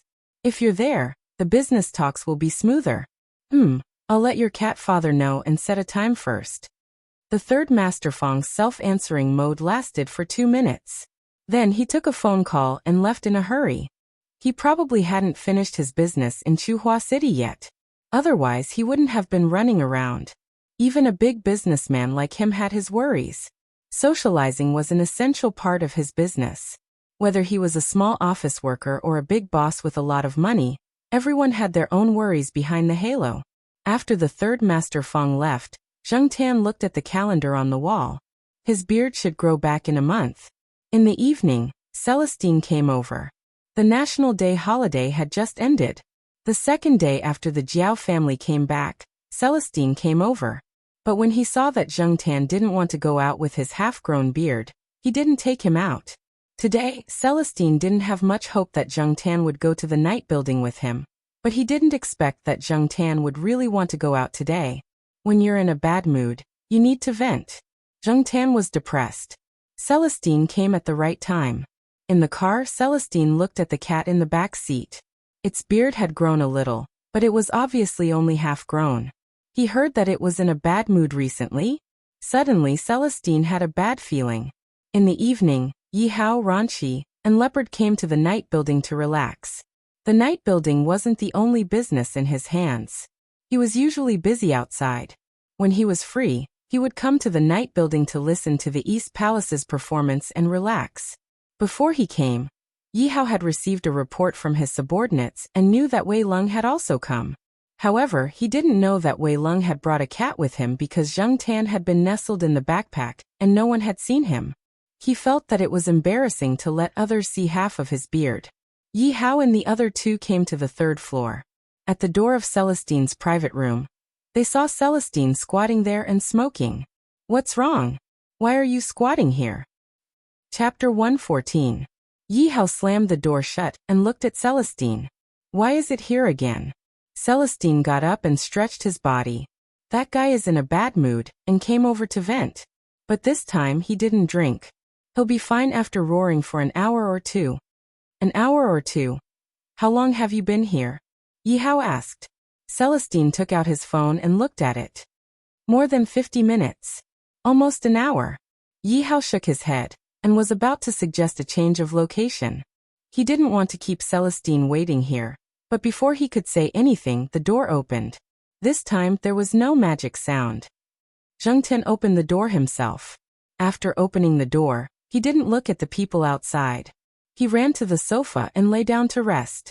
He was tired from singing and had vented most of his emotions. He drank a glass of water and peed. His mood was much better. Yi Hao looked at the open door and signaled to Celestine to decide. Celestine pursed his lips and walked into the room with a cigarette in his mouth. Yi Hao followed him in. Leopard and Ranchi behind him were hesitant, especially Ranchi. He looked like he had been constipated for a long time. After being bumped by Leopard, he touched the necklace he was wearing, took a deep breath, and walked in. Jung Tan didn't want to know what these people were talking about, but his ears caught a few key words and it still piqued his interest. Yi Hao was going to take over the abandoned project around Tsinghua University and develop that area. In fact, he had been eyeing that piece of land for a long time, but he hadn't decided to do it. In the past, there was a huge wave because of that project. At that time, Yi Hao was wise to protect himself and didn't get involved. Later, there was a change in personnel, and a group of people fell one after another. A few years ago, the person who could do whatever he wanted in Tsinghua City disappeared. It wasn't until this summer that Yi Hao started paying attention to that piece of land again. However, even now it was not easy to make a move. This was also the reason why he had been looking for a way. "How are things now?" Celestine asked. "I've contacted the third Master Fong and made an appointment. We'll talk then." Yi Hao rubbed his forehead and said, "We don't necessarily need the third Master Fong's help. We just want to know what the third Master Fong's attitude is right now. If he's not bad, it shouldn't be a problem." "Which place did the third Master Fong take a fancy to?" Celestine was curious. Jung Tan also perked up his ears to listen. Yi Hao shook his head. "I've only heard rumors. However, no one knows what the third Master Fong is thinking.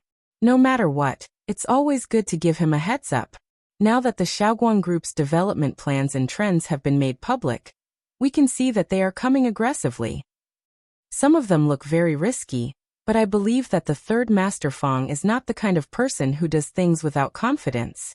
Jung Tan was not very clear about what Yi Hao and the others talked about. He did not understand some of the things that were going on. He only knew that Yi Hao was preparing to start on the area not far from the side door of Tsinghua University. He just did not know when he would be able to take it down. He did not know when the real construction would start. After chatting with Yi Hao for a while, Celestine said goodbye and left. After Jung Tan and Celestine left, Yi Hao sat in the room for a while. Suddenly, he asked Leopard and Ranchi, "Do you think I should open a room especially for that cat to vent?" Ranchi, who had just relaxed a little because of the cat's departure, stiffened. Open a room especially for that cat? Looking at the whole country, who would open a VIP room especially for a cat? Just to let that cat vent by singing. Also, if he opened a room especially for that cat, did that mean that the cat would come often in the future?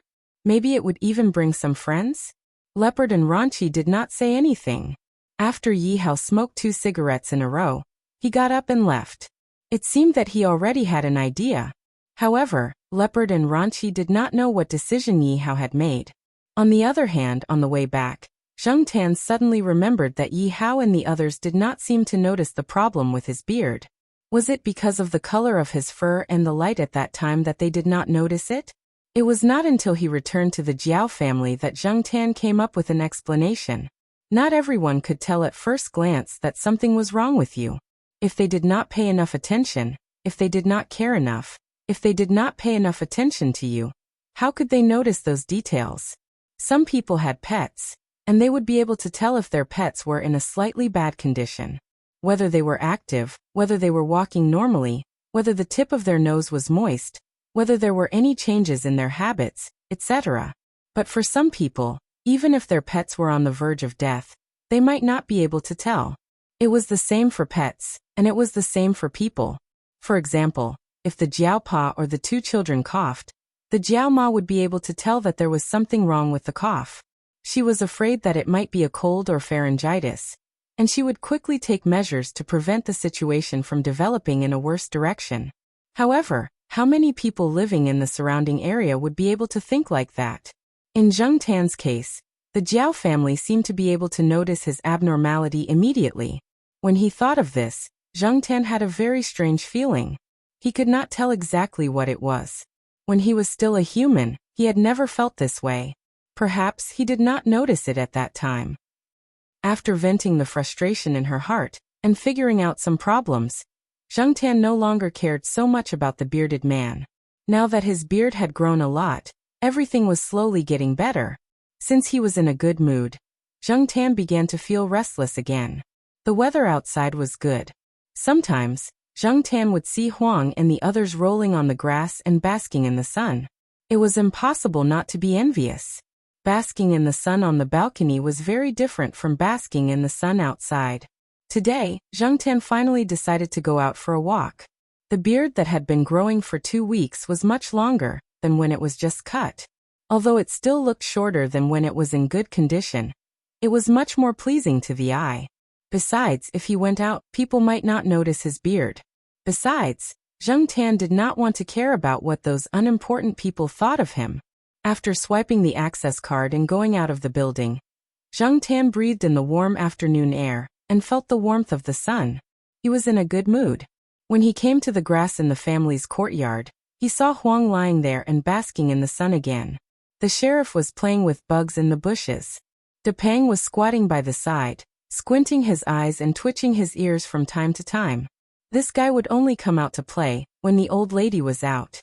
If the old lady was home, this guy would squat on the balcony and not go anywhere.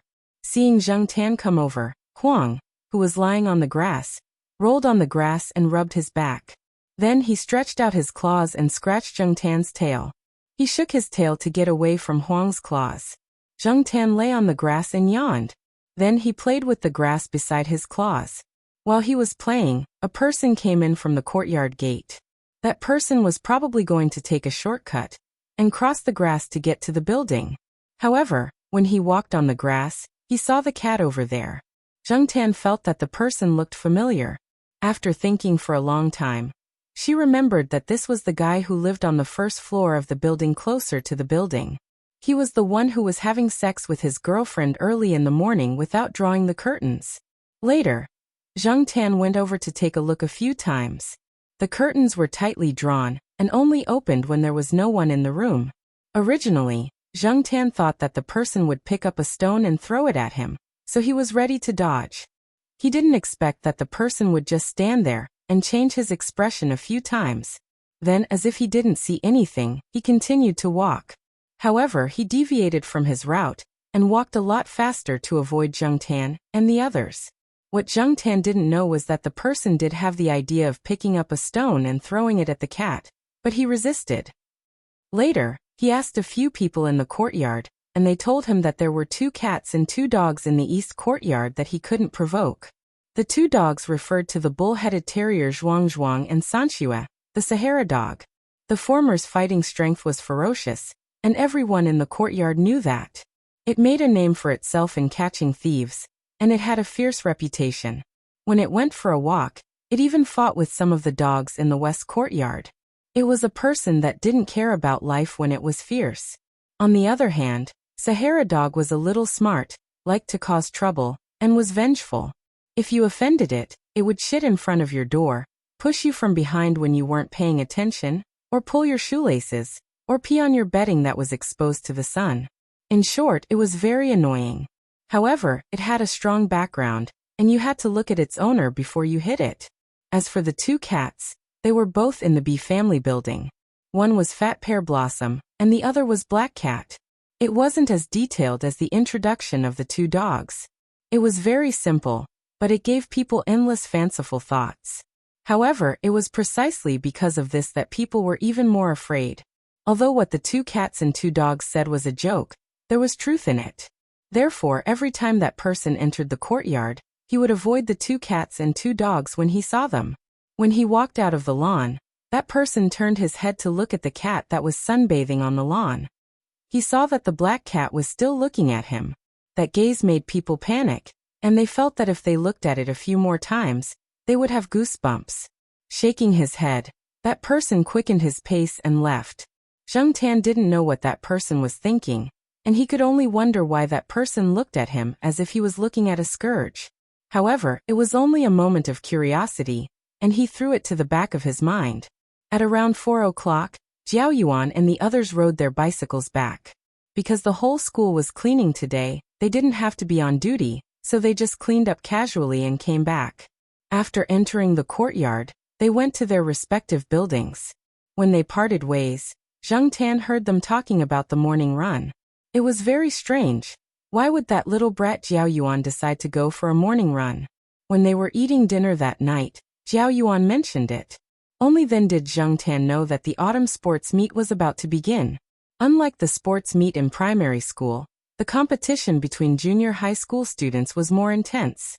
Children in their puberty period began to have all kinds of ideas. At the beginning of junior high school, many boys hadn't started to grow, and girls generally matured earlier, so many boys still looked small. For example, Jiao Yuan and the others were about the same height as the little girl Litmus. Sometimes, they felt that they couldn't compare to the little girl. However, Xiong was an exception. This guy was strong, and he was considered tall in class. He was also more active. As soon as he entered the class, he got the position of sports committee member. As for the few of them, the teachers took good care of them, not only because of Xiong's mother, but also because some of the children who studied in this junior high school were the children of the teachers of Tsinghua University. Therefore, the teachers in the school would take good care of these students. Among these teachers, there might also be children who were studying in Tsinghua University, and they would also need the teachers of Tsinghua University to take care of them. Everyone was well aware of this. However, because of this, small groups were formed in the class. For example, Jiao Yuan and the others were in a small group. In this small group, there was a sports committee member. In addition, there were many events in the sports meet that hadn't been signed up for long, and the students in the same class weren't very familiar with each other. Xiong pulled Jiao Yuan and the others into the group. As for the rest of the events that hadn't been signed up yet, they could each choose one. Chapter 115. For students who had just entered junior high school, 800 meters was already difficult enough, let alone 1,500 meters. That would be too tiring. Zheng Tan looked at Jiao Yuan with pity in his eyes. However, Jiao Yuan and the others had to be loyal to their friends. In order not to embarrass Xiong, the sports committee member, they decided to train tomorrow and the day after. Whoever had the best stamina would take on the toughest task. The spots for the 800-meter and 1,500-meter races had not been decided yet, so Jiao Yuan did not know which one he could run in. He made an appointment with the others to run at the sports field in Tsinghua University, which was closest to the residential area. Jiao Pa supported Jiao Yuan's decision, but he still told Jiao Yuan to do what he could. There was only 1 week left before the sports meet, so there was a limit to what they could do in 7 days. Jiao Ma had also changed her diet recently. She wanted to give Jiao Yuan more supplements. Early the next morning, Jiao Yuan got out of bed. After breakfast, he ran out to meet up with the others in the courtyard. Little Pomelo was bored at home. She did not have a lot of homework, and she had already finished half of it last night. She could finish the rest by tonight. After watching TV for a while, she told Jiao Ma that she was going out with Zheng Tan. They went to the sports field to meet Jiao Yuan and the others. Little Pomelo took the car keys and pushed the children's car out. The 2 wheels at the back had already been removed. Jiao Pa had also adjusted the seat according to little Pomelo's height. Zheng Tan jumped into the basket, and little Pomelo rode the car to the sports field. There were many people walking around on a Saturday. Some people who were planning to go shopping had woken up early. The weather was not cold, so there were not many people who stayed in bed. Some passers-by would cast curious glances at little Pomelo and Zheng Tan when they saw them. They would greet their acquaintances as well. Many people took their pets for a walk in the morning, and Niu Zhuangzhuang was one of them. From afar, Zheng Tan could see the deformed body and the black eye pattern. Every time Zheng Tan saw Old Man Yan take Niu Zhuangzhuang out for a walk, he felt as if Niu Zhuangzhuang was holding Old Man Yan's leash. Niu Zhuangzhuang led the way in front with the dog leash taut. Every once in a while, it would find a place to raise its hind leg to pee. There were also people doing morning exercises at the sports field. There were many people running. After parking the car at the bicycle shed, little Pomelo and Zheng Tan walked to the side of the sports field. Jiao Yuan and the others were easy to find. They were huddled together and seemed to be arguing about something. Litmus sat on the horizontal bar, swinging her legs and scolding them one by one. Jiao Yuan, Suan Lan Tianju and Xiong Xiong were sitting on the ground. One was holding his knees, and the other was leaning against the sports equipment. They were all panting. For people like you, 800 meters is already hard enough. Don't go for 1,500 meters. When Zheng Tan walked over, he happened to hear Litmus's words. Looking at Jiao Yuan and the others, he guessed that they had a bad start. Seeing little Pomelo and Zheng Tan coming over, Jiao Yuan was surprised. Then he felt embarrassed, as if he had lost face as an elder brother. Compared to Jiao Yuan, Xiong Xiong was even more embarrassed. He was a sports committee member after all. Being criticized like this, he felt embarrassed. He looked at Litmus, who was sitting on the horizontal bar, and said, "Hey Litmus, it's easy for you to say. Why don't you run?" "I don't need to run this. I only need to run the 200-meter and relay. Besides, we have a big killer among the girls. We don't need to worry about anything. We just need to break the record and get extra points. What about you guys? I don't think the girls will be in first place and the boys will be in last place and drag down the team's results," Litmus said slowly. There was a famous sports athlete in their class, and she was a girl. Although Jiao Yuan and the others were not familiar with her in primary school, they had heard that she was very famous in her primary school. She often broke records and even took part in the city's competitions. Yin flourishes and yang declines. Zheng Tan thought of this phrase. But Jiao Yuan and the others were miserable. They were despised by a girl, and it was embarrassing for them. "I don't believe that I can't achieve anything in a week."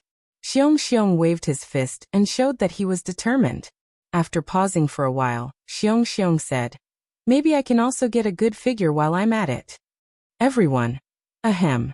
Xiong Xiong, I'm not trying to discourage you. Some things are innate, said Lan Tianju. It seemed that Xiong Xiong had been quite strong since he was young, and he had never lost any weight.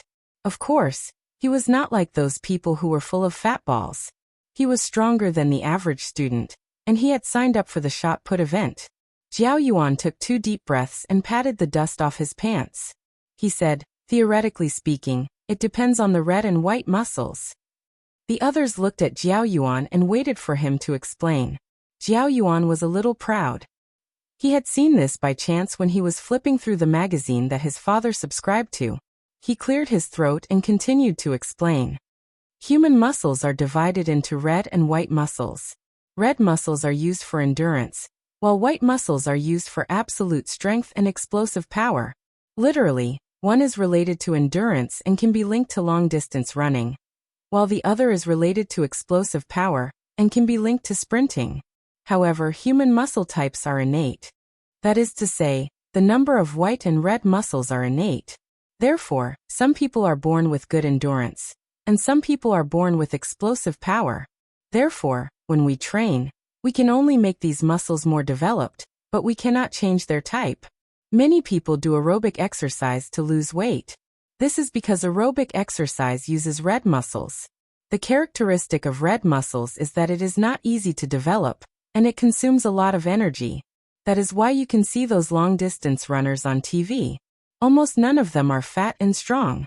After saying this, Jiao Yuan looked at Xiong Xiong, who was fat and strong. Xiong Xiong rolled up his sleeves and pretended to beat someone up. Jiao Yuan was not afraid of him. He continued, "As for the good body that Xiong Xiong mentioned, it should be the kind that grows muscles. The so-called growing muscles is to make the muscles fat. The main purpose of muscle hypertrophy is to train white muscles. The growth of white muscles requires a lot of intensity and speed. That is why many people buy dumbbells or other equipment to train instead of doing Tai Chi or yoga slowly." Suan nodded seriously. Then he pointed at Xiong Xiong and said, "So if this guy wants to have a good body, he should run long distance to get rid of the fat on his body. Then he can do exercises to grow muscles." "I think so." Jiao Yuan picked up the cup and drank some water. After talking so much and running just now, his throat was a little sore. "Xiong Xiong, I'll leave the 1,500 meters to you. The mighty 8-pack is waiting for you in front." Lan Tianju patted Xiong Xiong's shoulder and said. Xiong Xiong clicked his tongue and said, "In front is too far. I can't see it." After running 2 laps, they were almost exhausted. Moreover, it was not even 800 meters. If it was 800 meters, they would have to run 2 more laps. Ahem. Strictly speaking, not everyone can have an 8-pack. Jiao Yuan continued to show off. The rest of the people looked over again. Jiao Yuan felt a sense of accomplishment. It was indeed beneficial to read more of his father's magazines. There's a thing called tendons. It makes the abdominal rectus abdominis look like pieces. 4 tendons are divided into 8-pack abs. 3 tendons are divided into 6-pack abs. Unfortunately, this thing called tendons is innate. It won't increase or decrease as you train. Therefore, some people have 6-pack abs, while others have 8-pack abs. This is related to genetics. Xiong Xiong was stunned. Then he lifted his shirt and revealed his fat belly. He even took a deep breath to see if he had developed those well-defined abdominal muscles. Unfortunately, he only had fat. The mighty 8-pack abs became so unattainable. "Aya, Xiong Xiong, you're being a hooligan." Litmus covered her eyes and shouted. Zheng Tan. Regardless of whether he could develop 8-pack abs or not, he still had to run this step. Zheng Tan and little Pomelo sat on the steps next to them and watched them run 2 laps. They stopped to rest for a while before they started running again. Moreover, they were all jogging. They probably couldn't run anymore. People who didn't usually run would be tired after running for a while. Maybe they couldn't feel it at the time, but it would definitely be difficult the next day. After running for half a day in the morning, Jiao Yuan and the rest prepared to rest well in the afternoon and continue as usual tomorrow. During dinner, Jiao Pa asked Jiao Yuan how he felt about running today. Jiao Yuan replied, "Unattainable 8-pack abs." When they heard Jiao Yuan say that they would train as usual tomorrow, Jiao Pa and Jiao Ma looked at each other and smiled. They didn't say much. Sure enough, early the next morning, Jiao Yuan turned off the alarm after it rang. Then he walked to the master bedroom in his slippers and was about to call the others. He felt pain all over his body and didn't want to move. Before Jiao Yuan could pick up the phone rang. It was Xiong Xiong. He was in the same situation as Jiao Yuan. He didn't want to run. Other than Xiong Xiong, the others were in the same situation. Since Xiong Xiong didn't want to run, they just stayed at home and rested. Jiao Yuan and the rest didn't fully warm up before running yesterday. They started running without warming up. Now they tasted the bitter fruit. Although they usually rode bikes and played basketball occasionally, they had never run like this before. The most depressed one was Xiong Xiong. If this continued, who would be able to take the long-distance running spot? On Sunday morning, everyone rested at home. In the afternoon, the kids gathered together to discuss. This time, Xiong Xiong took out a list of names from the class. It took him a lot of effort to get it. He asked Jiao Yuan and the others to help him come up with ideas. However, Jiao Yuan and the others weren't class committee members. They didn't have much contact with the other students in the class. They weren't as familiar with the other students as Xiong Xiong. As for Litmus, she was the study committee member. She knew most of the people in the class, but she was mainly familiar with the girls. She wasn't familiar with the boys, so she couldn't help. What should I do? I've already promised. If I can't do it, I'll be despised. Xiong Xiong slapped the list on his face. You're just worried that the vice class monitor will despise you. It's okay. I'm familiar with her. I'll help you. Litmus said righteously. Zheng Tan leaned on the tree and listened to their conversation. He couldn't help but sigh. Zheng Tan recalled that he didn't participate in sports events from elementary school to university. He rarely participated in group activities. Every time, he would take his friends to the arcade for the whole day. He didn't have any recollection of sports events. No, he did have some recollection. It seemed that when he was in high school, he and his friends went to the playground to see a long-legged girl. But his memory was a little blurry. Chapter 116.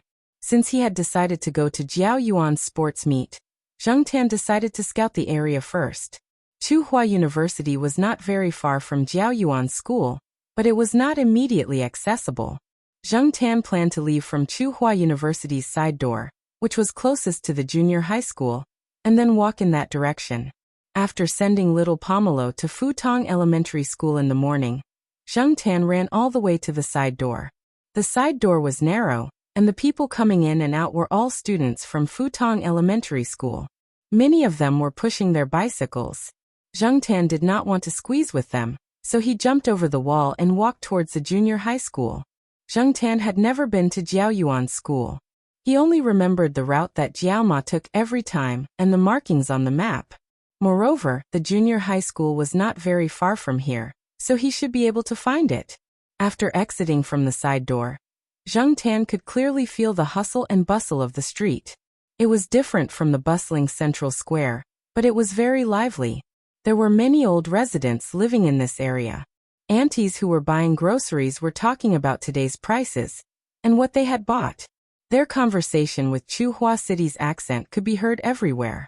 There were no tall buildings, no luxurious cars, and the road was uneven. Bicycles, electric bikes, and some popular family cars were the main elements of the street. This was the life of ordinary people, and the liveliness seeped into the mundane. If it was a school bus, it would not take this road. Therefore, Zheng Tan could not find a school bus with Tsinghua University's name on it that went to Futong High School. There were buildings on both sides of the street, and on the side Zheng Tan was walking, many of the buildings were surrounded by walls. Zheng Tan directly jumped over the wall and walked on it. He did not have to fight with the aunties who had just finished buying groceries in the morning on the sidewalk. There were many shops on the other side of the street. There were many breakfast shops, and Zheng Tan could hear the sound of fried dough sticks. The local breakfast always attracted many students and office workers to eat there. However, Tsinghua University was too big. This place was not very close to the school's main entrance, teaching area, and student dormitories. Students who lived far away and did not have time could only come here once in a while. Zheng Tan walked on the wall and looked at the people coming and going on the street. He felt a little emotional. It seemed that every time you walked out of Tsinghua University, you would see a different scenery. As he was thinking, Zheng Tan heard a cat meow not far in front of him. A 7-month-old kitten jumped onto the wall and blocked Zheng Tan's path. However, after the kitten looked at Zheng Tan, it walked forward. It seemed that it was on the same path as Zheng Tan. The cat came out from a building next door. It jumped directly on the wall and did not walk on the sidewalk. Perhaps, for cats, this kind of wall was a more suitable path. Not only could it allow them to overlook the situation below, but it could also avoid humans so that they would not be kicked by people on the sidewalk. Since it was on the same route, Zheng Tan did not think too much about it. He did not know the kitten, so he did not take the initiative to greet it. After walking for a while, Zheng Tan found that the kitten in front of him paused and looked up. Looking past the kitten, Zheng Tan saw that there was another cat in front of him. It was big and it was walking in the opposite direction of Zheng Tan. Was this a narrow path? Do you want to have a fight? Zheng Tan was prepared to wait and see. After all, the wall was too narrow. It was impossible for two cats to walk side by side.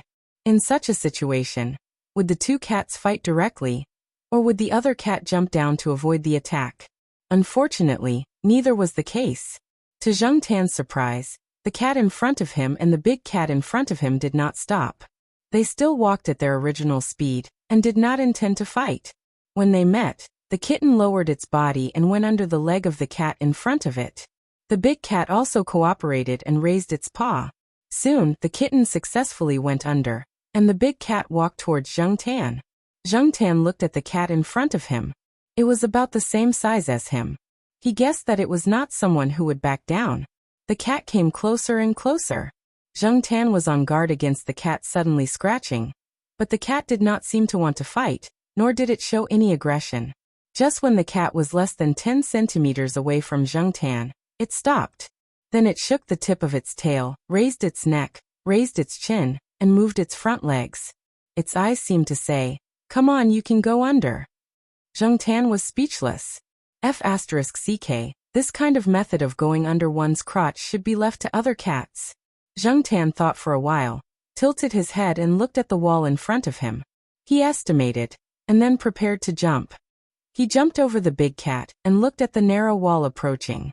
Finally, he landed smoothly. Fortunately, his judgment and control were much better now. Although he fell a little to the side, he was still stable. Zheng Tan turned his head and looked at the big cat. He raised his head and walked away. The big cat shook its tail and did not look at Zheng Tan anymore. It continued to stare in front of it and walk with its head held high. When the kitten in front of Zheng Tan came to a boundary, it jumped down. It had arrived at its destination. Zheng Tan looked in the direction it was going. It was also an old residential area. The greenery inside was not bad. It probably had playmates there. Jumping from one wall to another, Zheng Tan continued to walk forward. As he walked, he looked at the buildings on both sides. He did not know which side of the street Jiao Yuan School was on, so he had to pay more attention. Also, that junior high school was not as big as Tsinghua University. He did not know how big the school gate was. If the gate was smaller, he might miss it if he did not pay attention. After walking for about 5 minutes, Zheng Tan moved his ears and heard the sound of reading. Very good, it was right in front. The first thing Zheng Tan saw was not the school gate, but the teaching block. Walking on the wall, he could hear the sound of students studying coming from the teaching block. There were teachers leading the students. Among the young voices, there were some that sounded lazy and sleepy, some that were yelling at the top of their lungs, and some that belonged to little girls. They were all filled with the emotions and vitality that belong to children of their age.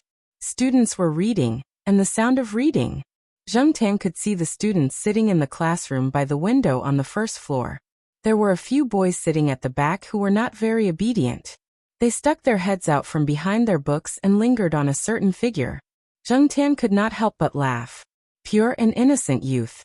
In comparison, the children at this time were still considered innocent. They were not like the precocious people who would be affected by the internet a few years later. Not many students dared to stare at the window in a daze. Occasionally, a student noticed the black cat on the wall outside and looked over. The next moment, he was called up by the teacher to answer a question. Zheng Tan did not stop there. He continued to walk forward. He wanted to see the school gate. Since he was here to scout, he had to familiarize himself with the area. The junior high school was a relatively ordinary one. It was definitely not as big as Tsinghua University. Even the school gate was only as big as the side gate of Tsinghua University. After looking around, Zheng Tan felt that there was nothing worth studying. He jumped off the wall and walked into the school. Of course, Zheng Tan did not dare walk down the main road of the school like that. He had no idea what the rules were, and he was not sure whether the security guards would come to chase him away. Therefore, he followed the flower beds and used the greenery as cover to walk deeper into the school. Zheng Tan did not immediately go to the school building to look for Jiao Yuan's classroom. He looked at other places such as the cafeteria, the snack bar, the parking lot, etc. Then he went to the field to look around. In less than half an hour, Zheng Tan had walked around the school. He had familiarized himself with the main buildings and the layout of the field. Finally, he came to the school building. There was only one school building, and it was quite big. When Zheng Tan was at home, he heard from Jiao Ma and Jiao Yuan that the first and second floors of the school building were for the first-year students. The third and fourth floors were for the second-year students, and the top 2 floors were for the third-year students. The teacher's office was at one end, and the toilets were at the other end. There were stairs at both ends and in the middle. This school did not differentiate between fast and slow classes, at least not for the first and second-year students. It was a different story for the graduating classes. Zheng Tan remembered that Jiao Yuan's class was the first year's class. Xiong Xiong's mother felt that even though there was no fast or slow class, the number 1 gave her a sense of superiority. Therefore, she pulled Xiong Xiong and a few others into the first year's class. Since it was the first year's class, it should be on this floor, and it should be on the first floor. Zheng Tan looked at the class numbers on each door and found the location of the first year's class. It was near the teacher's office, so it should be the focus of attention. Because there was a corridor in front, there were always people walking around. Some were teachers on patrol, and some were students who needed to pee. It was not convenient for Zheng Tan to sneak a peek. After thinking for a while, Zheng Tan went to the back of the school building. He aimed at a window at the back and jumped up. The few windows at the bottom were pasted with newspapers. Probably because there were no curtains and the sun was glaring, the students inside used newspapers. However, there was still a small corner left for them to observe the scenery outside when they had nothing to do. Zheng Tan jumped onto the windowsill of the last window. He originally wanted to stand up and look in from the window above, but he saw that there was a small corner of the window below that was not pasted with newspapers. He looked in from that small corner. Sitting next to the window was a boy. He was not listening to the math teacher on the podium. At the moment, he was using an automatic pencil to fill in the 0 in the book. Then he looked for the 4, 6, 8, 9 and filled in the empty space. After he was done, he used an eraser to erase it. Zheng Tan suddenly remembered that he had done this kind of stupid thing before. Other than that, he also knew how to draw in the textbook and add a few strokes to the characters in the book. Thinking about it, it was a long time ago that he used a pen to write. Later on, he used a computer to type. A lot of the homework in university was directly printed and handed in. If he needed a pen to write, he would pay someone to do it for him. In short, Zheng Tan had forgotten the last time he held a pen. It was not known if the boy sensed that someone was watching his every move. He looked up at the teacher on the podium and frowned. Then, he turned his head and was about to look at the scenery outside from the corner that was not pasted with paper. In the end, he met someone's eyes. Chapter 117. The boy was so shocked that he almost dropped the pencil in his hand. If it weren't for the fact that they were still in class, he would have jumped out of his seat. The math teacher on the podium glanced at him. The boy quickly sat back down and pretended to scribble in his notebook. After 2 minutes, the boy glanced at the teacher on the podium. When he saw that the teacher was no longer looking at him, he carefully turned his head to look outside the window again. The corner without the newspaper was limited, so the boy could only see a furry creature outside. He carefully identified the silhouette of the shadow on the window and connected it to what he saw earlier. The boy confirmed that it was a cat squatting outside the window, a black cat. This was the first time he had seen a cat squatting outside the window since school had started. Moreover, it was looking in from the corner where there were no newspapers. What a strange cat. Zheng Tan was originally worried that the child would scream or jump up in fright and attract the attention of others. She did not expect the child to react so quickly. He was calm enough and mentally strong enough. Zheng Tan peeked inside the corner again. He looked at the boy who kept glancing at him. Then he looked toward the front of the classroom. It wasn't hard to recognize Jiao Yuan and the others. Moreover, those guys sat relatively close to each other. The seats that the homeroom teacher had arranged for them were also not bad. They were in the middle and near the front. They didn't need to eat chalk dust and could see the blackboard clearly. They could also hear the teacher clearly. Jiao Yuan, who was sitting in the classroom, would never have guessed that his cat was squatting at the window at the back of the classroom. Zheng Tan looked around for a while before he left. He ran to the teacher's office to take a look, but there was no one in the English team. Jiao Ma was probably on the second floor. After thinking about it, Zheng Tan didn't really go to the second floor to look for Jiao Ma. He wandered around the school for a while before he left. Just as Zheng Tan left, Jiao Ma walked to an open window in the teacher's office on the second floor. She wanted to look at the scenery in the distance to relieve her visual fatigue. She had just finished grading homework, so she was a bit tired. He didn't expect to see a black figure climbing up the wall when he looked down. Jiao Ma couldn't see it clearly, because it was quite far away.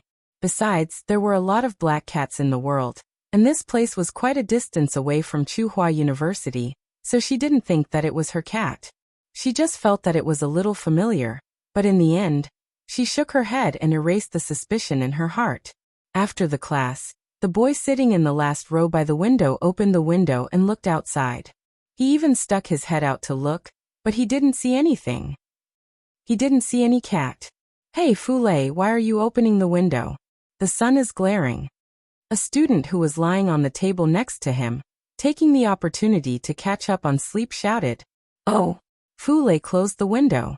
After thinking for a while, he tore the empty corner of the newspaper a little bigger.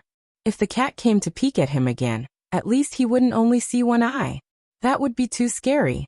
Fule, who had returned to his seat, leaned over the table and looked at the small group in front of him. Everyone in the class knew that the small group was a little special, and the teachers of all subjects took care of them. The other students in the class were envious and jealous. However, Fule felt that it was very boring. He wasn't in the mood to study anyway, and he didn't interact with those students who were specially taken care of. On the other side, Zheng Tan walked back along the wall. This time he was familiar with the road, so he walked a little faster. In fact, if he was bored every day, he could walk around here and familiarize himself with the surroundings. Not only Jiao Yuan, but little Pomelo would also be attending junior high school here in the future, and they would probably come here often in the next few years. Speaking of which, there were quite a lot of cats around here. When Zheng Tan came, he met 2 cats. When he went back, he saw 2 more cats standing on the wall with their fur standing up. They weren't the 2 from before. When the 2 cats saw Zheng Tan, one of them seemed to be startled. It lost its balance and slipped. At the same time, the other cat took the opportunity to slap it with its paw, and it fell directly from the wall. After it landed, it glanced at the wall, then ran away. As for the cat that stayed on the wall, it continued to stare at Zheng Tan with its fur standing up. Zheng Tan didn't stop, but continued to walk forward. The cat just made a few warning noises, then jumped off the wall and ran away. Zheng Tan looked at the long and intermittent cat path in front of him. He had a hunch that he would meet more cats on these walls in the future. After dinner that night, Jiao Yuan went out again. He and the others went to the sports field to train. All of them signed up for events, except for the 800-meter and 1,500-meter events, which hadn't been decided yet. Jiao Yuan signed up for the 400-meter and relay events. Especially for the relay event, they had to train their cooperation. They didn't want to throw the baton away when the time came. Zheng Tan and little Pomelo were also watching them train at the side. Sometimes there would be some university students who were training nearby who would talk to them. They would talk about the past and impart some of their experiences. "Black charcoal, let's run," little Pomelo said to Zheng Tan, putting her small cloth bag aside. Zheng Tan didn't mind. It was rare for little Pomelo to have this idea, so he decided to run with her. Affiliated primary school also had sports events, but little Pomelo had never participated in them before. Zheng Tan felt that sports events in primary schools were more perfunctory. They were mainly for entertainment, and parents liked to watch them. This year, little Pomelo didn't participate in any sports events. Oh, it seemed like she participated in the opening ceremony. She wore a silly outfit and held a garland with 2 flowers. Jiaopa even took a picture of her. Little Pomelo kept the negatives, but little Pomelo stuffed the developed picture into the innermost part of the cabinet. Affiliated primary school's sports event was held in Tsinghua University's sports field. There were many students and parents around. On the day of the sports event, little Pomelo only helped to pass water and record. She didn't participate in the running. Before running, little Pomelo did some warm-up exercises. She waited for Jiao Yuan and the others to finish their second lap, then she followed them. Zheng Tin also followed beside her. Some people saw this scene and were quite surprised. Most people ran with dogs. It was rare to see someone running with a cat. Seeing little Pomelo, Jiao Yuan and the others, who were feeling tired after the second lap, held their breath and sped up. They couldn't be left behind by a primary school girl who was a few years younger than them, right? After the run, they walked back to the courtyard. Jiao Yuan and Suan both advised Xiong to ask his classmates one by one. If he really couldn't find anyone willing to take on the 1,500-meter race, then Xiong would have to sacrifice himself. Jiao Yuan knew his limits. He could run the 400 meters, but he couldn't run the 800 meters, let alone the 1,500 meters. It was better for him to go home and sleep. The next day, after sending little Pomelo to affiliated primary school, Zheng Tan went to Jiao Yuan's school again. Today was a leisurely day. Zheng Tan walked and stopped to observe the scenery along the way. He also memorized the names of the surrounding buildings and residential areas. He also memorized the street signs and the 2 buses that were going this way.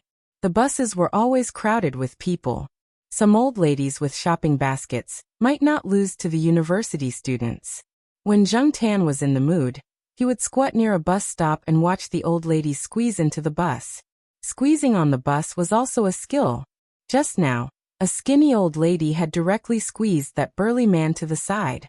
That man didn't dare to say anything. He had to respect the old and love the young, right? Today, Zheng Tan didn't meet the big cat or the small cat from yesterday. On the way, there was an unfamiliar fat cat lying on the wall, squinting its eyes and sunbathing. When it saw Zheng Tan walk over, it didn't react. It didn't even bother to move its butt. Zheng Tan jumped over again. He would probably use this method more often in the future.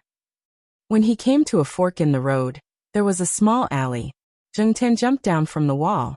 When he was about to jump to the other side of the wall, his ears suddenly twitched. He looked into the alley. Although this kind of place was indeed a good place to fight, it was broad daylight. Who would be bored enough to fight at this time? Listening closely, Zheng Tan could tell from the noise that the people involved in the fight were probably underage.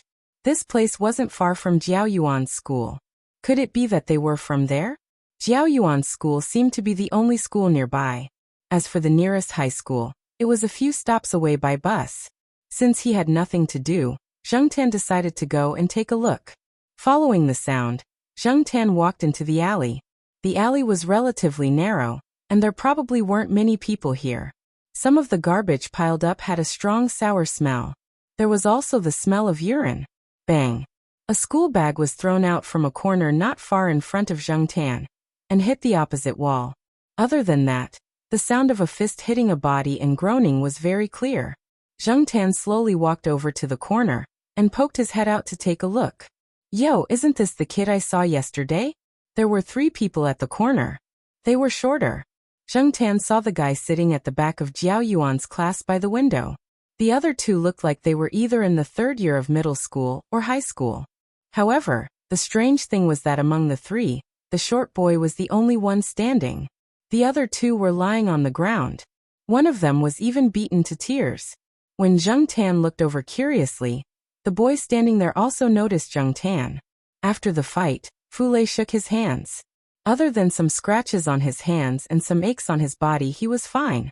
When he was about to pick up the bag, he saw the black cat standing at the corner looking over. Was it the one from yesterday? Fu Lei sniffled and tidied up his jacket. He picked up the few pens that had fallen on the ground, patted the dust off the bag, and stuffed the pens inside. In the process, he kept glancing at Zheng Tan. Carrying the bag, Fu Lei looked up at the sun and walked out of the alley. When he stood at the fork, he hesitated for a moment. Then, he came to the zebra crossing and prepared to cross the road. Zheng Tan was curious. A kid the same age as Jiao Yuan.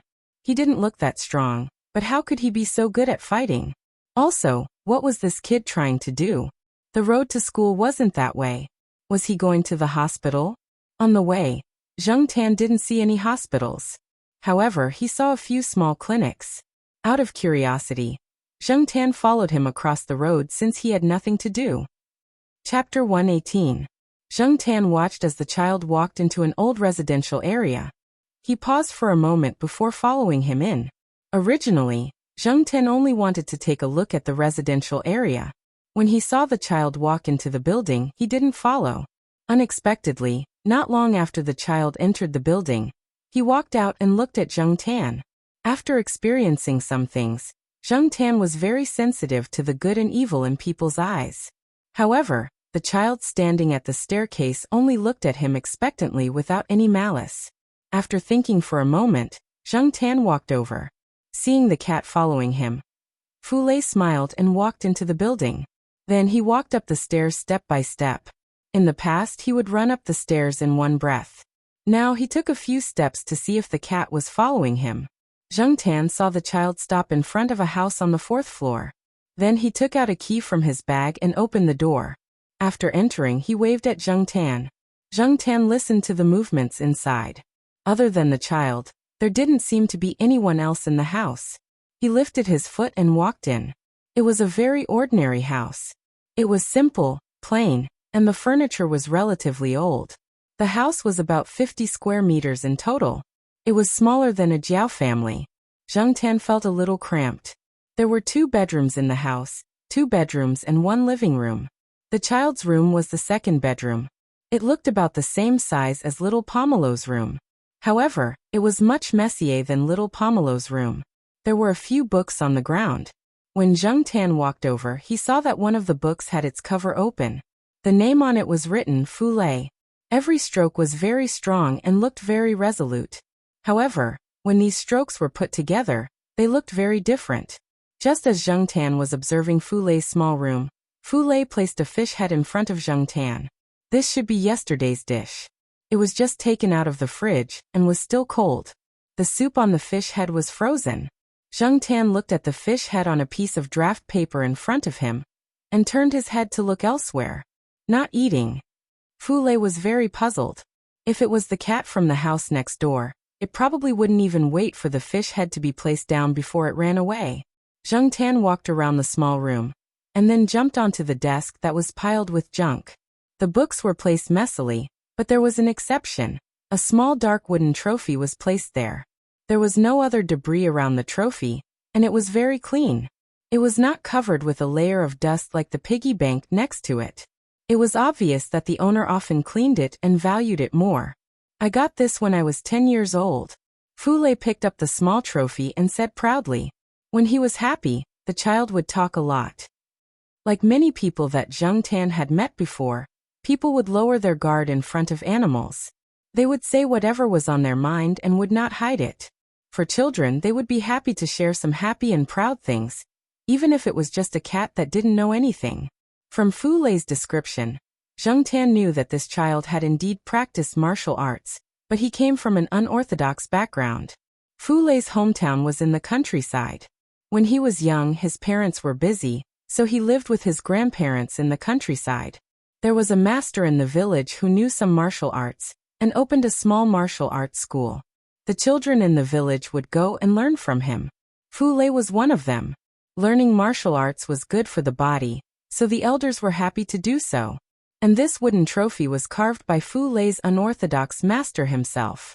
The carving was not bad. The wood was not the best, but it was not the kind that could be casually made. Fu Lei defeated 4 other children who were about his age in an exam and won the trophy. But later, the martial arts school could not continue. The unorthodox master and a few other young people in the village went to the south to work. It was said that they were working as security guards in the south. Every month, they could earn a few thousand yuan. After that, there was no news of them and they never came back. Although there was no one to teach him, Fu Lei still practiced by himself whenever he had time. When he was in the 5th grade, he was brought to the city by his parents. He did not buy a bicycle as his parents were busy and did not have the time. In order to save money, Fu Lei ran back and forth. Just like today, when he was blackmailed by senior students, he had encountered a few times. Every time, he would fight to solve it. Sometimes he would win, but sometimes he would lose if there were more opponents. At the same time, Fu Lei left a bad impression on many people. Because of this, many of Fu Lei's elementary school classmates were not willing to come in contact with him. After entering junior high school, some people also spread the news of Fu Lei's deeds. Therefore, even though school had just started not long ago, Fu Lei's label as a bad student had already been firmly fixed. Otherwise, he wouldn't have been directly thrown to the last row by the teacher and turned a blind eye to him. Too lazy to discipline him, Fu Lei felt that he was not interested in studying. He thought that when he grew up he would go to the south to work like his unorthodox master. When he first said these words, Fu Lei was beaten up by his father. The beating was so fierce that he was bedridden for a week. Every time Fu Lei mentioned that he did not want to study, his father would use his fists to settle it. Therefore, Fu Lei did not say it out loud in the end. He just muddled along like this with the mentality of muddling along. Due to the national policy, there was not much difficulty in getting into junior high school. Moreover, his household registration was in this area. His parents used some money to get him into this junior high school, hoping that he could study hard and improve every day. Fu Lei's response to this sentence was to pick his ears. Towards the end, Fu Lei's mood fell again. He felt that going to school was boring. It was better to be carefree in the small wooden dojo. Carefully putting away the wooden trophy, Fu Lei opened the drawer and took out a box of ointment. He applied the ointment on his bruised hand. Zheng Tian looked at the drawer. There were all kinds of ointment. Did Fu Lei's parents buy so many ointment for this child to fight? It was really embarrassing. After applying the ointment, Fu Lei sat on the ground and dragged his bag over. He took out a few pens and looked at them. He threw the ones with broken cases to the side and took out the refills. He could still use them later. While he was using the refills, the door lock rang. There was also the sound of a key opening the door. Fu Lei was shocked. He stuffed all the pens in his hand into his bag and said to Zheng Tian at the same time, "Hide." Zheng Tian did not know why Fu Lei said that, but he quickly hid under the bed. The next moment, the door opened. A man in his 40s walked in. When he saw Fu Lei, it was as if a dormant volcano suddenly erupted. "Fu Lei, you skipped class again." The man strode over and looked at the ointment beside him. He roared, "You got into a fight again?" Then Zheng Tian heard the sound of Fu Lei being beaten. It was probably a spanking. This father's temper was really bad. He did not even ask for the reason and started hitting. However, this also showed that Fu Lei often got into fights and even skipped class. "I spent so much money to get you into that school just for you to play truant and fight. If I had not forgotten something at home and came back to get it, I would have let you escape. Bastard." Fu Lei's father scolded as he beat him. He rushed back to get something and saw Fu Lei without even drinking water. Now that he had beaten him for a while, he was probably tired. He sat by the bed and panted, but his mouth did not stop. Of all things, studying is the best. If you don't study, are you going to work like me in the factory all day for a meager salary? Nowadays, a doorman in a 5-star restaurant has to know a few foreign languages. Can't you see the motto I wrote for you? As he spoke, Fu Lei's father pointed to a piece of calligraphy that was pasted on Fu Lei's bed. As for Fu Lei's father, although he only went to primary school, he still learned some skills from his teacher. Now he was working in a factory with that bit of skills. Fu Lei's mother also graduated from primary school, but her education wasn't high. Now she was working as a salesperson in a small supermarket nearby. The couple suffered because they didn't have any education, so they especially hoped that Fu Lei could continue to study hard. They also used the great man's words, "Study hard and improve every day," as their motto. For this reason, Fu Lei's father specially used a brush to write a piece of paper and placed it on Fu Lei's bed. When he looked at it now, he realized that the piece of paper had been altered by Fu Lei. At this moment, the words pasted on the bed were, "Cowards study hard, husbands strive to improve." Fu Lei's father was about to scold him when he paused for 2 seconds. He took off his shoe and slapped Fu Lei. Zheng Tian looked from under the bed. He could not see the whole body, only 4 legs. However, from the sound, he could tell that Fu Lei had been beaten up badly by his father. But even so, Fu Lei, this brat, still did not make a sound. Fu Lei's father was probably in a hurry. After a few slaps, he found a piece of paper and wrote a leave request. He signed his name at the back and slammed it on the table. Then he walked out. He used too much strength and the door closed with a loud bang. Zheng Tan crawled out from under the bed and looked at Fu Lei, who was frowning and rubbing his butt. Then his gaze fell on the piece of paper left by Fu Lei's father. After reading the contents, Zheng Tan did not know whether to laugh or cry. This was a leave request. Even the excuse was written on it. At the back was Fu Lei's father's signature. Zheng Tan did not know what to say about this father and son pair. However, Zheng Tan felt that Fu Lei's father's point of view was a bit extreme. If he knew that 10 years later, there would be a large number of university students who would bring all kinds of certificates to the job fair, selling their labor at a cheap price, and leading experts in many fields, how would he feel? However, this society was complicated. In a pyramid-shaped society, there would always be a few people at the top. Of course, Fu Lei's father's words were correct, but not completely correct. It all depended on how Fu Lei would deal with it in the future. Zheng Tan saw that after Fu Lei put away the slip of paper, he calmly packed his bag. He knew that this kind of situation was not rare. This guy was really good at taking a beating. Suddenly, Zheng Tan thought of something. If Fu Lei were to run 1,500 meters, what would happen? This guy ran here and there by himself when he was in elementary school. His physical strength was not bad. He should have good endurance. This would save Jiao Yuan and the others from having to worry about him all day long. The problem now was how to get Fu Lei to agree to run. They were in the same class. Fu Lei should know about the sports meet. No one had signed up for the long-distance race. He also knew about it. What did it mean that he had not signed up until now? Or was there another reason? Forget it. When the time comes, I'll let Jiao Yuan ask him. After staying at Fu Lei's place for a while, Zheng Tan looked at the alarm clock on the table. It was time to go home. You're leaving? Fu Lei saw the black cat running towards the door. He got up, walked over and opened the door.